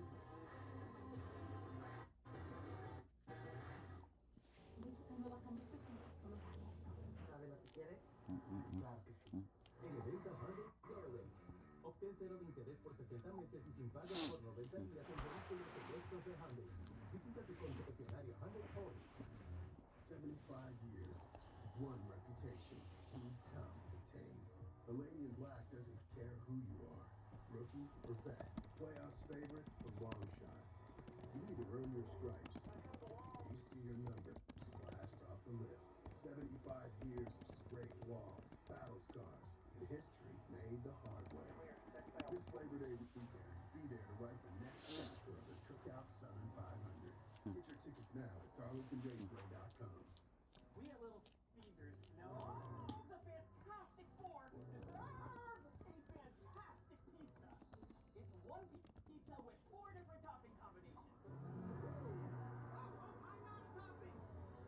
Not a topping. See Marvel Studios' Fantastic Four First Steps in theaters July 25th. Get a Fantastic 4-in-1 pizza, only $7.99 at Little Caesars. Pizza. This guy Billy Joel. I don't know who that is. I'm reminded of it when I go walk on the street. Oh, right, that guy. I've had a lot of hard lessons in my life. I learned life is a fight. Everything I've done and everything I've lived through has somehow found its way into my music.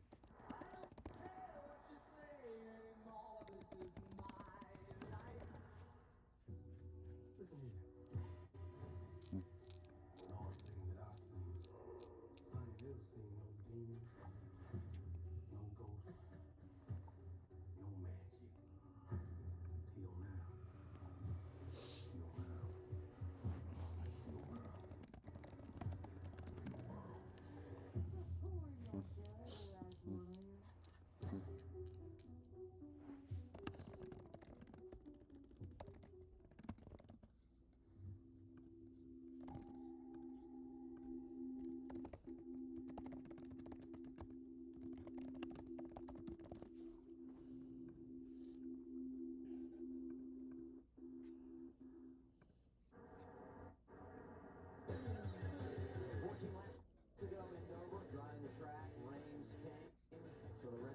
Out.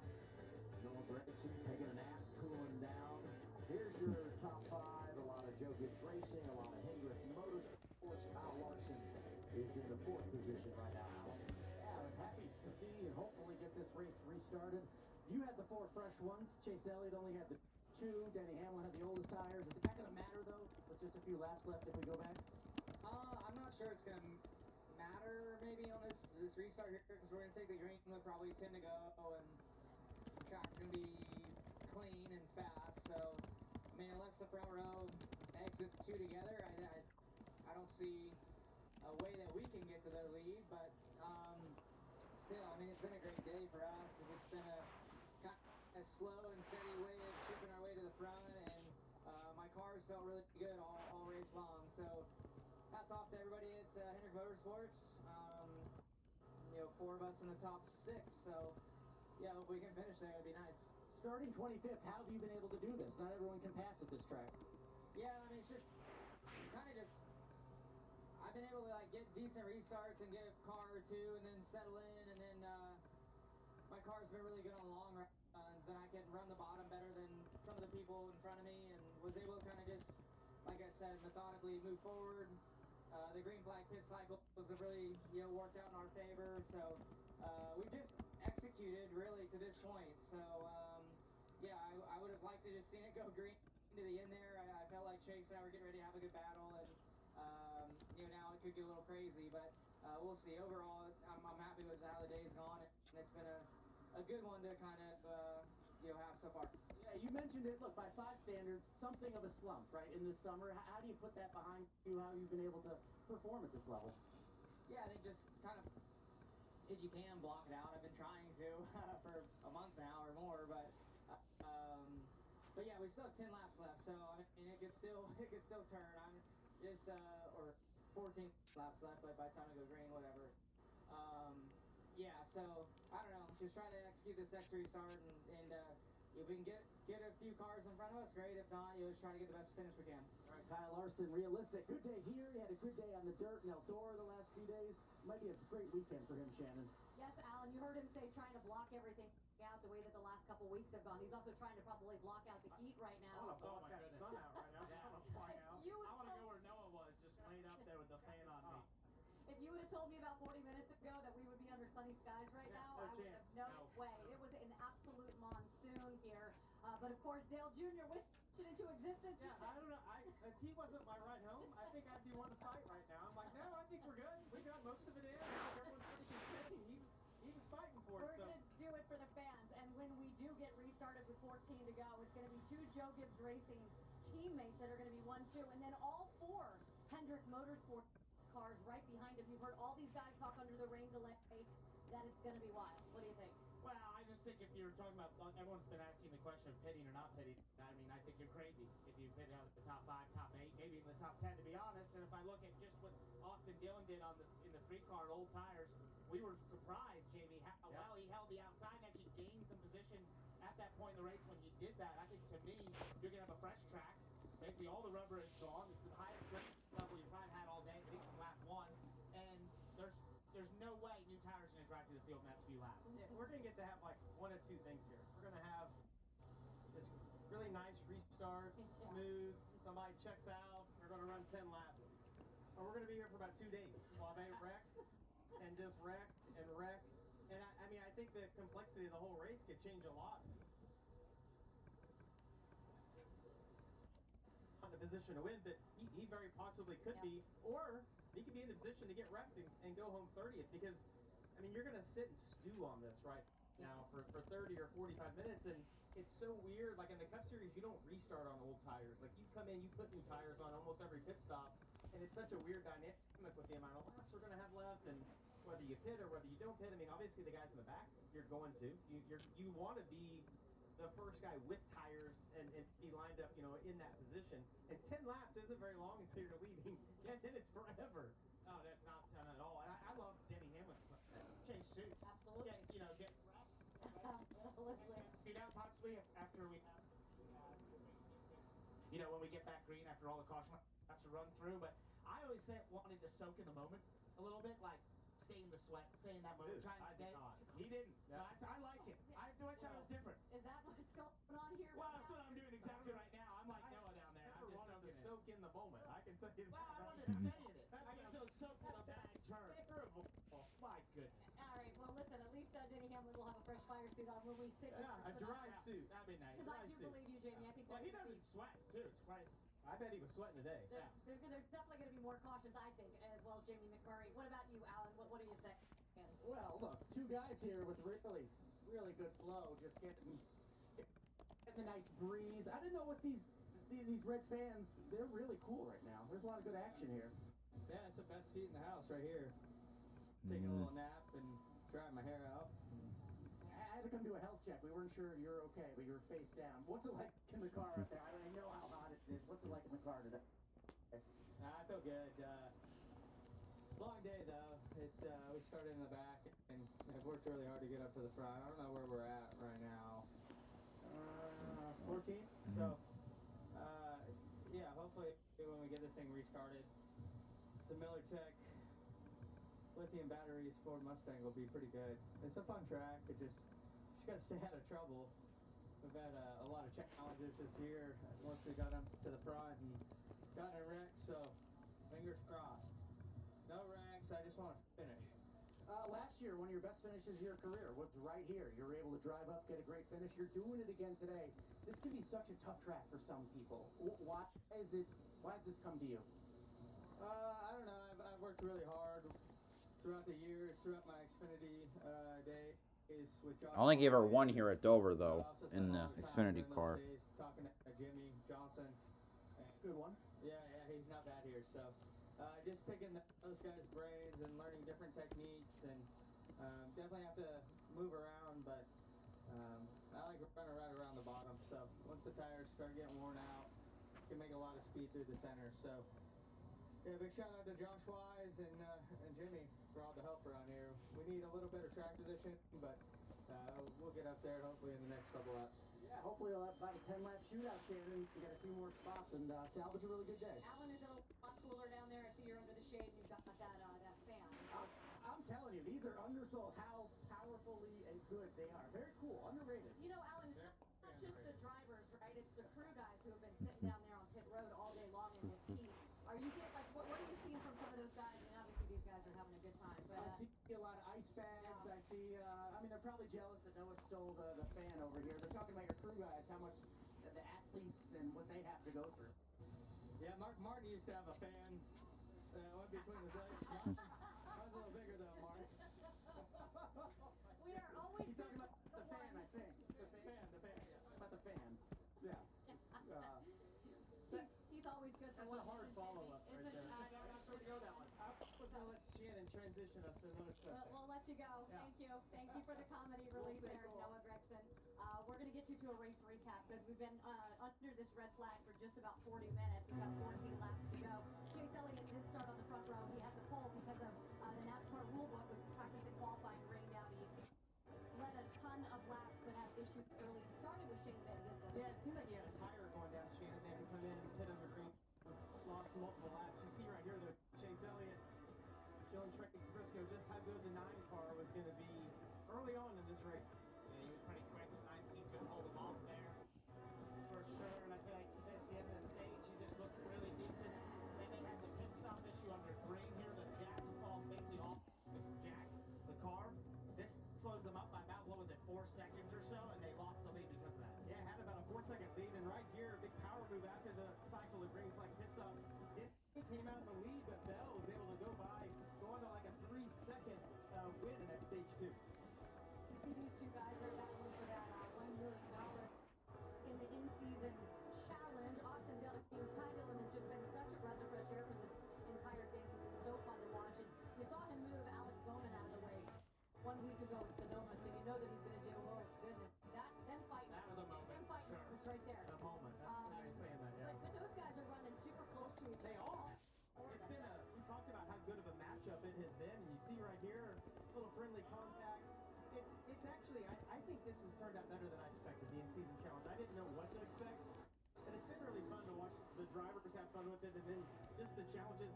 Ty Dillon had Denny furious at him early in the race. And then this, Christopher Bell spins right there on the outside of Chase Elliott. Basically just lost it down into 3, so maybe he was over aggressive, whatever. Maybe it sat on the left rear a little too hard. But he spins, and that really put him way back in the field, but he was able to work his way through. And then we had this moment of, like, do we pit or do we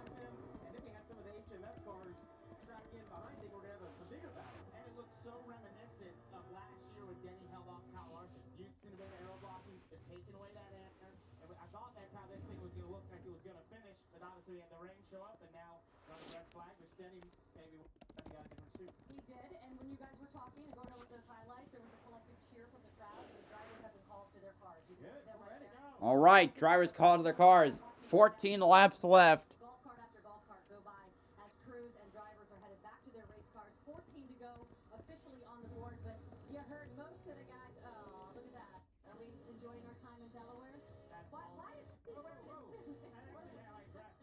Why does TC have a tux on? Yeah, why is he doing that in the water? Well, I mean, listen, you can play baccarat. Is that how you say it? That's craps. That's craps. Anywhere. You've done well on your dinner. It looks like. Are those crabs? Yeah. I don't think so. Other plans. All right, we're going to go to break on that one. And good news is we are going to get this baby in. 14 to go. Oh, J.P. McMurray. Always a comic. 75 years, one reputation, too tough to tame. The Lady in Black doesn't care who you are, rookie or vet, playoffs favorite or long shot. You need to earn your stripes. You see your number slashed off the list. 75 years of scraped walls, battle scars, and history made the hard way. This Labor Day weekend, be there to write the next chapter of the Cookout Southern 500.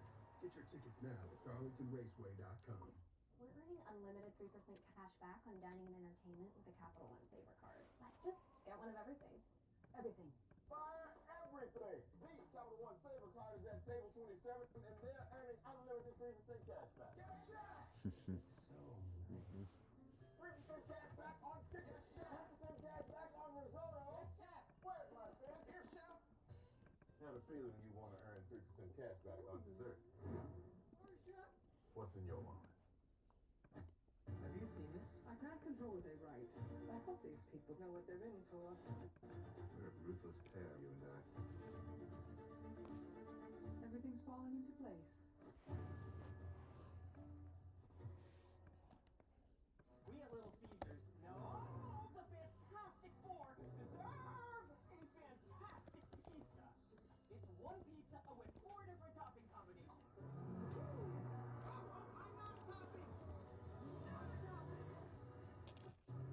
See Marvel Studios' Fantastic Four First Steps in theaters July 25th.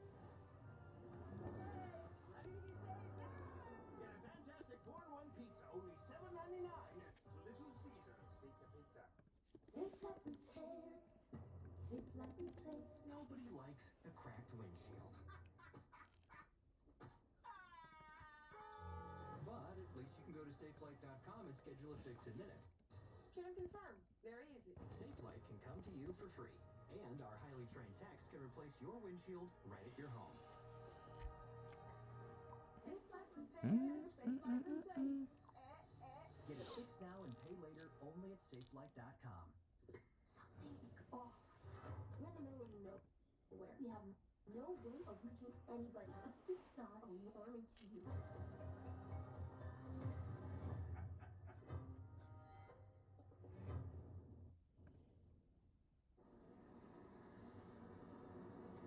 I'll tell you one guy that's ready to go. That's Denny Hamlin, the defending race winner, climbing into his race car with that fresh fire suit on. He told us he was going to go change it under the red flag. He said he wanted to feel like he had, quote, a new pair of tires inside the race car. That's pretty cool right there. He's led 46 laps on the day. Jonathan Nemechek said something interesting. He said, when we go green, it is going to be lap after lap like qualifying. How do you mentally prepare for that? Well, I mean, as a driver, you're just going to go give 100%. I would just say the best part for the team, the drivers and crew chiefs with this being so long is that you've made your decision. And when sometimes when the caution comes out and you only have 30 seconds or maybe you just ride around under green, you don't get to have that face-to-face conversation with your crew chief. I think the fact that we sat so long, everyone knows exactly what they're going to do. Maybe if you're in like 6th or 8th, you're like look in the mirror and kind of judge off that. But everyone knows what they're going to do, and I cannot wait to see how this works out. Make all your headway early when you're still side by side. The second this gets single file with a couple laps to go, it's very, very hard to pass. You've got to get it done when you're still side by side on that restart. I can't imagine we haven't seen at least some more caution. For sure. I'll just be shocked if we go green. No faith, Jay. Yeah. And 20 cars on the lead lap is what I was being told, so we'll be interested to see if anyone comes out. Oh, there'll be some come, for sure. Oh, yeah, some will. you know who would know? You know who would have a better pulse on that? Yeah, that would be Steve. Steve, what do you think? I'm Hamlin, Bell, Elliott, Larson stay out. I have Bowman and Byron. Bowman might stay out, but Byron's for sure pitting. There's no way I think Byron lines up in 6th. And then from behind that, it's really who you are and what you need for the rest of the year, right, Dale? We've had this conversation, and I like what Adam was saying, or excuse me, what Parker and those guys down there were saying, and Jamie, because, you know, I think the decision's made for the front 2. But then it's like, what do you do? How far back do you want to start from old tires? And what's on the line? I think last week at Sonoma, we saw more stay out than I thought, and I think it's going to be that way again. Yeah, I don't like this. I mean, this reminds me of so many races that we've had here at Dover where it's, you know, you don't have the rain delay, but you had that late yellow. You ran, you know, handful of laps, 40 to 50 laps on your tires, 10 laps to go. Do you pit? Do you not pit? And it's going to be a right decision for a couple. And somebody back there like Kyle Busch may stay out, you know, try to restart 5th, 6th, something like that, salvage a good result. But you're probably going to have at least half or majority come to pit road to try to put the tires on. Some may just do 2. Oh, yeah. Right? Some do 4. You're more than likely going to find yourself in a situation when this restart gets ready to go, you're going to be thinking, man, did we make the right choice? I don't feel confident about this where I'm sitting right now. I think 20 cars in the lead lap, I think you're going to have 6 or 7 stay out. You're going to have another 5 or 6 on 2 tires. 4 tires, I think, lines up outside the top 10, and I just don't think there's no way you're getting there. I wouldn't have said this when the rain started, but I think the person that might actually be in the best position and the most confident is Denny. No doubt. Right? No. The guy who knows, hey, I'm staying out, I'm going to control this restart, I'm going to have a really cool, fast, high grip racetrack. I just got to go out there and make 10 or 8 or 10 great laps. And I believe there'll be a buffer between him and the new tires, and he can get the job done. So his decision is made. Everyone else really has to go to bed with whatever that choice is. Well, not even. It was a year ago, Denny Hamlin took the lead from the inside on a restart, caution comes out, and then he controlled the race from the outside. And so I think the decision is for Denny. It's going to be a Denny Bell front row, and I think the decision is going to be basically who is clearing the 1. If Denny gets the launch, it should be his to run away with, but it's really easy to say you're going to get the launch, right? You spin the tires. You just heard Jamie say it, and I agree. You know, there's not a lot of times in the Cup Series you run on cold 45-lap tires, right? They don't really go that way. I go back to the last restart. Denny was in control on older tires, and at that time, Bell was on stickers, and Hamlin was able to win a restart. Now they're both, if they stay out, obviously, they're both going to restart on sticker tires, and with that, you give the advantage to the control car, and as we've said, you got to go the way of Denny Hamlin, at least as we sit here right now. Danielle? Yeah, Steve, you were talking about decisions that have to be made. If you're Adam Stevens and the call is to just follow the 11 of Denny Hamlin, just whatever they do, we'll do as well. Oh, if I'm Adam Stevens, there's no chance I'm pitting. Because I'm either the leader, if the 11 pits, or I'm front row. And I would just never, ever give up the front row. I think you work too hard for track position all day long. You are on the front row. When I look at the running order, I got to make, you know, if everybody starts to pit behind you, then to your point, a Busch, a Bowman, there's guys back there, Wallace, who's in 12th. If he can restart in top 4, he can jump 6 guys. He's not coming to pit road. We saw it last week when SVG stayed out. I thought the 19 should have pitted at Sonoma. I was absolutely wrong because like 9 guys stayed behind it. Chase Elliott barely got there on new tires last week. So, and I'm not thinking we're going to get 10 green. I think there's a pretty good chance we could have another yellow. I've seen it a million times too. You'll put new tires on in these scenarios. It's late in the day. I mean, this couldn't be a better situation for the old tire. You'll put those new tires on and they just do not drive through the field. And we've seen how hard it is to pass today. So, I don't know. I think you got to stay out on the racetrack. How about this? The winner is on old tires. Yeah. I don't know who that is. That's what I would bet. But I don't believe new tires can win this race. But I look as we start handicapping how many are going to come down pit road. Top 4 have a win. And then you go to 5th, right, and Alex Bowman, he doesn't have a win, but you think about what they have done today to help their cause in relation to the cut line. He's gained almost 30 points to the cut today. At plus 59, there's no way you run the risk of quitting, wreck, and then give all that up, right? The question, though, is like, Kyle Busch is minus 43. He to do something contrarian. Right? Like 43 is not going to get it. You're going to have to try to win a race or make a big chunk. So for him, and then you go look at other, then you got Zane Smith, Keselowski. Keselowski is set for weeks now to must win. He's back there in 15. So I think it's going to be a real mix of decisions.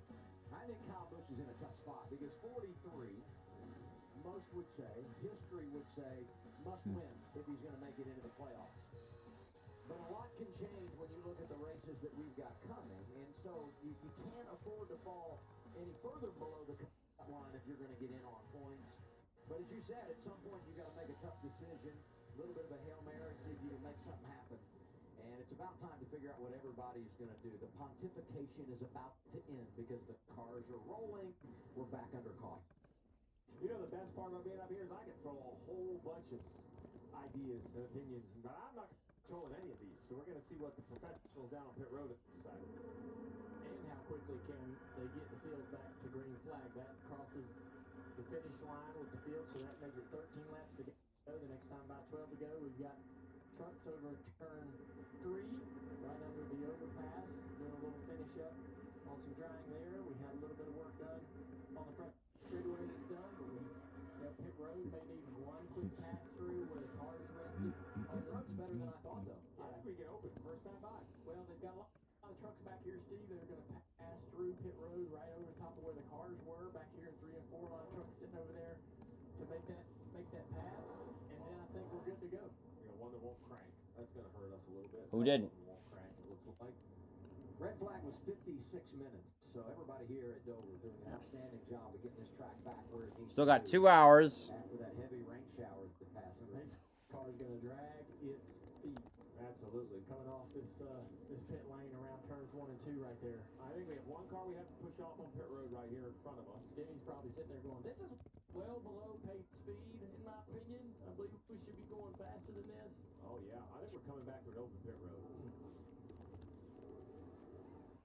We can get Busher back in his position because he had to get pushed off. Now, look, he has every right to get pushed. When NASCAR red flags you, they're going to help you get refired again.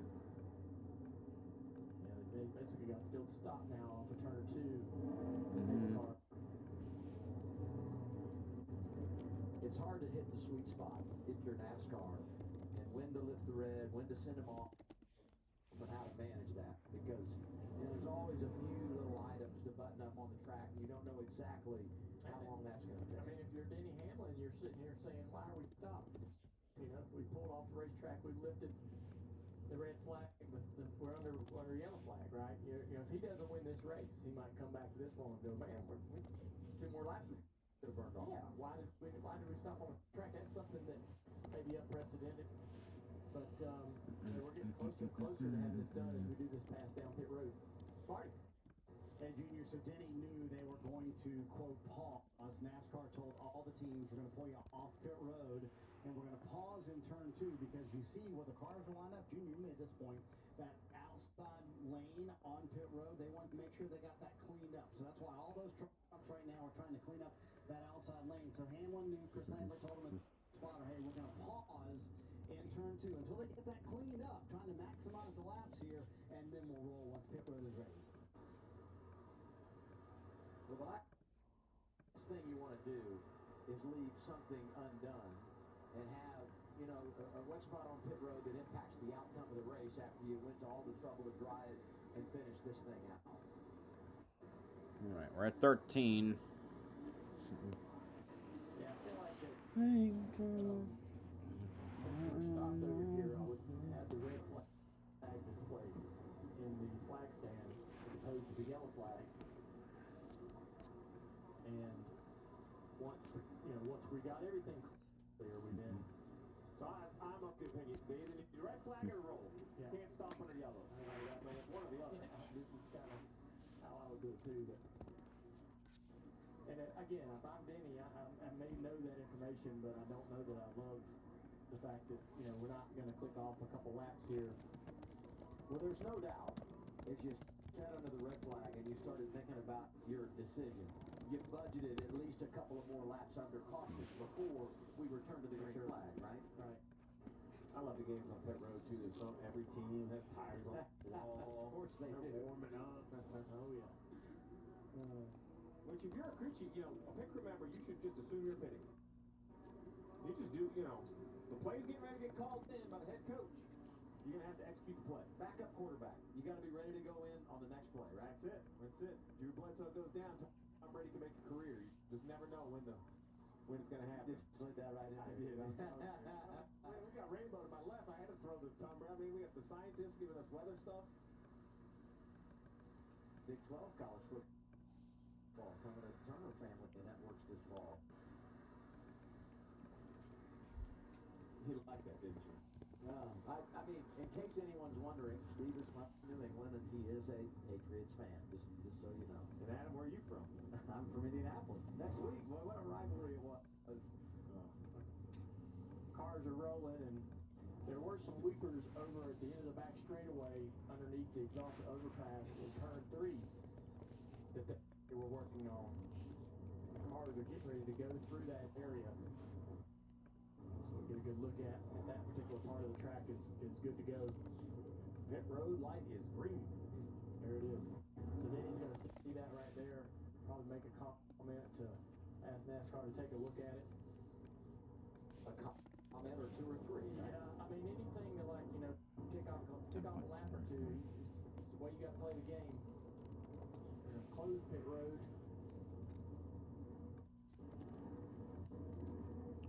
We've got a couple trucks leaving the apron of turn 1 and 2 where pit exit is to not be able to open pit road.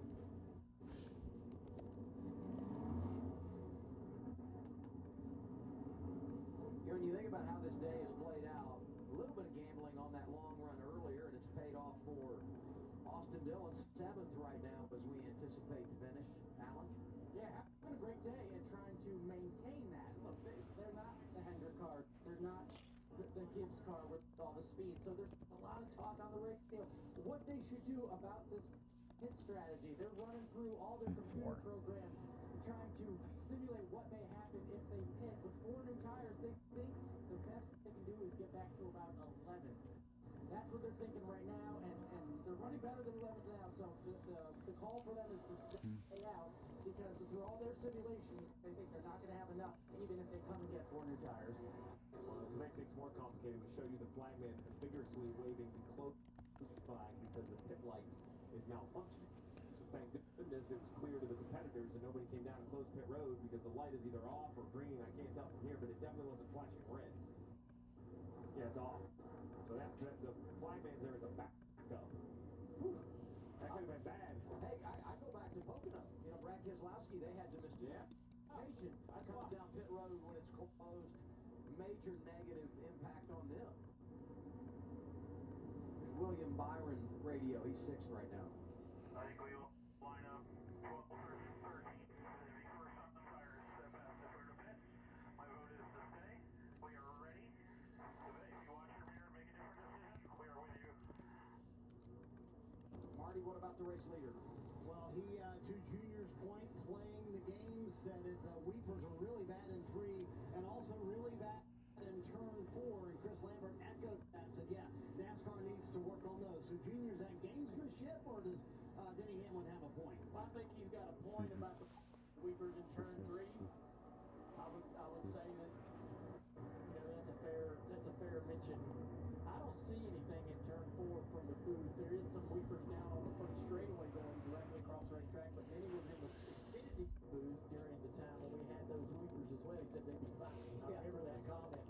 Blaney comes from 8th. They're making pit stops, Alan. Yeah, making the gamble. They came in for a quick stop, put tires on there, on and off for the 12 car, running from 8th. So to try to make that gamble, the 54 car as well. Right in front of him, the 45 of Tyler Reddick on and off. That $1 million challenge right there. Now, we kind of made this prediction that Chase Briscoe and the 19 team might be a group that decided, hey, why not make a gamble here? They come in from 10th. I'll see if it's right side tires or 4 tires for Briscoe, but the fresh tires will restart roughly where, Steve? Well, I'm waiting for it to cycle around way further up than I thought. I think when Blaney peeled off, a whole lot came with it. We're going to have to see where it cycles if we get to the choose. From up here, it looks like maybe 12th. I think the call for tires is going to put him 10th or 12th. Blaney was running 8th. So to lose 4 spots with fresh tires, I like the call. One of those is stay out of Gregson, who spent a lot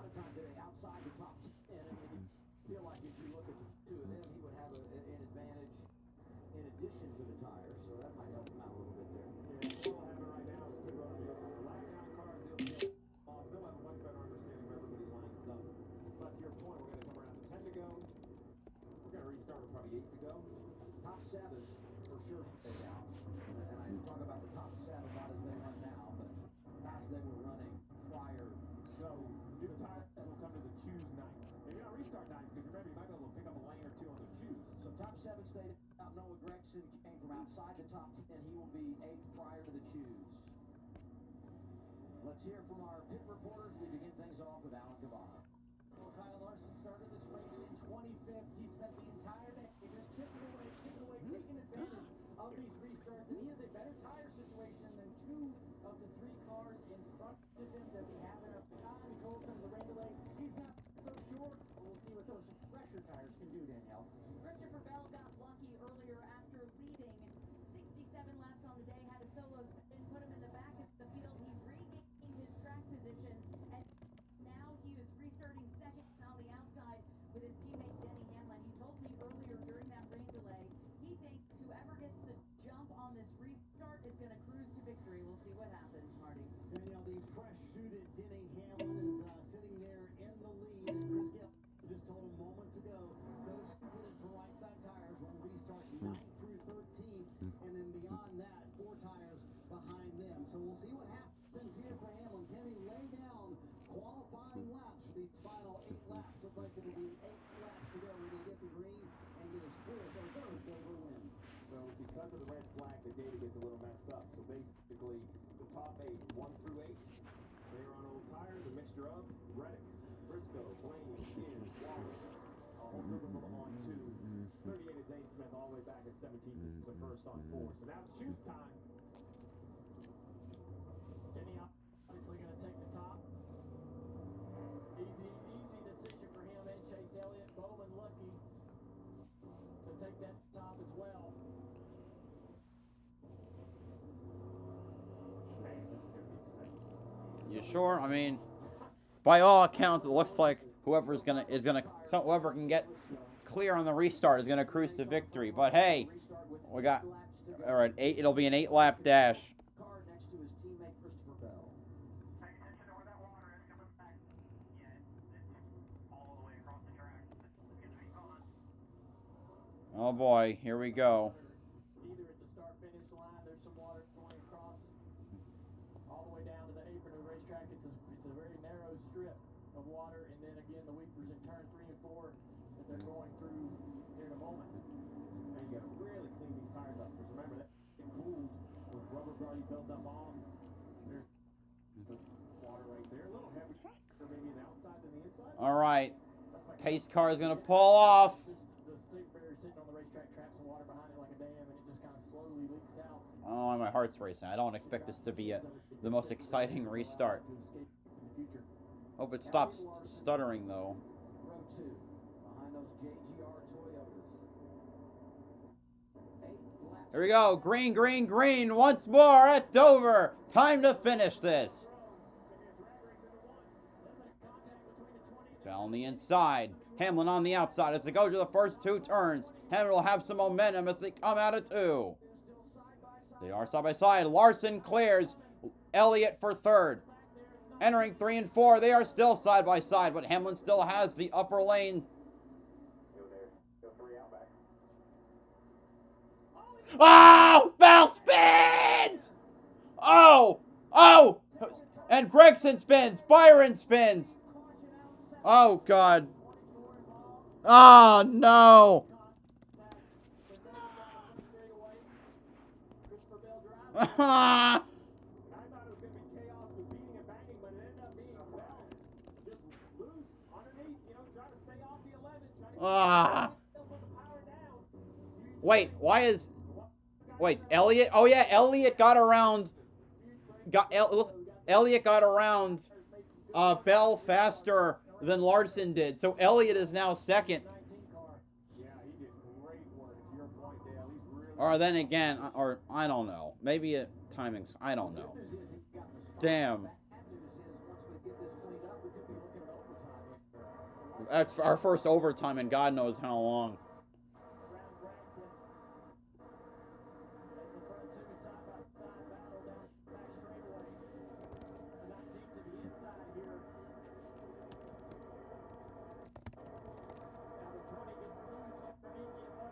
the second time he's lost.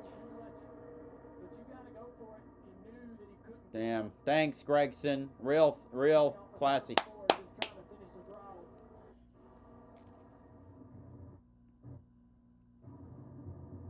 Just loose. Yep. Lots of power, a lot of steering wheel. Okay. Back combination. I'm gonna back out and resume because I'm getting really annoyed that this keeps buffering. Especially in the race is almost over. You don't do this to me.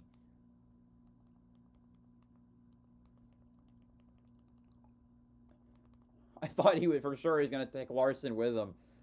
Thank God he didn't, by the way.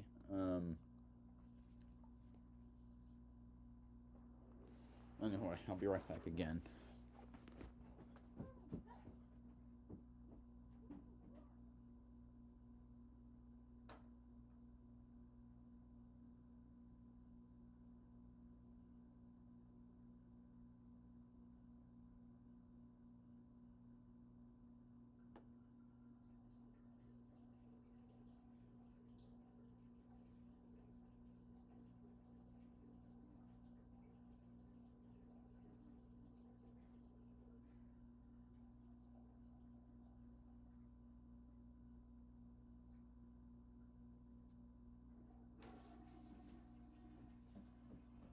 Well, now I would say, oh shoot, Elliott will almost certainly be the points leader after this. Now it's not.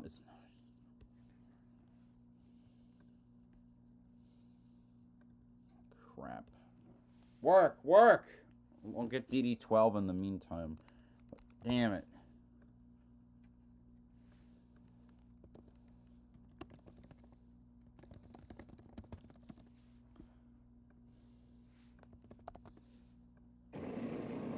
We'll go into overtime. The field, though, won't be able to. It hurts some. Yeah, because he was gonna, wait, Briscoe pit for tires. Maybe get 3 or 4 spots, but now he'll be tail end. Let's get a Larson. Larson update now. Switch to pump 2. I think we're okay, but I just don't want to have a stumble of any sort. Coming to 1 to go here.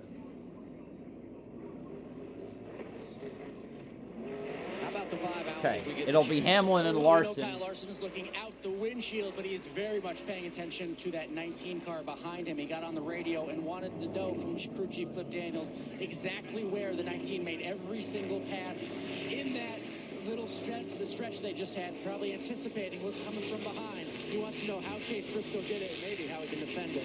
You jumped out of your chair, I jumped out of my Reddick chair. and Gibbs are next to each other. What about the other two? Ty Dillon and Ty Dillon's 21st, Nemechek's 22nd. Going to have an opportunity to get 3 wide top and 1 and 2. Wait, how is Bubba in 6th? Damn, good job. The 2311's been good all day. His old tires trying to accelerate through the gears and down the front straightaway. The 19's got newer tires. He'll have the advantage, be able to accelerate better. If he times this right, he should be right on the bump of the 11 and fade hard right to the outside and be beside Denny mid-corner. Talking Briscoe. Yeah, that 19 car, that's the perfect scenario for Briscoe here to steal this win. Now, if Denny tries to get up the racetrack and take that opportunity away, Briscoe to the center, to the middle, 3 wide. Oh, this is going to be great. Overtime, too, Adam. That's right. 7 times, Denny Hamlin, Kyle Larson. All right, here we go. 6-1. Can they hold off Briscoe here? It's overtime at Dover. To me on the front 2 are Briscoe. Bank, a little 2-lap shootout to end it. Hamlin in charge and getting a Here we go. Green at Dover. Push from Briscoe to Hamlin. What does he do down here in turn 1? Hamlin's clear for the lead. Denny to the bottom. Briscoe's got 60-lap newer tires. Can he chase down his senior teammate? Oh, he got another wreck in the back. He backs the corner. Oh, you got a car spinning. Caution. It's Zane Smith. And the caution is out before Denny gets back to the white flag. So we'll reset and do it all again. And this time, the front row will be teammates with Briscoe is going to just... fresher tires. I said earlier that old tires were going to win the race. I'm officially going to say I don't feel... Yeah, old left. That's what I meant. I meant lefts.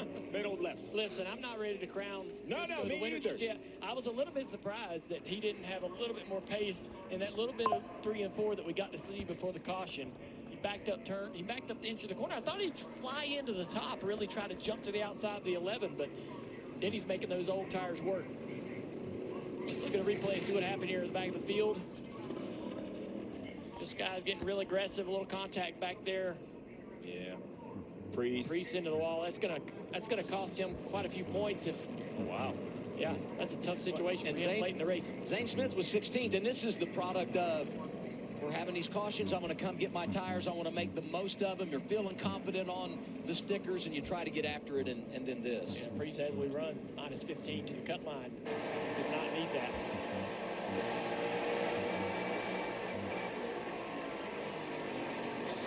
When it gets so narrow down that back straightaway when cars are bouncing off the outside wall, bouncing off the inside wall, you know everything that's at the top of the racetrack is eventually coming down the racetrack. You just feel so lucky to be able to get through something like that. Eventually is the key word. Are they coming down in front of you? Do you need to go right, left? You know they're moving left. All right, we got the 11 of Hamlin and the 19 of Briscoe now. I will say a couple of heat cycles probably has taken a little bit of speed out of the 19 tire, but... Yeah, we heard about the request to move the fuel switch, and this adds more laps to the finish of the race. They weren't too concerned about. Oh yeah, Hamlin. I wonder. The last pit stop was well within the window, but remember the goal is to finish these things about. You can do 100 laps on weight. Yeah. Too, with the banking of the track and pickup and all that good stuff, you got to make sure you're going to have fuel in the pickup and through the line, not have any problems there. Hey, breaking news: Ty Dillon gets the free pass here. Oh, that's huge. On the lead lap, Nemechek remains a lap down. That means we don't know how it's going to play out. We can get another caution. I will tell you this though, he's going to be tail end behind all the lap down cars. He's Ty racing Dillon. in one. If Ty Dillon engages and gets in a wreck, then he's not understanding the situation. I would have my mittens on. Y'all go ahead. I'll be there in about a quarter mile. He should finish a half a lap behind everybody. That's unbelievable. He's done it. I mean, he's done it again. Now, I will say, though, Nemechek will be in the free pass position once we go green. So we get another quick caution. Nemechek could get to free pass and join Ty Dillon on the lead lap. But as of now, things look really, really good for Ty Dillon. Oh, yeah. He's cruising around there. Big smile on his face, I'm sure. Things look good for Gibbs, too. I mean, he's 5th. Reddick is 10th. And let's get back to how this all went down. These two have been duking it out all afternoon. That's the 10, the tan car on the bottom, 42 of John Hunter up top. You got Ricky Stenhouse kind of in the middle. Just a great move by Ty Dillon around the bottom, gets that position. The 32 seed, and he's a white flag away from going to Indianapolis, where he's won in the Xfinity Series. You're looking at the wrong car. Catch Nemechek. And there's no chance as the 32 seed that he's not going to be like the Cinderella favorite, right? I mean, it doesn't matter whether it's against Gibbs or Reddick if he can advance. Ty Dillon T-shirts will sell out this week. Oh, I'm telling you, well, we have one less. We had John Hunter tear it up. This has been some kind of day. You know what I mean? Every week we go and do this, and you're just never quite sure what you're going to see. And one week just seems to top the one we had before. We had such a normal race, Dover race going, and then we went to the rain and the overtime, and here we are. Another 10 minutes of no rain, and this thing would have been all done, and we would have said pretty normal day at the office, and it's been anything but. Brian Priest continues to circle the racetrack, still on the lead lap, back in 19th. Danielle? We're here with Chase Briscoe's crew chief, James Small. James, this is why you get paid the big bucks, and so does your driver. What do you tell him? Yeah, he did a great job there, those last 2 restarts, to really put us in position here. So, yeah, one more to go here, hopefully, and hopefully we can get past the 11. Best of luck. Thank you. Adam? You know, it was funny, under the red flag, Denny said, I'm going to go change my driver's suit, and I'm going to make sure I am fresh and ready to go. Briscoe's like, I don't know what I'm going to do. That's a decent idea. I don't know if we have a chance. Kind of an aw shucks. And here he is. I won't say in the driver's seat because he's not the control car, but we've talked about the tire situation. Could he get win number 2 with this team today? It's going to be a big test for Hamlin right here. You see Larson chooses the top from 3rd. But don't write him off either, you know? I mean that's really the truth. Anything can happen here. Chase Elliott sitting there crossing to the choose at 7th place, and he is surrounded by new tires, new right side tires, and on the bottom of the racetrack. He's got to work hard to kind of maintain his track position and not continue to lose more. It's going to be a battle for him to finish in the top, just inside the top 10 here. This is one of those restarts. If I'm the 11, When I can even see the first line, I'm gone. I cannot allow the 19 to get any sort of rolling momentum up on me. And, you know, everybody says play the game and wait. I've never seen waiting to the second line work. It seems like second kind of gets rolling on you anyway. We'll see what Denny does, though. Second attempt at overtime. If the leader comes back and has the green flag at the white flag, next flag ends the race. But just like we saw moments ago, caution comes out before the leader gets the white. We'll reset and do it again. Front row, Hamlin and Briscoe. All right, overtime, second attempt. Double overtime coming your way at the Monster Mile. Green-white checkered, I should say. Here we go, green, green, green. Good start for Denny. Almost cleared even before they got to turn 1. Here comes Briscoe sending it into 1. He's got the newer tires. Can he clear? Not yet. Hamlin coming back on the outside. Little contact there as they head now into 3 and 4. Bowman is now in 3rd. Here they come off of 4. White flag is out. Last lap at Dover. Hamlin a great run off turn 4. He takes the lead. The wily old codger looking to get his 4th win on the season. Here he comes. He beat the old tires. No, he beat the new tires. It'll be his 3rd win at Dover. Denny Hamlin wins the Autotrader EchoPark Automotive 400, his 58th career victory. The hard way. I like it, man. Way too freaking tight, brother. Way to do it.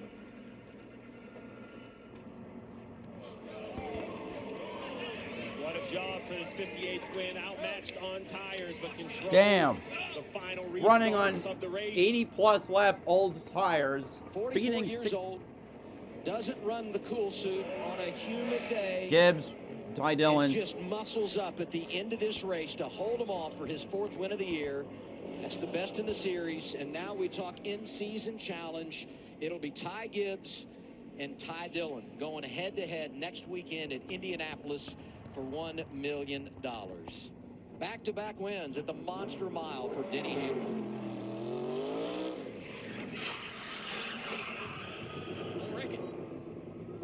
Joe Gibbs Racing has now won here 12 times.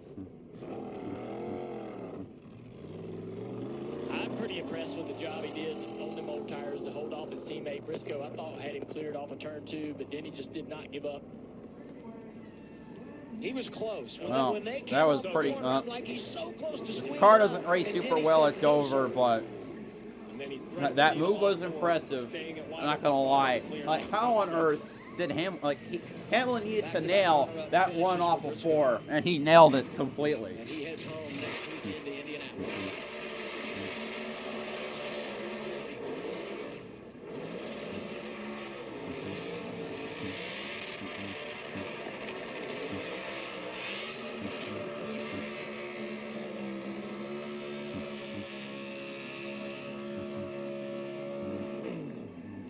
Been doing this for 20 years, and I'm not sure how you put in perspective to be doing it this long, to be 44 years old. He's the winningest driver on the season, by the way. Now with 4, beating Larson, Bell, and SVG, who each have 3 wins. Bell had his 3 in a row. Larson has Kansas. Continue to really be at the top of his game, as good as he's ever been. What was it? Kansas, Bristol, and Homestead. With everything else going and on, SVG has. Juggling a lot of different things in his life. Yeah, Mexico, Chicago, Sonoma. Missed Mexico City to be home for the birth of his 3rd child, and he just seems to put it all behind him. Denny Hamlin is punched Miles the Monster right in the nose, Denny. Barty? Adam, you mentioned it. No slowing down for this 44-year-old with win number 4 of 2025. We'll see how the Dover fans react. Win number 58. 2 away from Kevin Harvick and his goal of 60, which Denny Hamlin has stated. The crew here to celebrate. So Hamlin's already 10th. Getting the 60 would tie for 9th. Here at Dover Motor Speedway.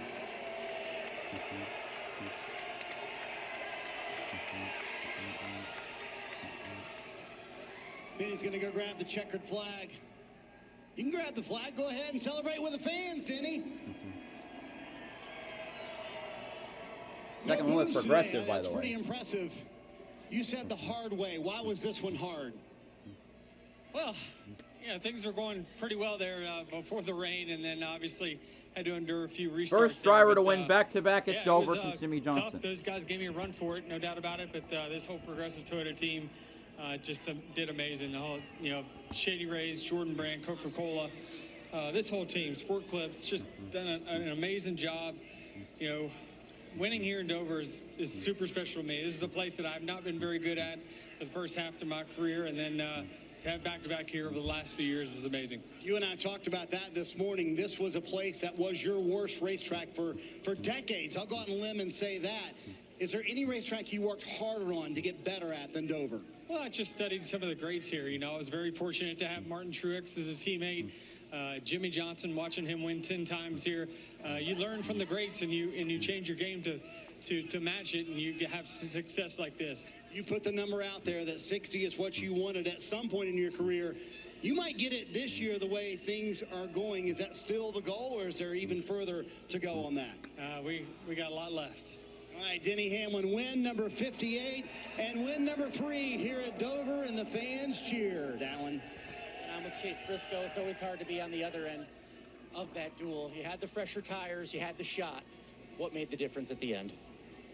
I don't know. I thought I did everything I needed to. I thought I had him there for a second. I wish the Camry, the back was about 3 inches shorter. I was so close to clearing him. I just couldn't do it. And obviously racing a teammate, I wanted to make sure at least a JGR car won. So, yeah, it was honestly a great day. We weren't probably a second-place race car. We were a 5th to 10th car. So, yeah, glad that we were able to kind of make a good finish out of it. But, yeah, would have loved to obviously get our Bass Pro Shops Toyota in victory lane. Like I said, I thought we were close.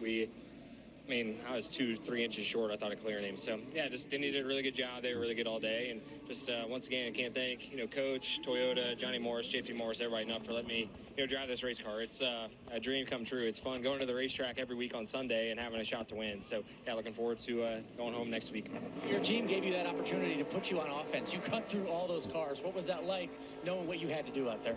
Yeah, definitely it's nice to be on offense, and it's good when you're one of the first 2 cars. I honestly kind of got a gift when Tyler took the bottom on that initial restart. I came out and took the top and got to that's your right away. No, that's then, not. At the end, I that's was surprised. No, I need to I see was the able pass to again. kind of even stay as close as Here I we was. go. But everything fair there with the contact? Yeah, I got Holy really loose. crap! I saw Christopher spin out underneath him, and that's the same thing I did. I was all but spinning out. So, yeah, I thought Denny did everything fine, and obviously just wish I would have been on the other end of it. Chase Briscoe, it's close, but second place today. So there he is, and I look forward to watching him race at home next week because I know what that racetrack means to him. Wait, what? His hero racing in winning Indianapolis. at Indy 20 years ago, and now we go to the restart and double overtime. Well, Briscoe breaks it down, Dale. At this point, the 19, I thought, has the advantage. If it gets clear of the 11 here off turn 2, I think it's over. But Denny hanging right there, I think, was the deciding factor. Yeah, that was pretty much Good run down. the 19. But, man, he had the mother of all launches off of turn 4. He just, takes the lane away and doesn't give the driver on the outside much of a choice. But my God. Since it's teammates, he raced him a little more respectfully. Right there, a little contact as they get loose and make contact. But pretty solid job by Denny, really, to fend off.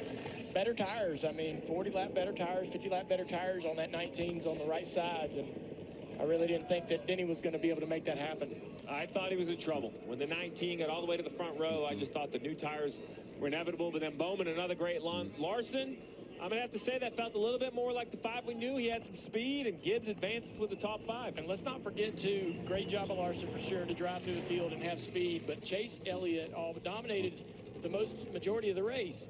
Anyway, race is over.